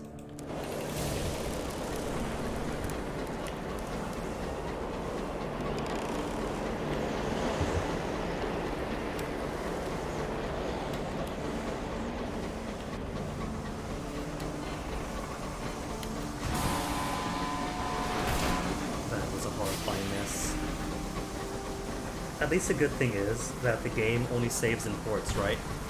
And Old Tom's Well doesn't count as a port. So, if one knew that they were going to die at Old Tom's Well, then what they could do is exit the game, come back in, and they would lose no progress. They wouldn't be able to complete the game or complete Old Tom's Well or Old Tom's thing. But that's alright. They could always leave it incomplete until the next time, to the next captain. Gnome plates indeed, Koga. Sweet Jane had a history with the stovepipes. So the more nameplates you bring her, the better she is, or the happier she is. And by happy, I mean pays you. And that's enough research for now.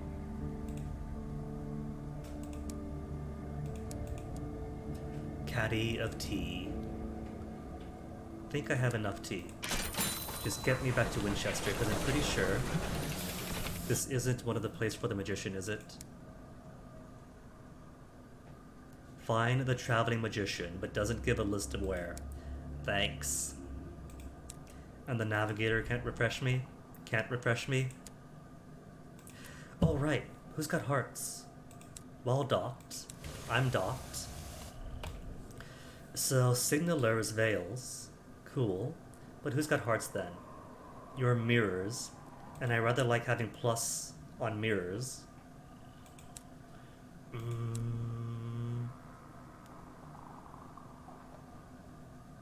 Does anybody else have hearts? Veils?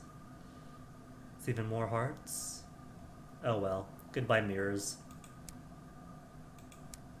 What is my hearts currently? 54 plus 10.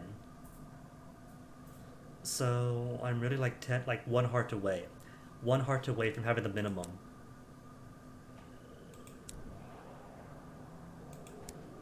Fine. Clay conductor it is. If it means getting to use my baby.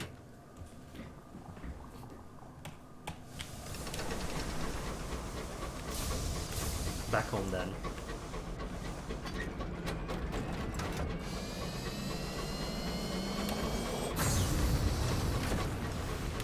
Okay, so what did they say the magician's gonna be then? I remember that one was Port Prosper, and one spot was Lustrum. Titania. Titania, Port Prosper, and Lustrum. And Titania's right here, and the first spot is always 0%. So, might as well stop by and check. The baby is a Wrath of Heavens. The most OP gun there is in the game. I wasn't going to aim for using it or collecting it. Normally I'd upgrade from the Jerusalem gun to the Marauder Mangonel, because the Marauder Mangonel is common enough. Except apparently not this time. This big, beautiful baby. Ball of pure, concentrated hate, wrapped up in correspondent sigils. It's pretty, and pretty deadly. You could even blow yourself up with it, if you deploy it too close.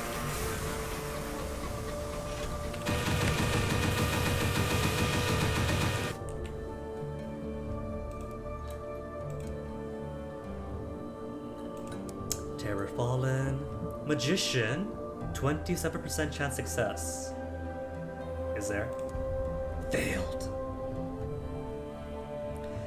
You're directed to the mayor, who was dismayed to disappoint you. Peppercorn always seems to rush off the moment she's done here. Perhaps it's a pollen. She walks around the fortunate navigator and frowns at the body at his back. Is that an art piece? Still, you've narrowed down the list.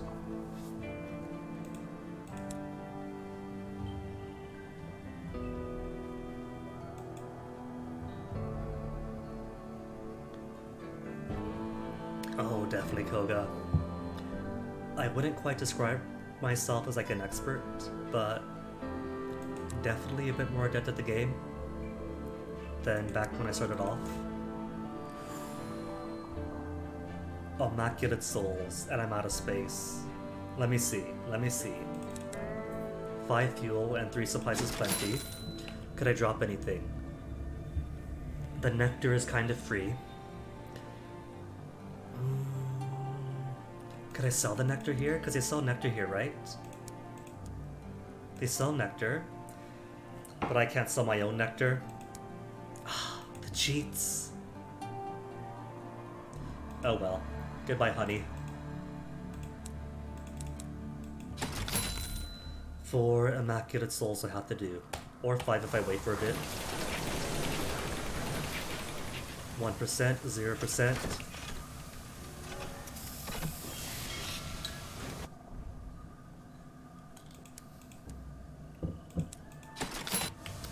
Immaculate souls to bring home.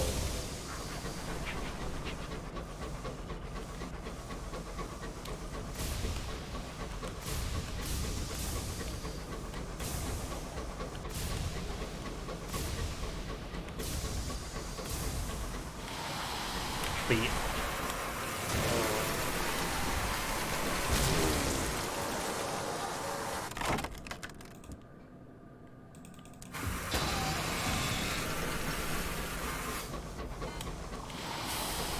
Is that fresh bronze wood? Oh my goodness, it is. But I have no space for it.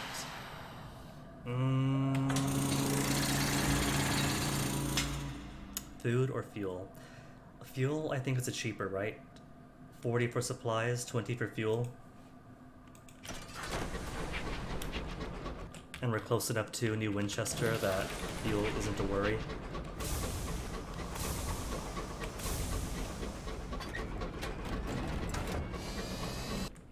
Oh, wrong way.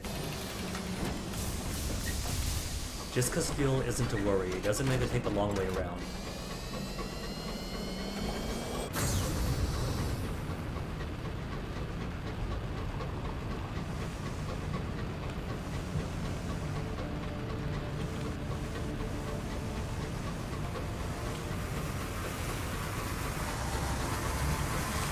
Can I at least start the conductor? No, he wants nectar. And I just tossed all mine out.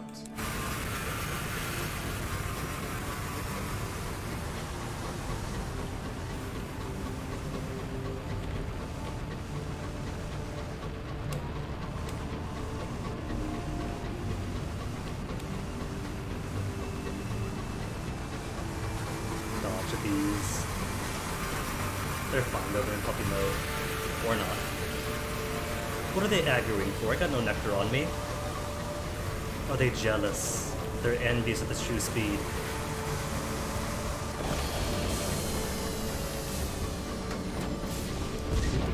Oh, there's a liver in the way. Can I get the one without hurting the other? Because I kinda don't want to hurt my Kakity friends.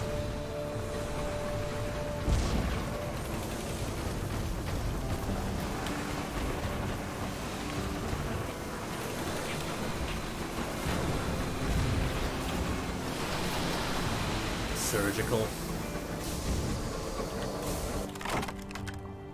Lockbox, supplies, cargo. Cargo. And more bronze wood. Bronze wood, so I could totally start the Corruptorous Hoarders thing now. If I wanted to. I mean, I've kinda failed the Vagabonds. I suppose it counts as a win condition. But losing an officer is still a lose to me. You don't die, but you lose an officer forever. So might as well finish off the Hoarder, if I have the chance.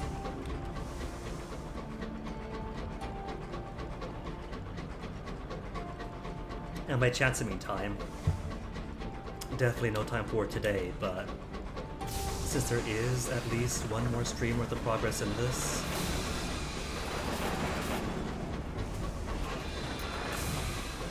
could possibly finish this in one stream, in fact. Because once you find your friend, it's all down to making your plans and finishing the plans.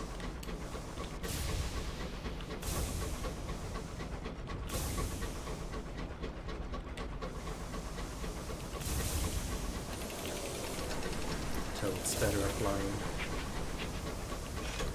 There's a spider on the dock, and the driver got scared.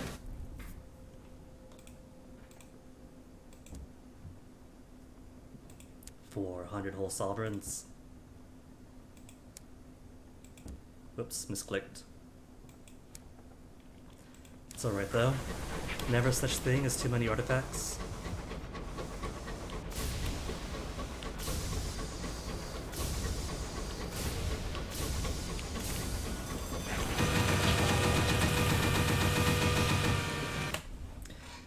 Okay, Lustrum next, then out. Mr. Menagerie, to finish off your story. Mr. Menagerie stares around him at the smog and the industry of New Winchester, the teeming throngs that crowd the station. For a moment, it seems subdued, awestruck perhaps.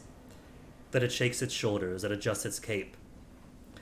We left the kingdom of ways and measures behind. We sought something new, but became lost in the sunless sky. Title drop. Then you arrived, with your delicious novelties, your items ripe for collection. Mr. Menagerie gestures to its few remaining cages. We have given away everything we gathered then, but we'll stay here a while yet. We have new appetites to satisfy. And 1,000 experience. 80085. Experience total.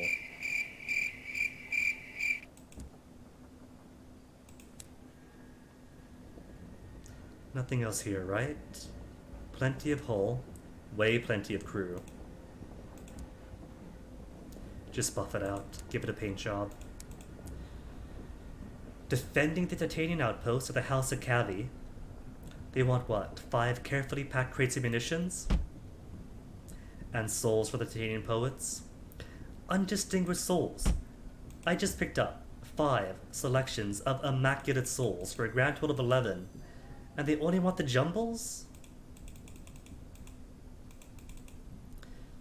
Who would have guessed that poets are exceedingly unimaginative stock? So 7 is for Lustrum. Haven't got much space though. 5 for the Cavies. And 5 souls for the poets. Leaving me space for no food or fuel. Fuel it is.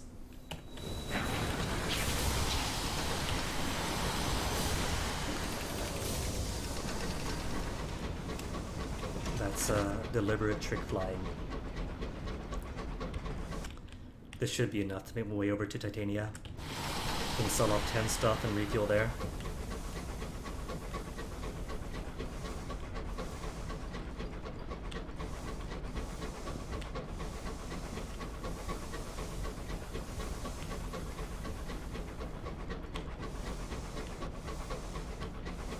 Lustrum, and should be better chance of finding the circus person, the traveling magician in Lustrum.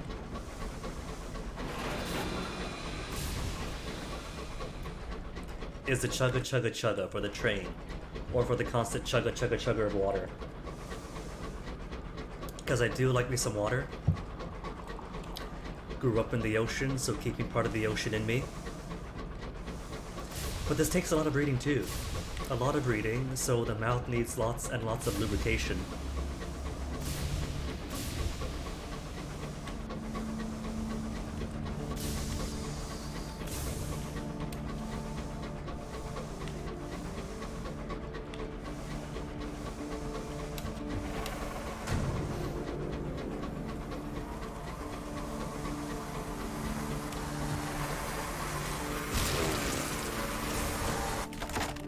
Apparently, what I want, experience or honey?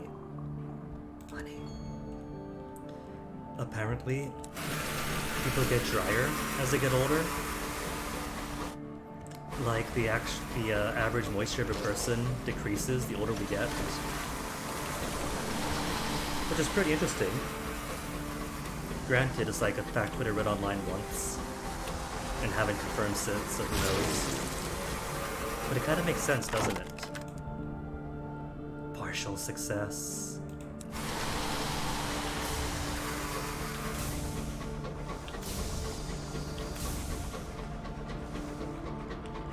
And it kind of tracks with other things that I've read. Like apparently, you get less wrinkles if you live in an area with high humidity.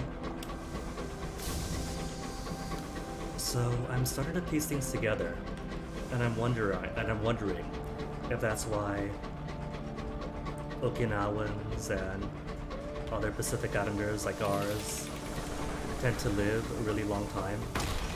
Well, my great grandmother was like 113 when I met her as a baby. On the one hand, getting more water in you in general. On the other, lots of humidity, keeping you well preserved. Inspiration for giving guns to the cavies. That's the real benefit. You could get a moment of inspiration if you go with a particular building of a particular style, and you get a moment of inspiration once per captain. Or you could repeat munitions for the House of Cavies over and over and get free inspiration on top of your pay. Souls for the poets. Do the poets pay any well compared to the cavies with the bonuses? Kinda. Cryptic benefactors are kinda valuable. I'll give them that. Sook, I am in desperate need of fuel. And a bit of food.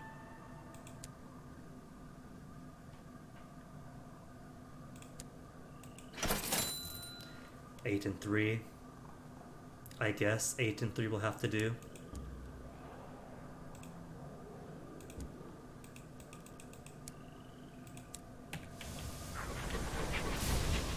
Two Lustrum. Lustrum for Bombazine and Magician. By way of Carillon.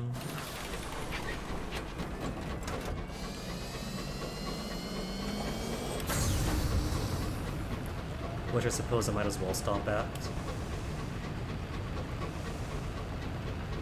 I don't think there's anything I need at Carillon. But a port report is a port report.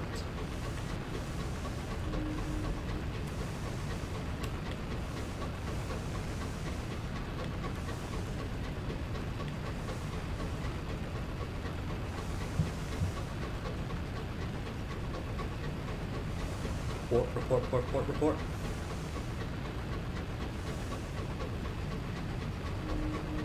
It's a report port.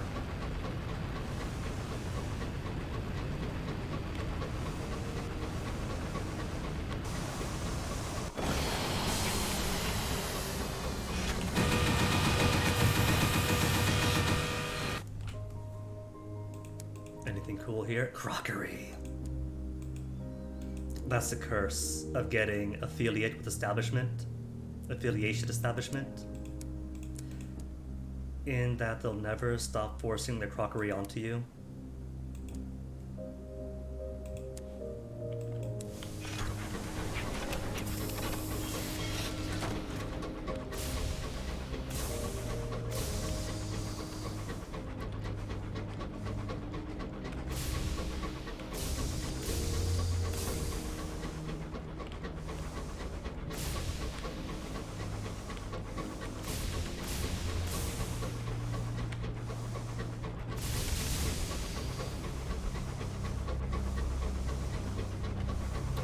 Fight? Who's fighting who?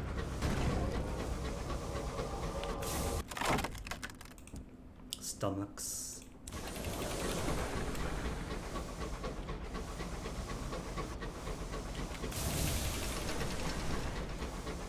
Marauder, don't go away.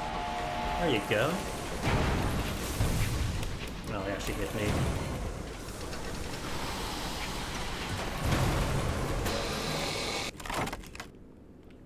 Demand their stolen souls. That's a bit of a rarity. I've only seen this once before in my 2-ish years of playing this, and that's twice in one run. The lore behind the Garden of Insatiable Roses. I think that's one of the sections of Carillon where the devils torture their penitents in particular ways. I forget which sorts of tortures you undergo at the Roses, but it's just one of those. 5 jumbles of souls.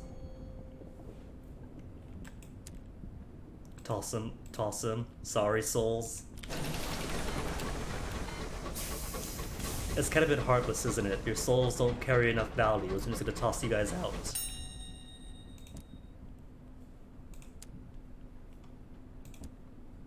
Sky stories, and still no signalman. I'm fairly convinced now that the signalman only shows up in one given box that I haven't been to this whole time. I heard gunfire. Who are you guys fighting? A dreadnought. How dreadnoughty of you.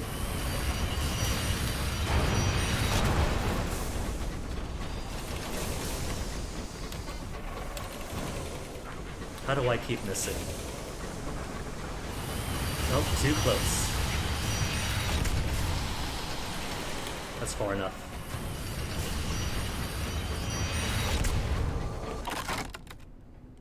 It's alright, nobody's using those souls. They're probably already dead. So they're probably not gonna miss it.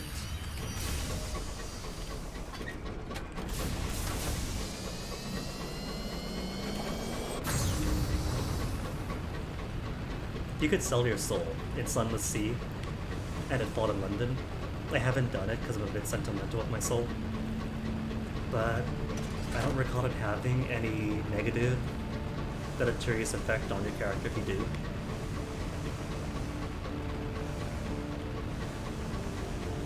Oh, you know, the things that happen to a soul.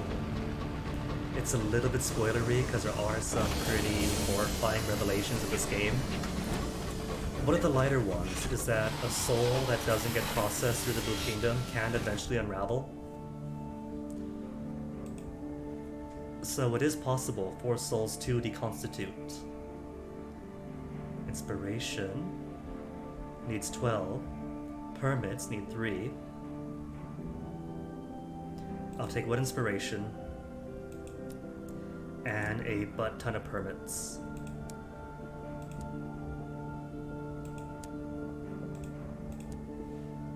Well, I guess it's not really a spoiler since the devil talks about it, Mr. Menagerie talks about it, if you go to the... if you follow Mr. Menagerie to Port Avon. But they get eaten. The souls are for eaten by the suns.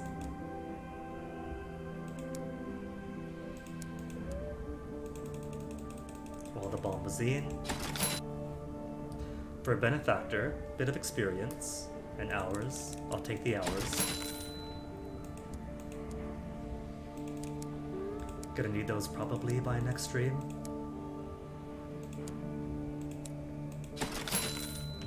And where's Prosper from here? Prosper is a fair bit out of the way, so hopefully the magician is here. Magician?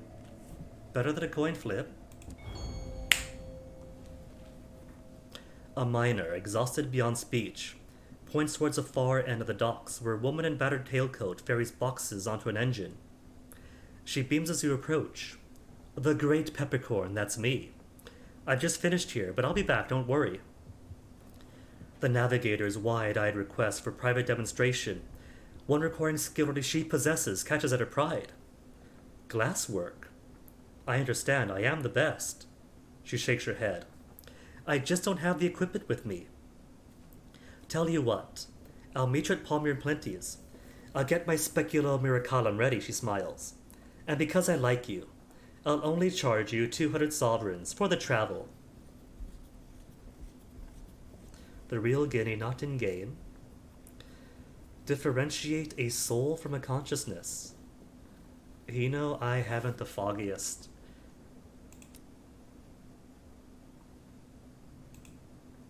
Is all I'll say on that. I am very I don't know on the subject.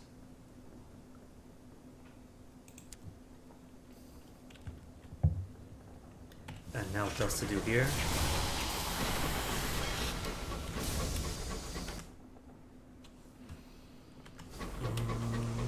Going through the desolation of Saliba's a bit too tight for full steam. There's turns, but there's also lucrative monsters to fight that might bash into me.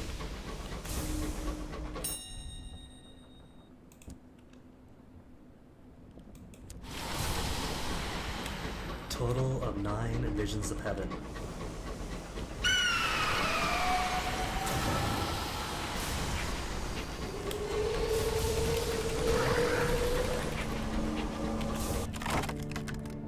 Pen.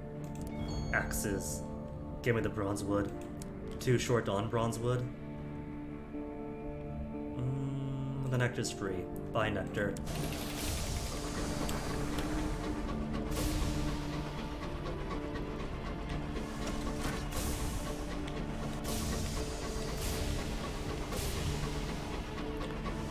So are we going to get a curator up in here?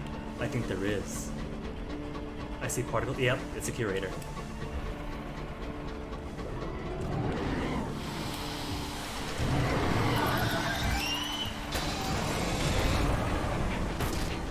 I don't have that. It's guaranteed 3 hits anyway. Might as well go a little bit easy on them.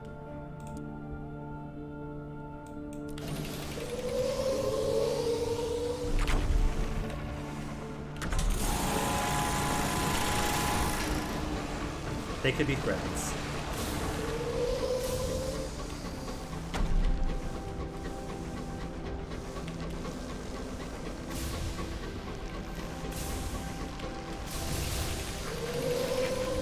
It's chosen me. It didn't. It could have been first attack at his scalp, but chose me instead. That's too sweet. And now it's dead.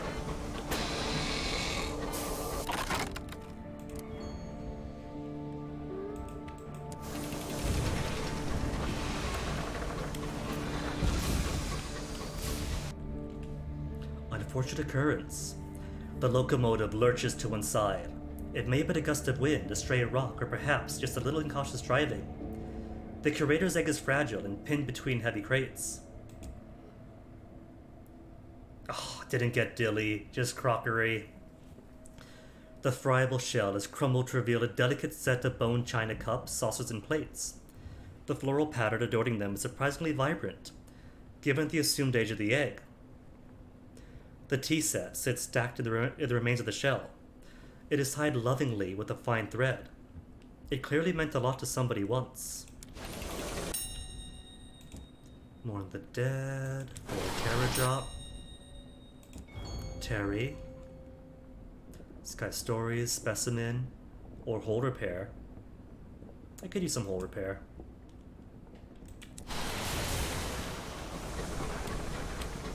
Or could liaison with the brilliant eccentric for a free once per captain Hole Repair, but she's more than that. She's not just a repair van in human form.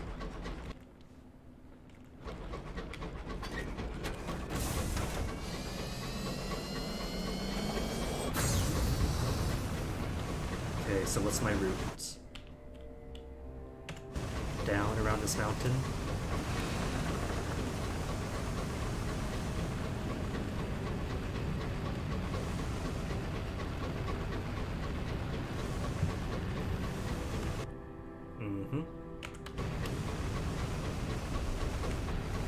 Then right at the second exit. Second exit.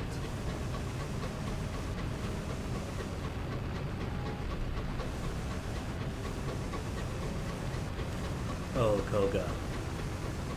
It definitely is. With this engine that I'm using, not the locomotive, but the actual engine, you're about 125% faster. Well, you have a speed boost of 125%, so you're like 1/4 faster than you normally would be. And while doing full speed, 150%.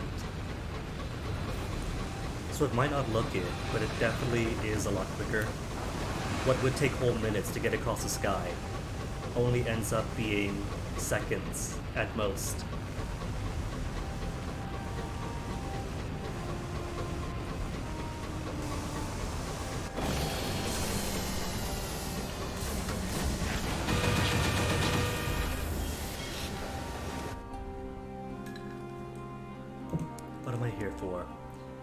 Flowers for the Ringmaster. Bronze wood for Prosper. Keeping my hours. Gemstones for the Mausoleum. But I've sold all my gemstones.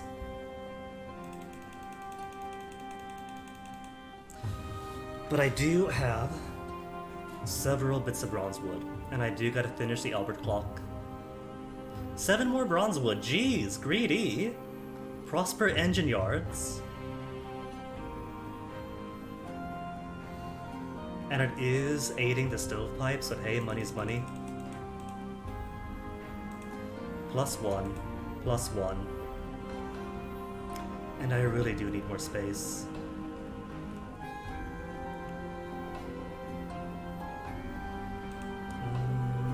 They don't sell fuel at the circus, so I'll hold up on that instead. Circus and Port Prosper.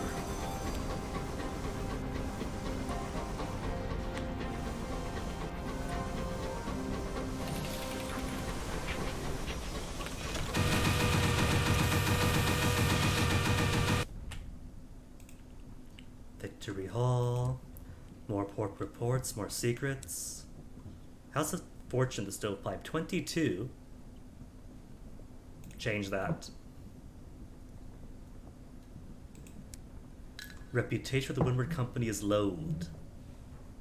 I wonder if I can get it to the point where they actively shoot on sight.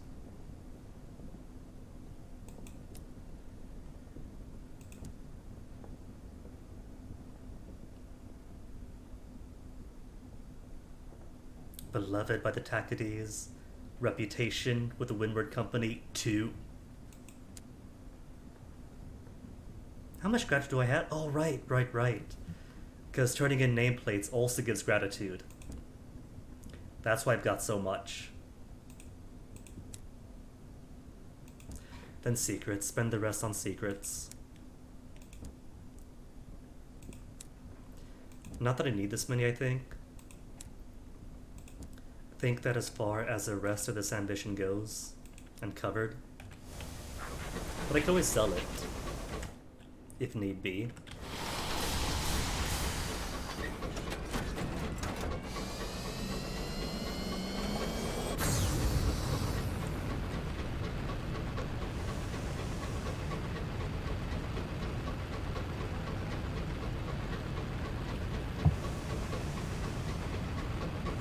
I suppose for comparison, if you're going 10 miles an hour, and you move it up to 15 miles an hour, it might not feel like much,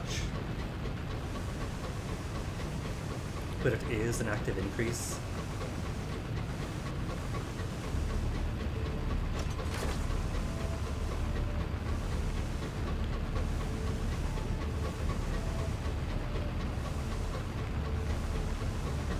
Like that was what, 10 seconds maybe to get here?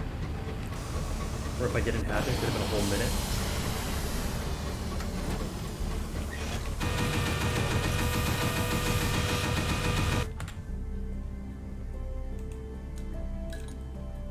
Alright, out of tea. I keep trying. Put that away so it can stop distracting me.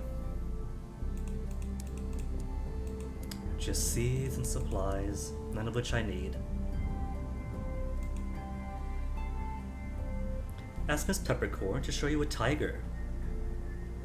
Oh, you mean the constant honking of the horn? That's me. That's me just having some fun. She stands beside a full-length mirror, framed in ornately patterned bronze. She is delighted to see you. Do you have the money? For the fuel. Miss Peppercorn transfers the coins from one hand to the next. With a wiggle of her fingers, the coins are gone. She basks in the navigator's conspicuous delight. You're all right, you are. She nods towards Altan, once more on the navigator's back. And I've had worse audiences than your great friend. At least he's not throwing anything. I've surpassed my father, you know, and he could fill Mahogany Hall. She pats the navigator's arm. I'm certainly the only person who could do this as cheaply, and with this few accoutrements. In fact, I only need one more thing. She beams and looks at you expectantly. Then what does she need? I need a cat. I will not catch one for you, she scowls. And once you have one, you better keep an eye on it. I don't like the gossiping little things. They are too fond of scandal to be trustworthy.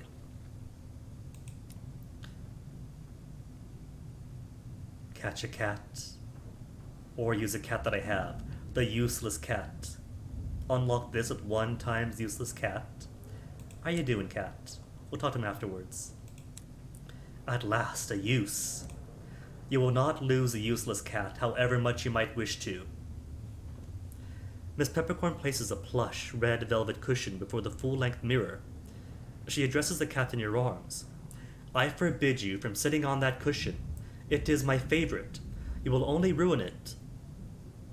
The cat squirms free. It leaps straight to its inevitable destination. The cushion.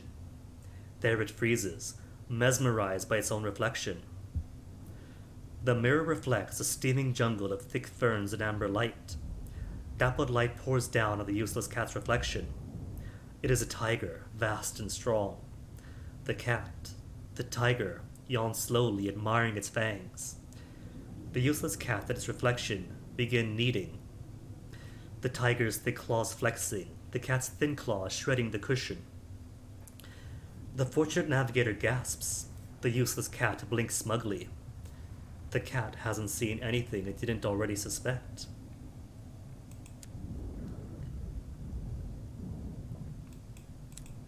Alright, navigator. Is that everything you and Altan wanted? He uses one of my many inspirations. He only speaks when questions. He has missed the last 3 crew poker nights. You'll need to tease out what's caused his change in mood. You find the navigator in a quiet corridor to the rear of the engine. He's staring out the window. When you speak, he jumps. Damn! Oh, sorry, Captain, I thought I was alone. He takes you back to his cabin. It is tidy. His desk is empty, but for a fresh journal. His clothes are neatly folded in his footlocker. Altan's body lies on his bed. The body wears only the garments it wore in the graveyard. We have one last journey to make. One last adventure. It'll be an ending fit for King Gazar himself. I want to take Altan to death's door. To the Blue Kingdom.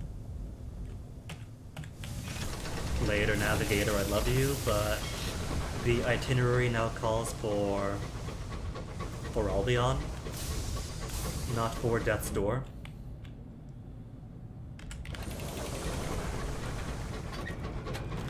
Okay, gonna make a pit stop at Port Avalon, then Port Prosper.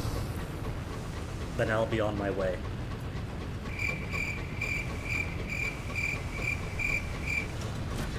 Hush, I know, I used that same joke last week. It's a good joke.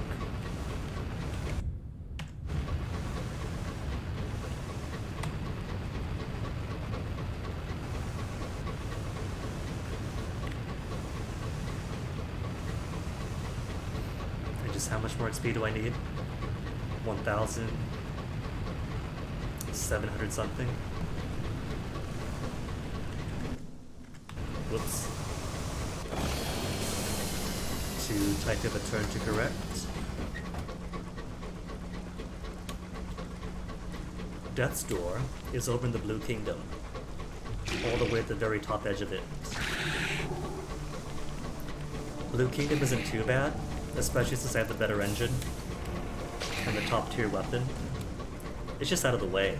Gotta go all the way back to New Winchester, spiraling out to the transit relay, then all the way to the very top. But we are going to go to the Blue Kingdom eventually. We kinda have to. Cheap fuel. And seeds. It's seeds everywhere.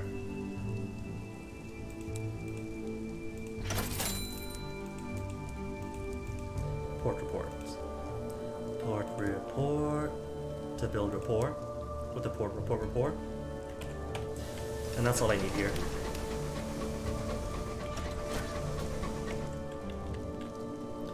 Then out to Port Prosper.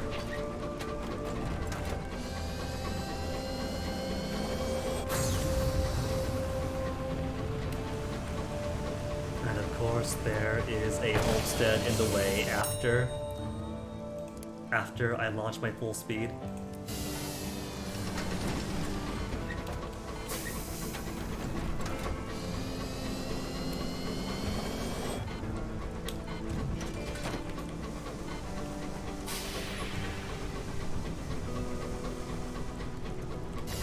Tuddlescombe, do you by chance have the very fatalistic signalman? No signalman here. Outbreak of heart sickness, oh my goodness, this crew. What are they heartsick about? Most of these guys haven't survived more than a year. There's 2 who've been here from the first year, 1 from the first day. Most of these guys are picked up from the 23rd of June last year onwards. So it hasn't even been a full year yet for most of these guys. And every time I hold a knees up, it fails. There, success. Still use a supply, but at least Terror falls this time.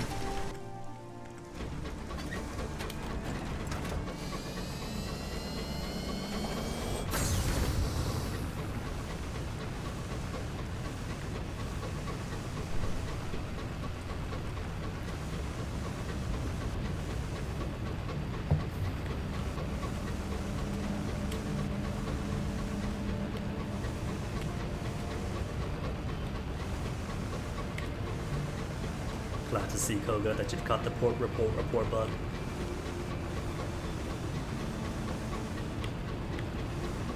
I have to wonder, because this game is like, this whole series is supported by the writers behind it. That's where its strength lies. And there are some fun words and phrases in this series. So at the back of my mind, I'm wondering if port report was a deliberate choice because of how fun it is to say.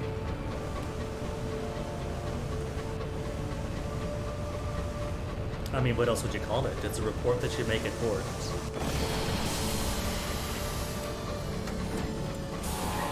Oh, I am shoot on sight with the stovepipes now.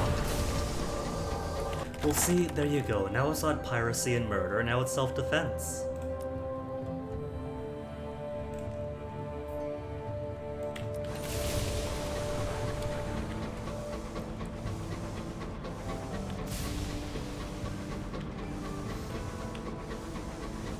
Granted, self-defense is whatever force necessary to get away, and I could just fly away. It's preemptive self-defense.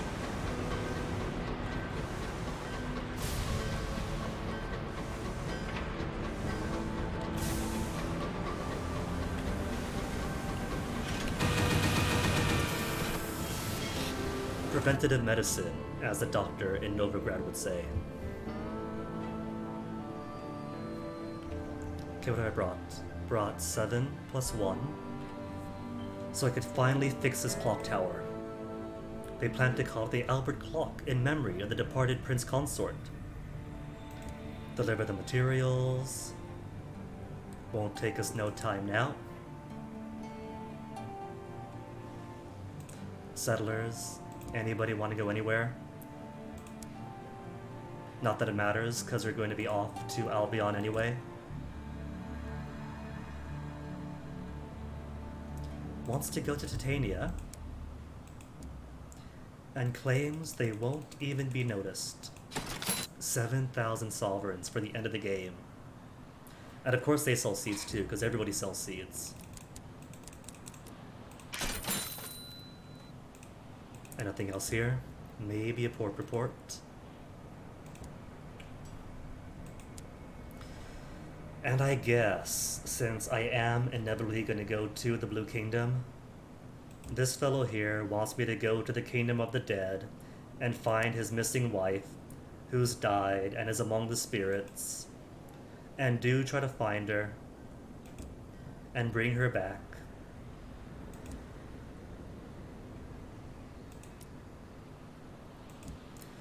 The magician's house, props and spirit cabinets line the musty hallways. Faded posters depict the magician's noble countenance as he prepares to embark on another daring adventure into the occult. Not for the faint of heart. The pernickety factor. who's been a passenger for well over a year now, finds much to roll her eyes at. You find the battered suitcase underneath a large tabby cat. It yowls sleepily. The cat could belong to the magician, or it could have just crept in here for a nap. A garnet-studded collar reads, Monsieur Francois. It looks up at you expectantly.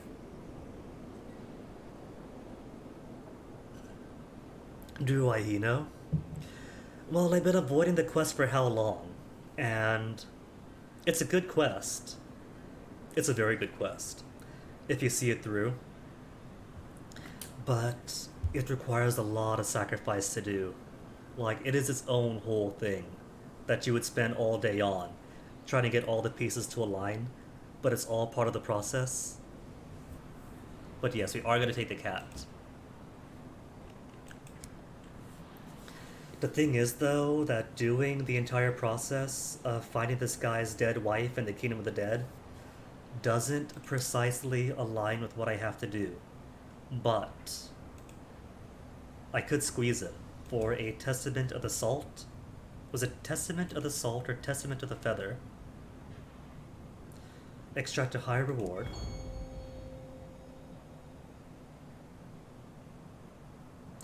He has a contact in Sky Barnett who could help me find her. So I won't actually finish what he wants me to do, but I will use his contact to give me an extra bit of resource. And nothing else here for me. To London.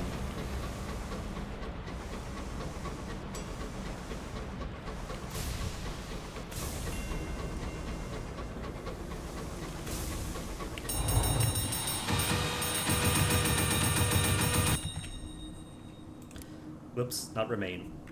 Wrong button click.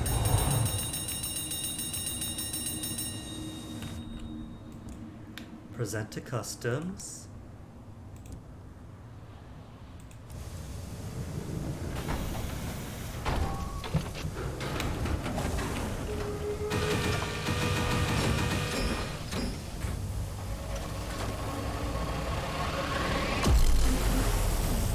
It used to be you could shoot your weapons while the transit relay was preparing your engine, but that was taken off as part of the fun patching out.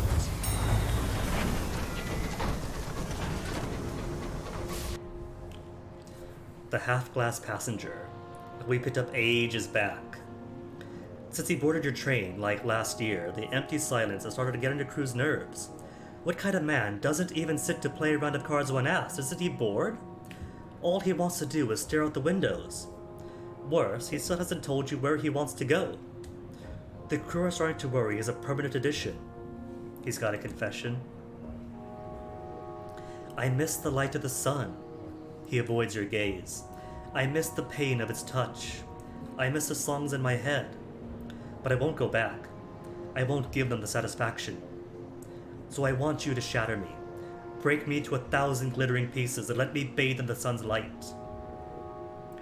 If you choose to fetch the hammer and give him the euthanasia, the assisted suicide he asked for, sometimes it works right away, and his glass shards fall into the sky.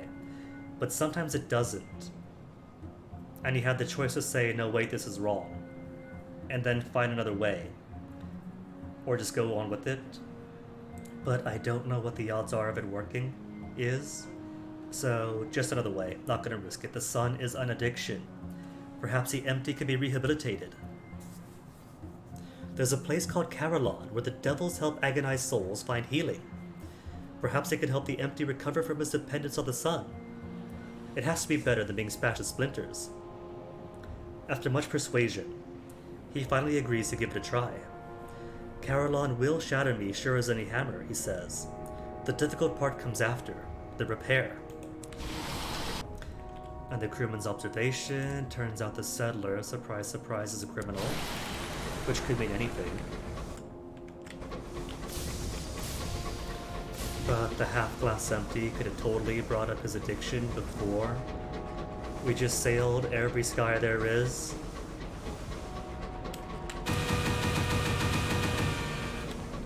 still shoot on sight with the lights turning red.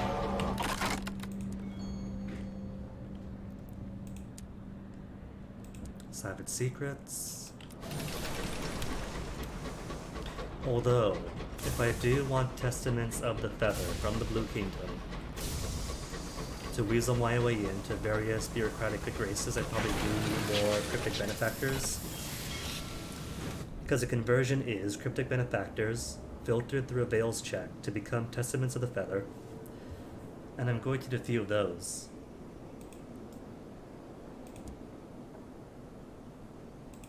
Uprising is over. Hooray, hooray, hooray. Progress of an uprising. Congratulate the governor. Level up. And do indeed get a free royal dispensation.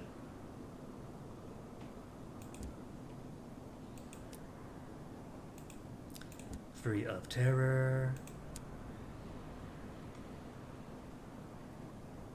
And the kids go to school now. The work world still exists, but they're getting better at worker rights and basic civil liberties. More powers to buy, plenty of space. Fuel should be good on. Level up. Game. Sovereign Edition version. Are you gonna be nice and give me an actual new facet from the Sovereign Edition? It is. I could have a pen pal. Or be friends to rubberies.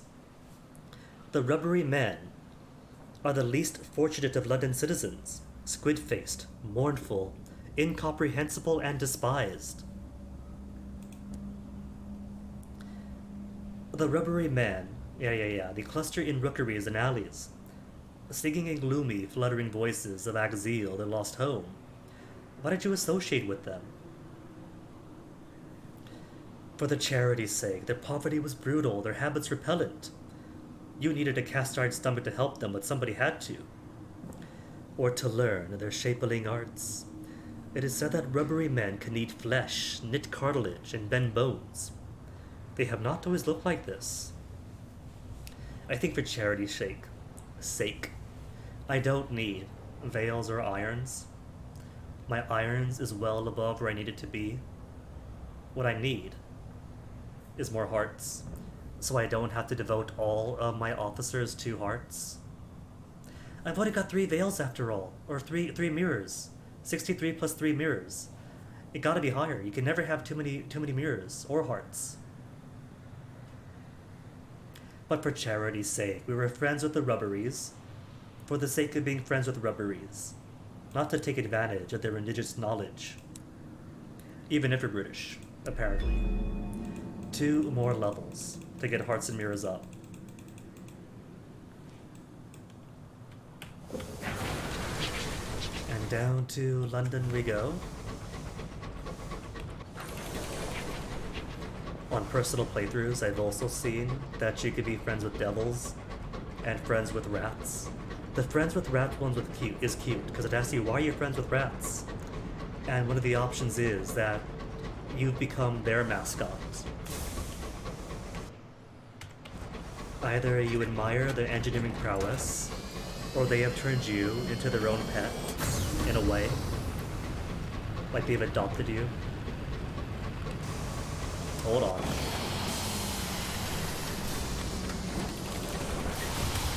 Can't let naughty dreadnoughts go unpunished.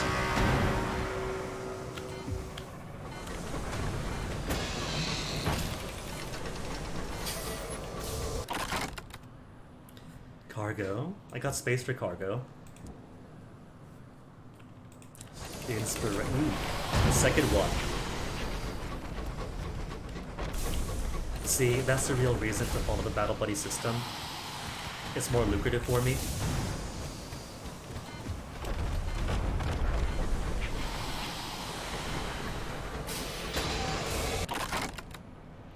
Charter cargo.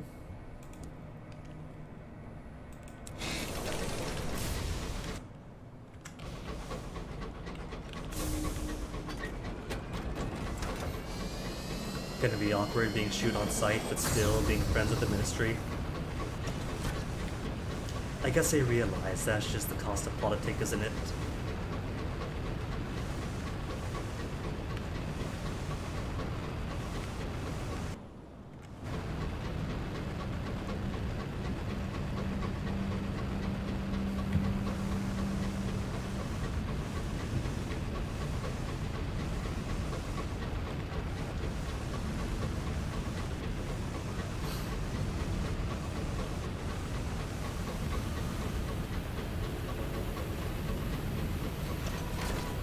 Okay, so what all have I got to do here?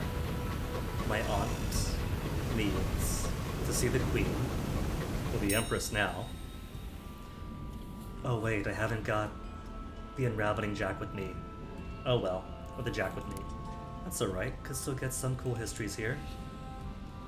Fuel and supplies, lose Sky Stories experience. Gain hull, lose terror, experience, and Sky Stories.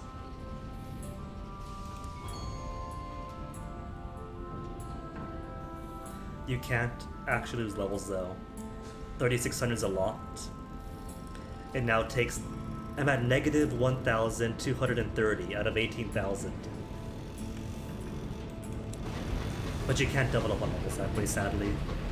Level up, lose levels, and gain level back. But still keep facets, if only.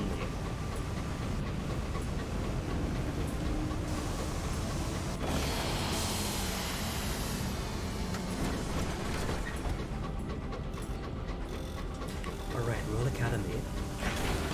Because somebody's going to watch the correspondence sigil I brought from Pan. Ambition, the House of Jude. After my aunt and I had a visit to the Queen, there's only one person alive who could answer your aunt's question about the unclear ball. And it does tie into the truth anyway. The throne of ours rises above the smog of London like an imperial cathedral. False sunlight reflects from it, clear as cut glass and pitiless as dawn. Your dispensation gets you into the clockwork court, where courtiers are permitted to attend upon the imperial presence. Courtiers are outfitted in the imperial colors of black and gold, survey you with a mixture of curiosity and fear. New blood is the engine of change at the court, and change is the enemy of security. The royal chamberlain sweeps you through the court and into the throne room itself. Time stills to a hush as the great doors close behind you. Silence falls like a curtain over a stage. Your footfall is too loud on the polished marble. The throne is ahead, towering over you in all its splendid immensity. Its myriad glass surfaces shimmer like falling water. Within, you see yourself reflected as you once were, as you ought to be, and as you never will be.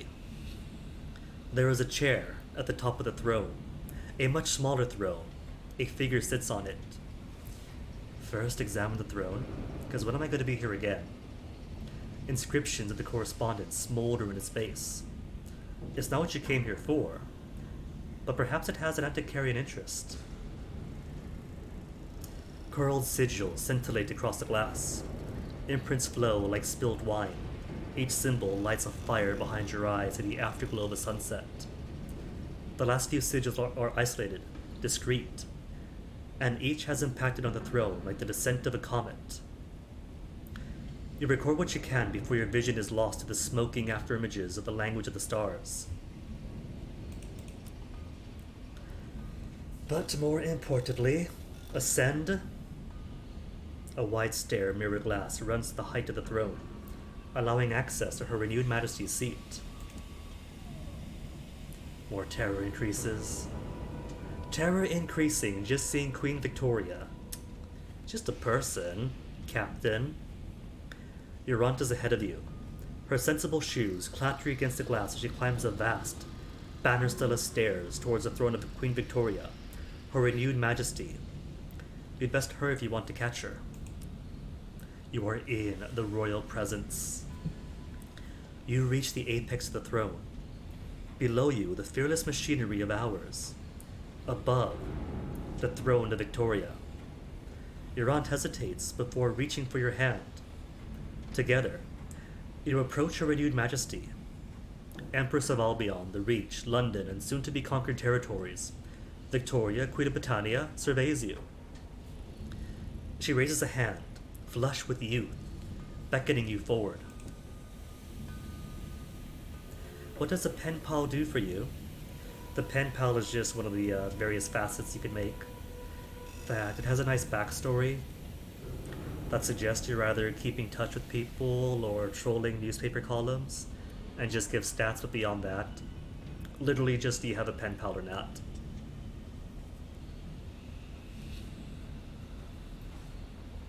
Which is why I'm usually hesitant.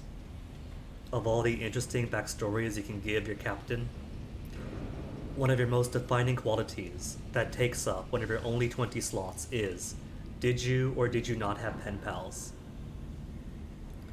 It's been a long time since anyone's requested the privilege of an answer. Her eyes are like the formation of diamonds. One had thought of been stricken from all the new books. Your aunt allows herself a quick, satisfied smile. Your Majesty, we found the unclear bomb. It is unused. I must surmise that we did not kill Albion's son. Thus, we did not claim Albion by right of conquest, and owe the revolutionaries no debt. She pauses, and draws a deep breath. Am I correct? Victoria laughs. Her laughter is bright. Oh, well done. Yes, we enlisted help, but the situation on the ground turned out to be quite different from what we'd expected. We would keep the bomb hidden, however, for a rainy day. She leans back on her throne. So, now that you know all that, you will answer a question of one's own. What are you planning to do with the information? Keep it hidden? Shh, now reveal the truth. Albion's glory is built on fictions and falsehood. Her renewed majesty smiles indulgently, as one would at a tame bird mimicking speech. Revolution? How novel. One shan't interfere, she waves a hand, as though to dismiss you, but pauses. We shan't interfere because we needn't. One sits on the throne of ours. Do you understand what that means? Do you think our dominion is subject to petty chronology? We are history's empress. Queen Victoria stands. Her face is lost in the rays of the clockwork sun which spilled through the window behind her. Reveal all you like. History is mutable. We are not. You are dismissed. 35 total terror gained. I'm pretty sure it was at 0 when I got here. Descend the throne. You have learned all your majesty will permit. Your aunt needs no encouragement. She offers a hasty curtsy to the monarch, and makes for the monumental glass stair. You follow in her wake, descending the vast banisterless stair as fast as you're able. Your aunt's grip is rigid as she marches you from the throne room, her fingers trembling and her pulse racing in her wrist.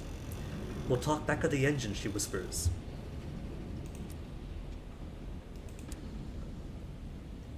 And while I'm here, is there anything else? There's St. Jude.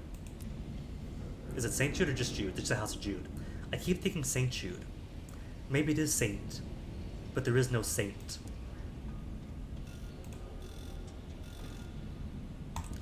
Reports to the bookkeeper. Secrets, trust, invitations to pursuance. Alright, Auntie, so how's that treating you? Talk to your aunt. She's been very quiet since being the queen. Transforms your inconvenient aunt into your revolutionary aunt. Veils by 10 and villainy by 2. Your aunt is eating letters into envelopes. There was work to be done, she cries, applying a stamp with force of someone hammering a nail into a fence post. I've been thinking about our meeting with Her Majesty. What she said. Our government colluded with the revolutionaries, and has been lying to us for all these years, to say nothing of Her Majesty's ambitions. She sighs, a deep and weary sigh. The truth must out. I will continue as February. I shall be tireless against this tyranny, she smiles ferociously. And I'll continue to help you out, of course. I am still your aunt, after all. Aww. back in the positives for experience. And my aunt has become revolutionary. 10 veils, as opposed to 6 veils and 2 mirrors. 26 plus 20 veils. Well, that should put me at villainy at 3, right? Villainy 3 or over? Villainy 2. Who else is villainy? The eccentric, right? Villainy plus 1. If I switch to you momentarily, that should give me a visit from a gloomy middleman to begin the smuggling game, but it's too late for smuggling. I got all the money I need. It's endgame anyway. The House of Jude. Well, it does say St. Jude. St. Jude's is a new sequence church in the lower, poorer levels of London. House of Jude at St. Jude's. There's not enough saint to share, though. The new sequence preach glories of the Clockwork Sun, but it will rewrite the old order of the cosmos and establish a new age. Inside, tall windows emit shafts of sunlight. By the time it penetrates the smog that chokes the lower layers, it is smoky and yellow and purgatorial. Speak to the priest. He has recently finished a sermon. Now he is making his way around the church, putting out the candles with a copper snuffer. When you tell him that you're looking for a friend, he puts the snuffer down. Ah, and you think your friend might have come into my care. Very well. You may come and see. He leads you to the sacristy, and then down a flight of steps to an area under the church. I must warn you, we are a modest concern. We keep our guests as comfortably as possible, but all of them have a strong preference for isolation. Unsurprising, I suppose. Beneath the church is a small corridor with rooms on each side. Their doors are barred on the outside. Is the earnest mariner behind one of them? 1, 2, 3. First door, a tiny room, a bed, a chair, a basin and a chamber pot. A figure wrapped in a blanket shrinks from the light. The vicar raises his lamp. I'm sorry, my child. It will only be for a moment. Its light reveals a lean, bearded man. His arm is outflung against the light, every inch of his skin covered in script. You can't help but read some of it. I never loved Mary. I never loved any of them. I told the constables that John was a knife man. Robertson didn't die in an accident. Our supplies were gone. We were far from home and we were hungry. They are scarred with their own secrets, the priest says, as he closes and bars the doors. Also forgot to update the death counter for all the crew.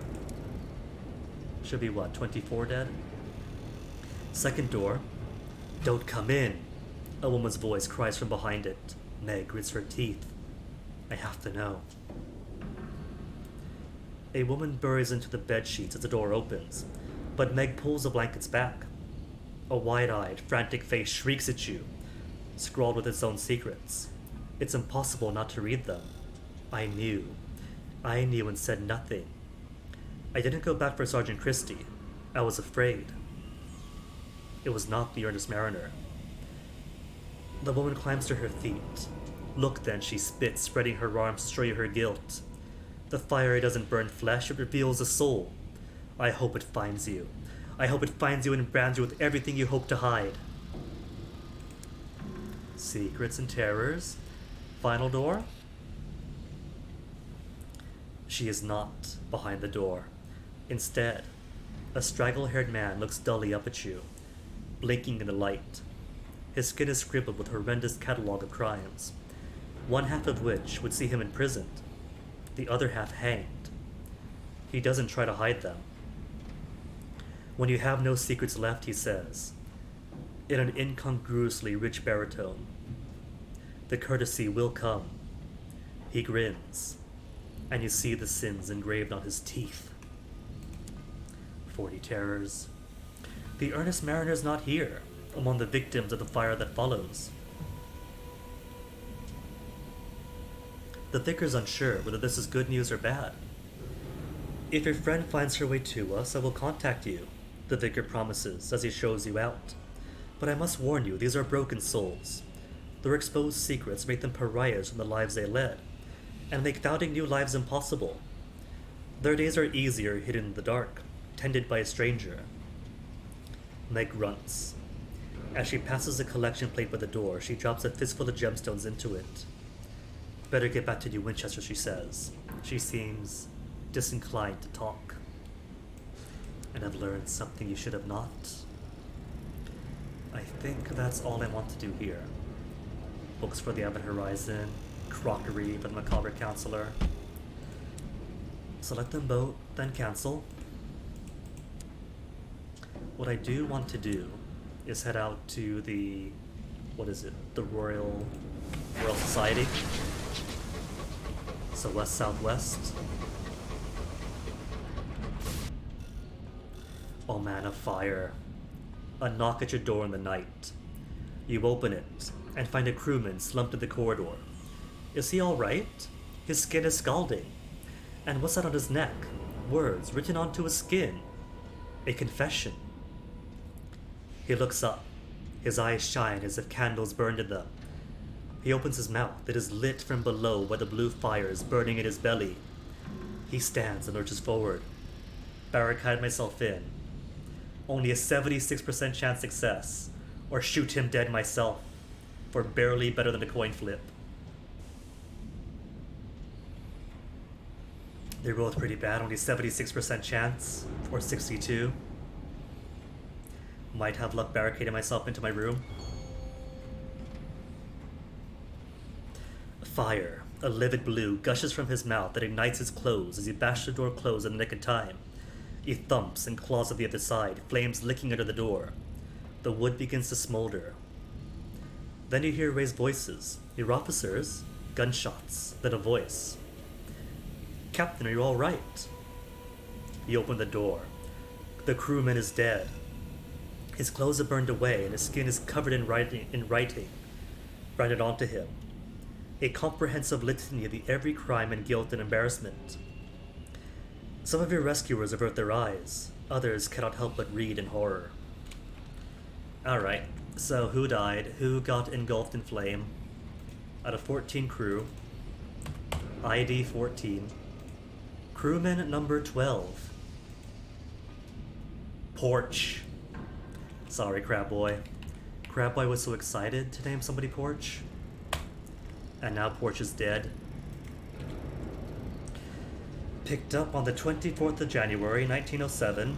Consumed by flames on the 30th of March. Didn't even make a full season.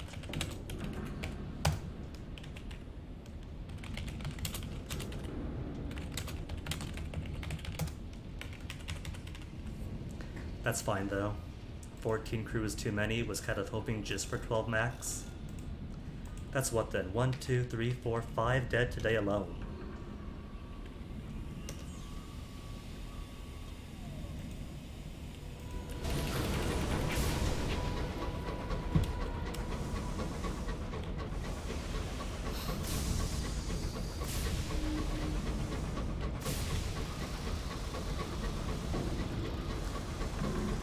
Should I be consumed by or possessed by? Because it is kind of like it was possessed.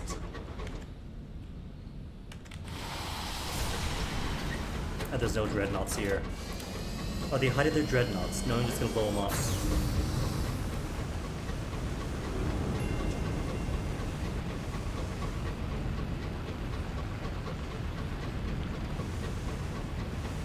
Okay, one more quick stop for the day. And I think another death, Robbie, but this time it's a story death. One of your crew gets possessed by the fire that follows, glowing blue and flame, trying to kill you. And either you could shoot him dead yourself, or bar yourself in, your crew just killing for you. But that's unavoidable. You get too close to knowing the truth. So when you learn too much, things happen.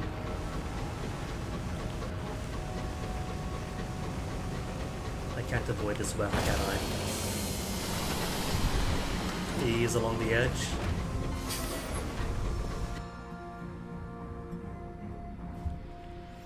I think there's only two entrances to the Royal Society, so either way is going to be a long way about.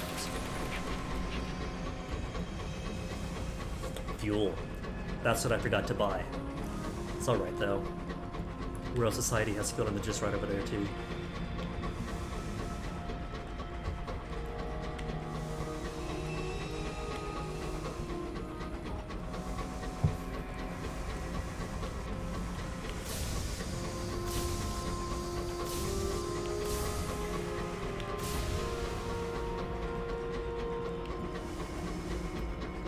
But yeah, I don't think I have anything else in Albion. Discontent, more brandy. Maybe might want to drop my terrors. Royal Society than Wolverine. Wolverine is pretty good for terror dropping.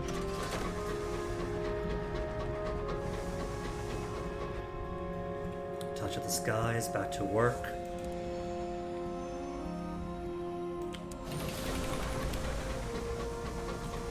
Maybe I do want to go to the most serene mausoleum before leaving Albion for the last time. Because you can inter your dead crew, and we have loads of dead crew to inter. It costs like, what, 100 sovereigns each time?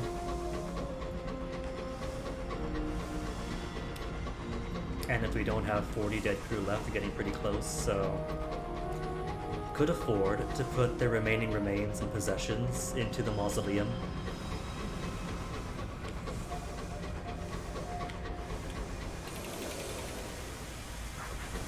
Drop some terror, but mostly for the RP.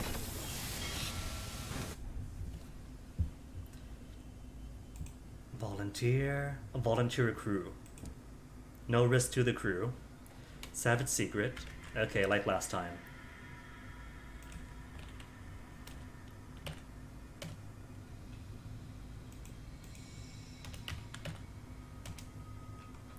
Out of 13 crew, who was going to be the guinea pig? It was Din last time. 1. Mr. Krabs, the only surviving crewman from the very first day.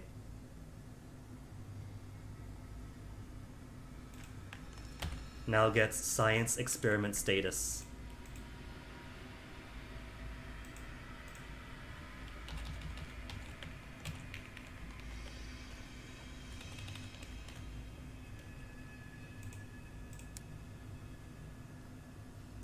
Anything else I need here?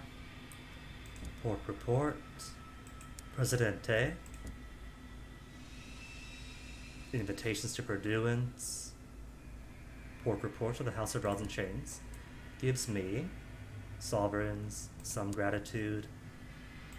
Cheerio then. Because mostly here for the Portsmouth's house. To the workshops. Return the sigil, get sovereigns, and more importantly, we should get a better arrangement. Tinkerer? Workshop, here we go. What do we have? Signora Zenobia Prestige Scythe. Auxiliary slot, hearts of 45, armor by 8. A canning system improves armor, cool. Adamant reinforced windshield. Bridge slot, Veil 65, armor by 17. Cantankerous boring rig I think I want. A hardy and stubborn mining rig. Made from the repurposed shells of Cantankery. Hold by 4, armor by 5. So it's some extra cargo space, some extra armor, while also being a boring rig. Durable plating. Armor 11, hold by 4. Maybe. Miniature law furnace. Oh, that's another thing. Want to buy the Watchers in Azure. I think this engine only gets to 1 shield slot, and the Watchers in Azure is a perfect one for it. It shields, that improves your shields, but is also an assaying device. Miniature law furnace. Hold by 3, quarters 3, hidden compartments. Patented divider. Hold by 8. Canning device that improves hold by 8. How much do you cost? 20 experimental modifications. And the boring rig, 18. So on 38 experimental modifications.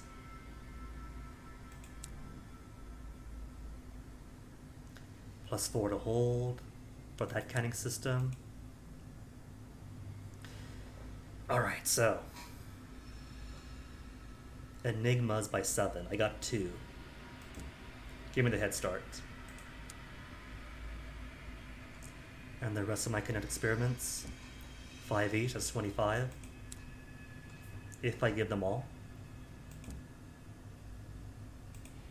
Which I will, might as well. You get plenty off of curators anyway.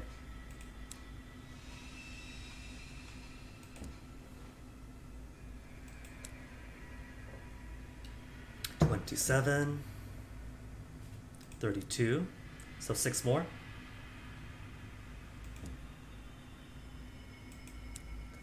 $34, 36, and that's it.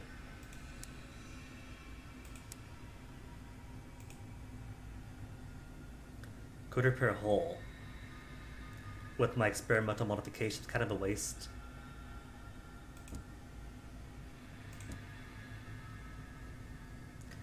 So give me the boring rig,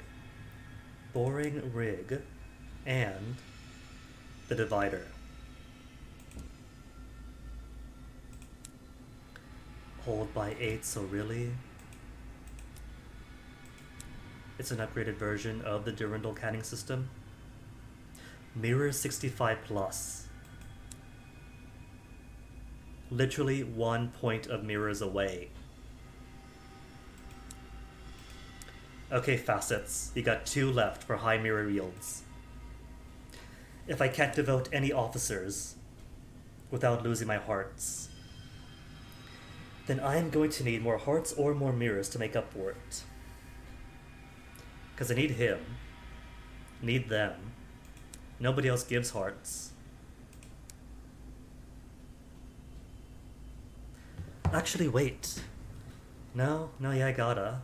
+10 and +6. So I could squeeze 1 away. Only 1 if I had +3 hearts.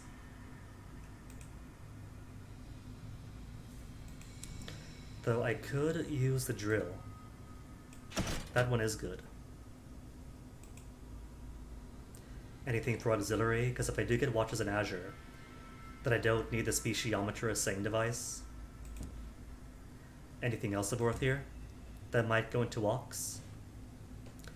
Auxiliary, armor by 8, Boring rig already have. Plating is plating. Bridge is bridge. Nope. What about down then in the regular workshops?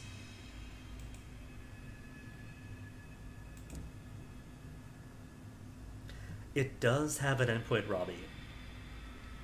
I feel like I've had to answer that question like 3 times already, but yes, it does. Each of the captains that you make upon character creation has an ambition. And you can have as many captains as you want, but the Truth Ambition and the Martyr King's Cup do feel kind of terminal. But pretty much the end of your ambition is the win condition.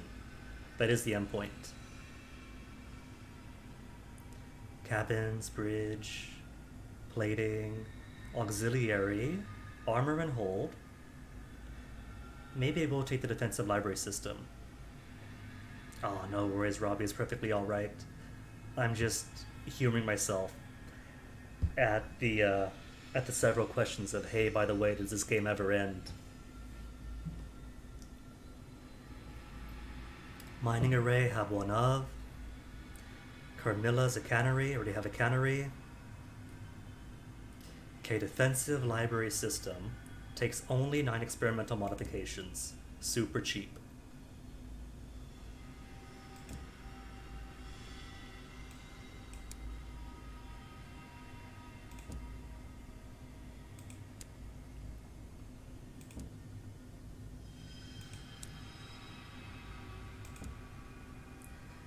Six, 8, then 1.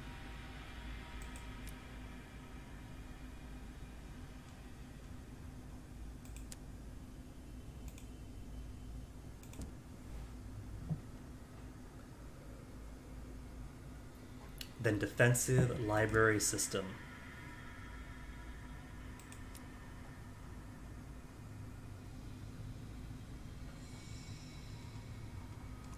That's it, that's it, that's it. And that's all I need and want here.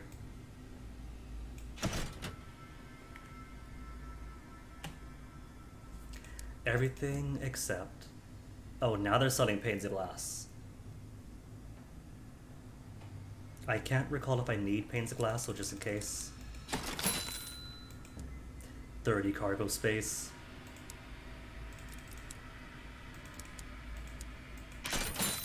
There, that's enough.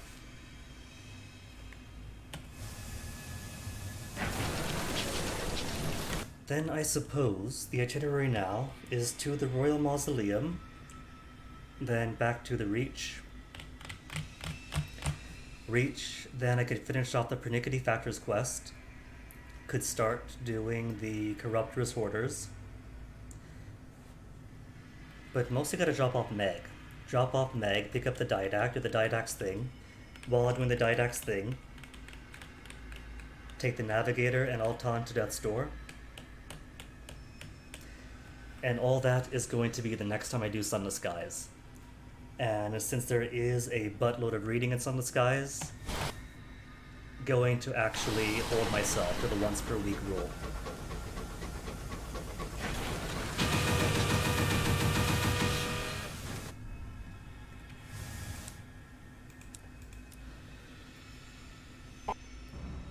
And suppose tomorrow we'll figure out what we do for the rest of the week.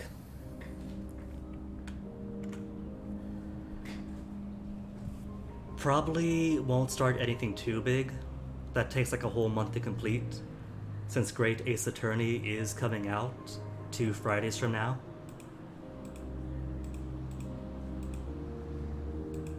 Which, let's face it, probably means starting it on the next Monday after.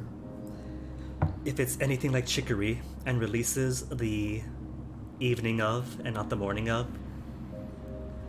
I don't know about Dwarf Fortress. I'll probably count Dwarf Fortress as something big. Spy Fox. Is the GOG summer sale even still going? I know Freddy Fish was on sale at GOG, but I didn't see anything about like Spy Fox or Freddy Fish. Just lots of Pajama Sam.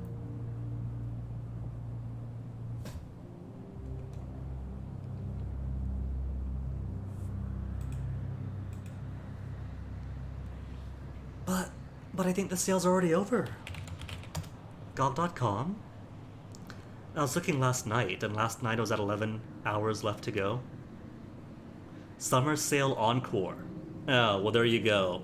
Weekly sale, up to 80% off, 6 days left. Summer Sale Encore, 6 days remaining. Summer Sale Part 2. It's like 10 or 15 years ago, when GOG was going out of business. I'm sorry to be the bearer of bad news, but GOG closed its doors over a decade ago, and everybody was sad, and then it came back the day after, and everyone knew that was going to happen.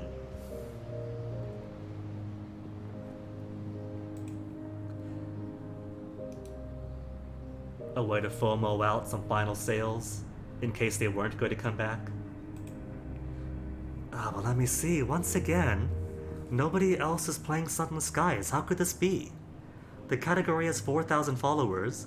It is an ultra high def 4K followers. And nobody's streaming but me. This is madness. It's a good game. Is the honeymoon over? Oh well. It's alright, Sunless Skies. I still love you. Even if the level up assets are a bit cheaty now. Of the people I'm following, I think what I'll do then is toss a raid on over to JC. Pretty cool speedrunner fellow, playing Super Castlevania 4, chasing those endless world records.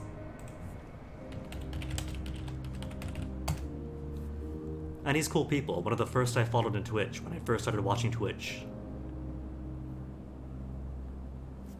So, thanks to all of you guys for hanging out.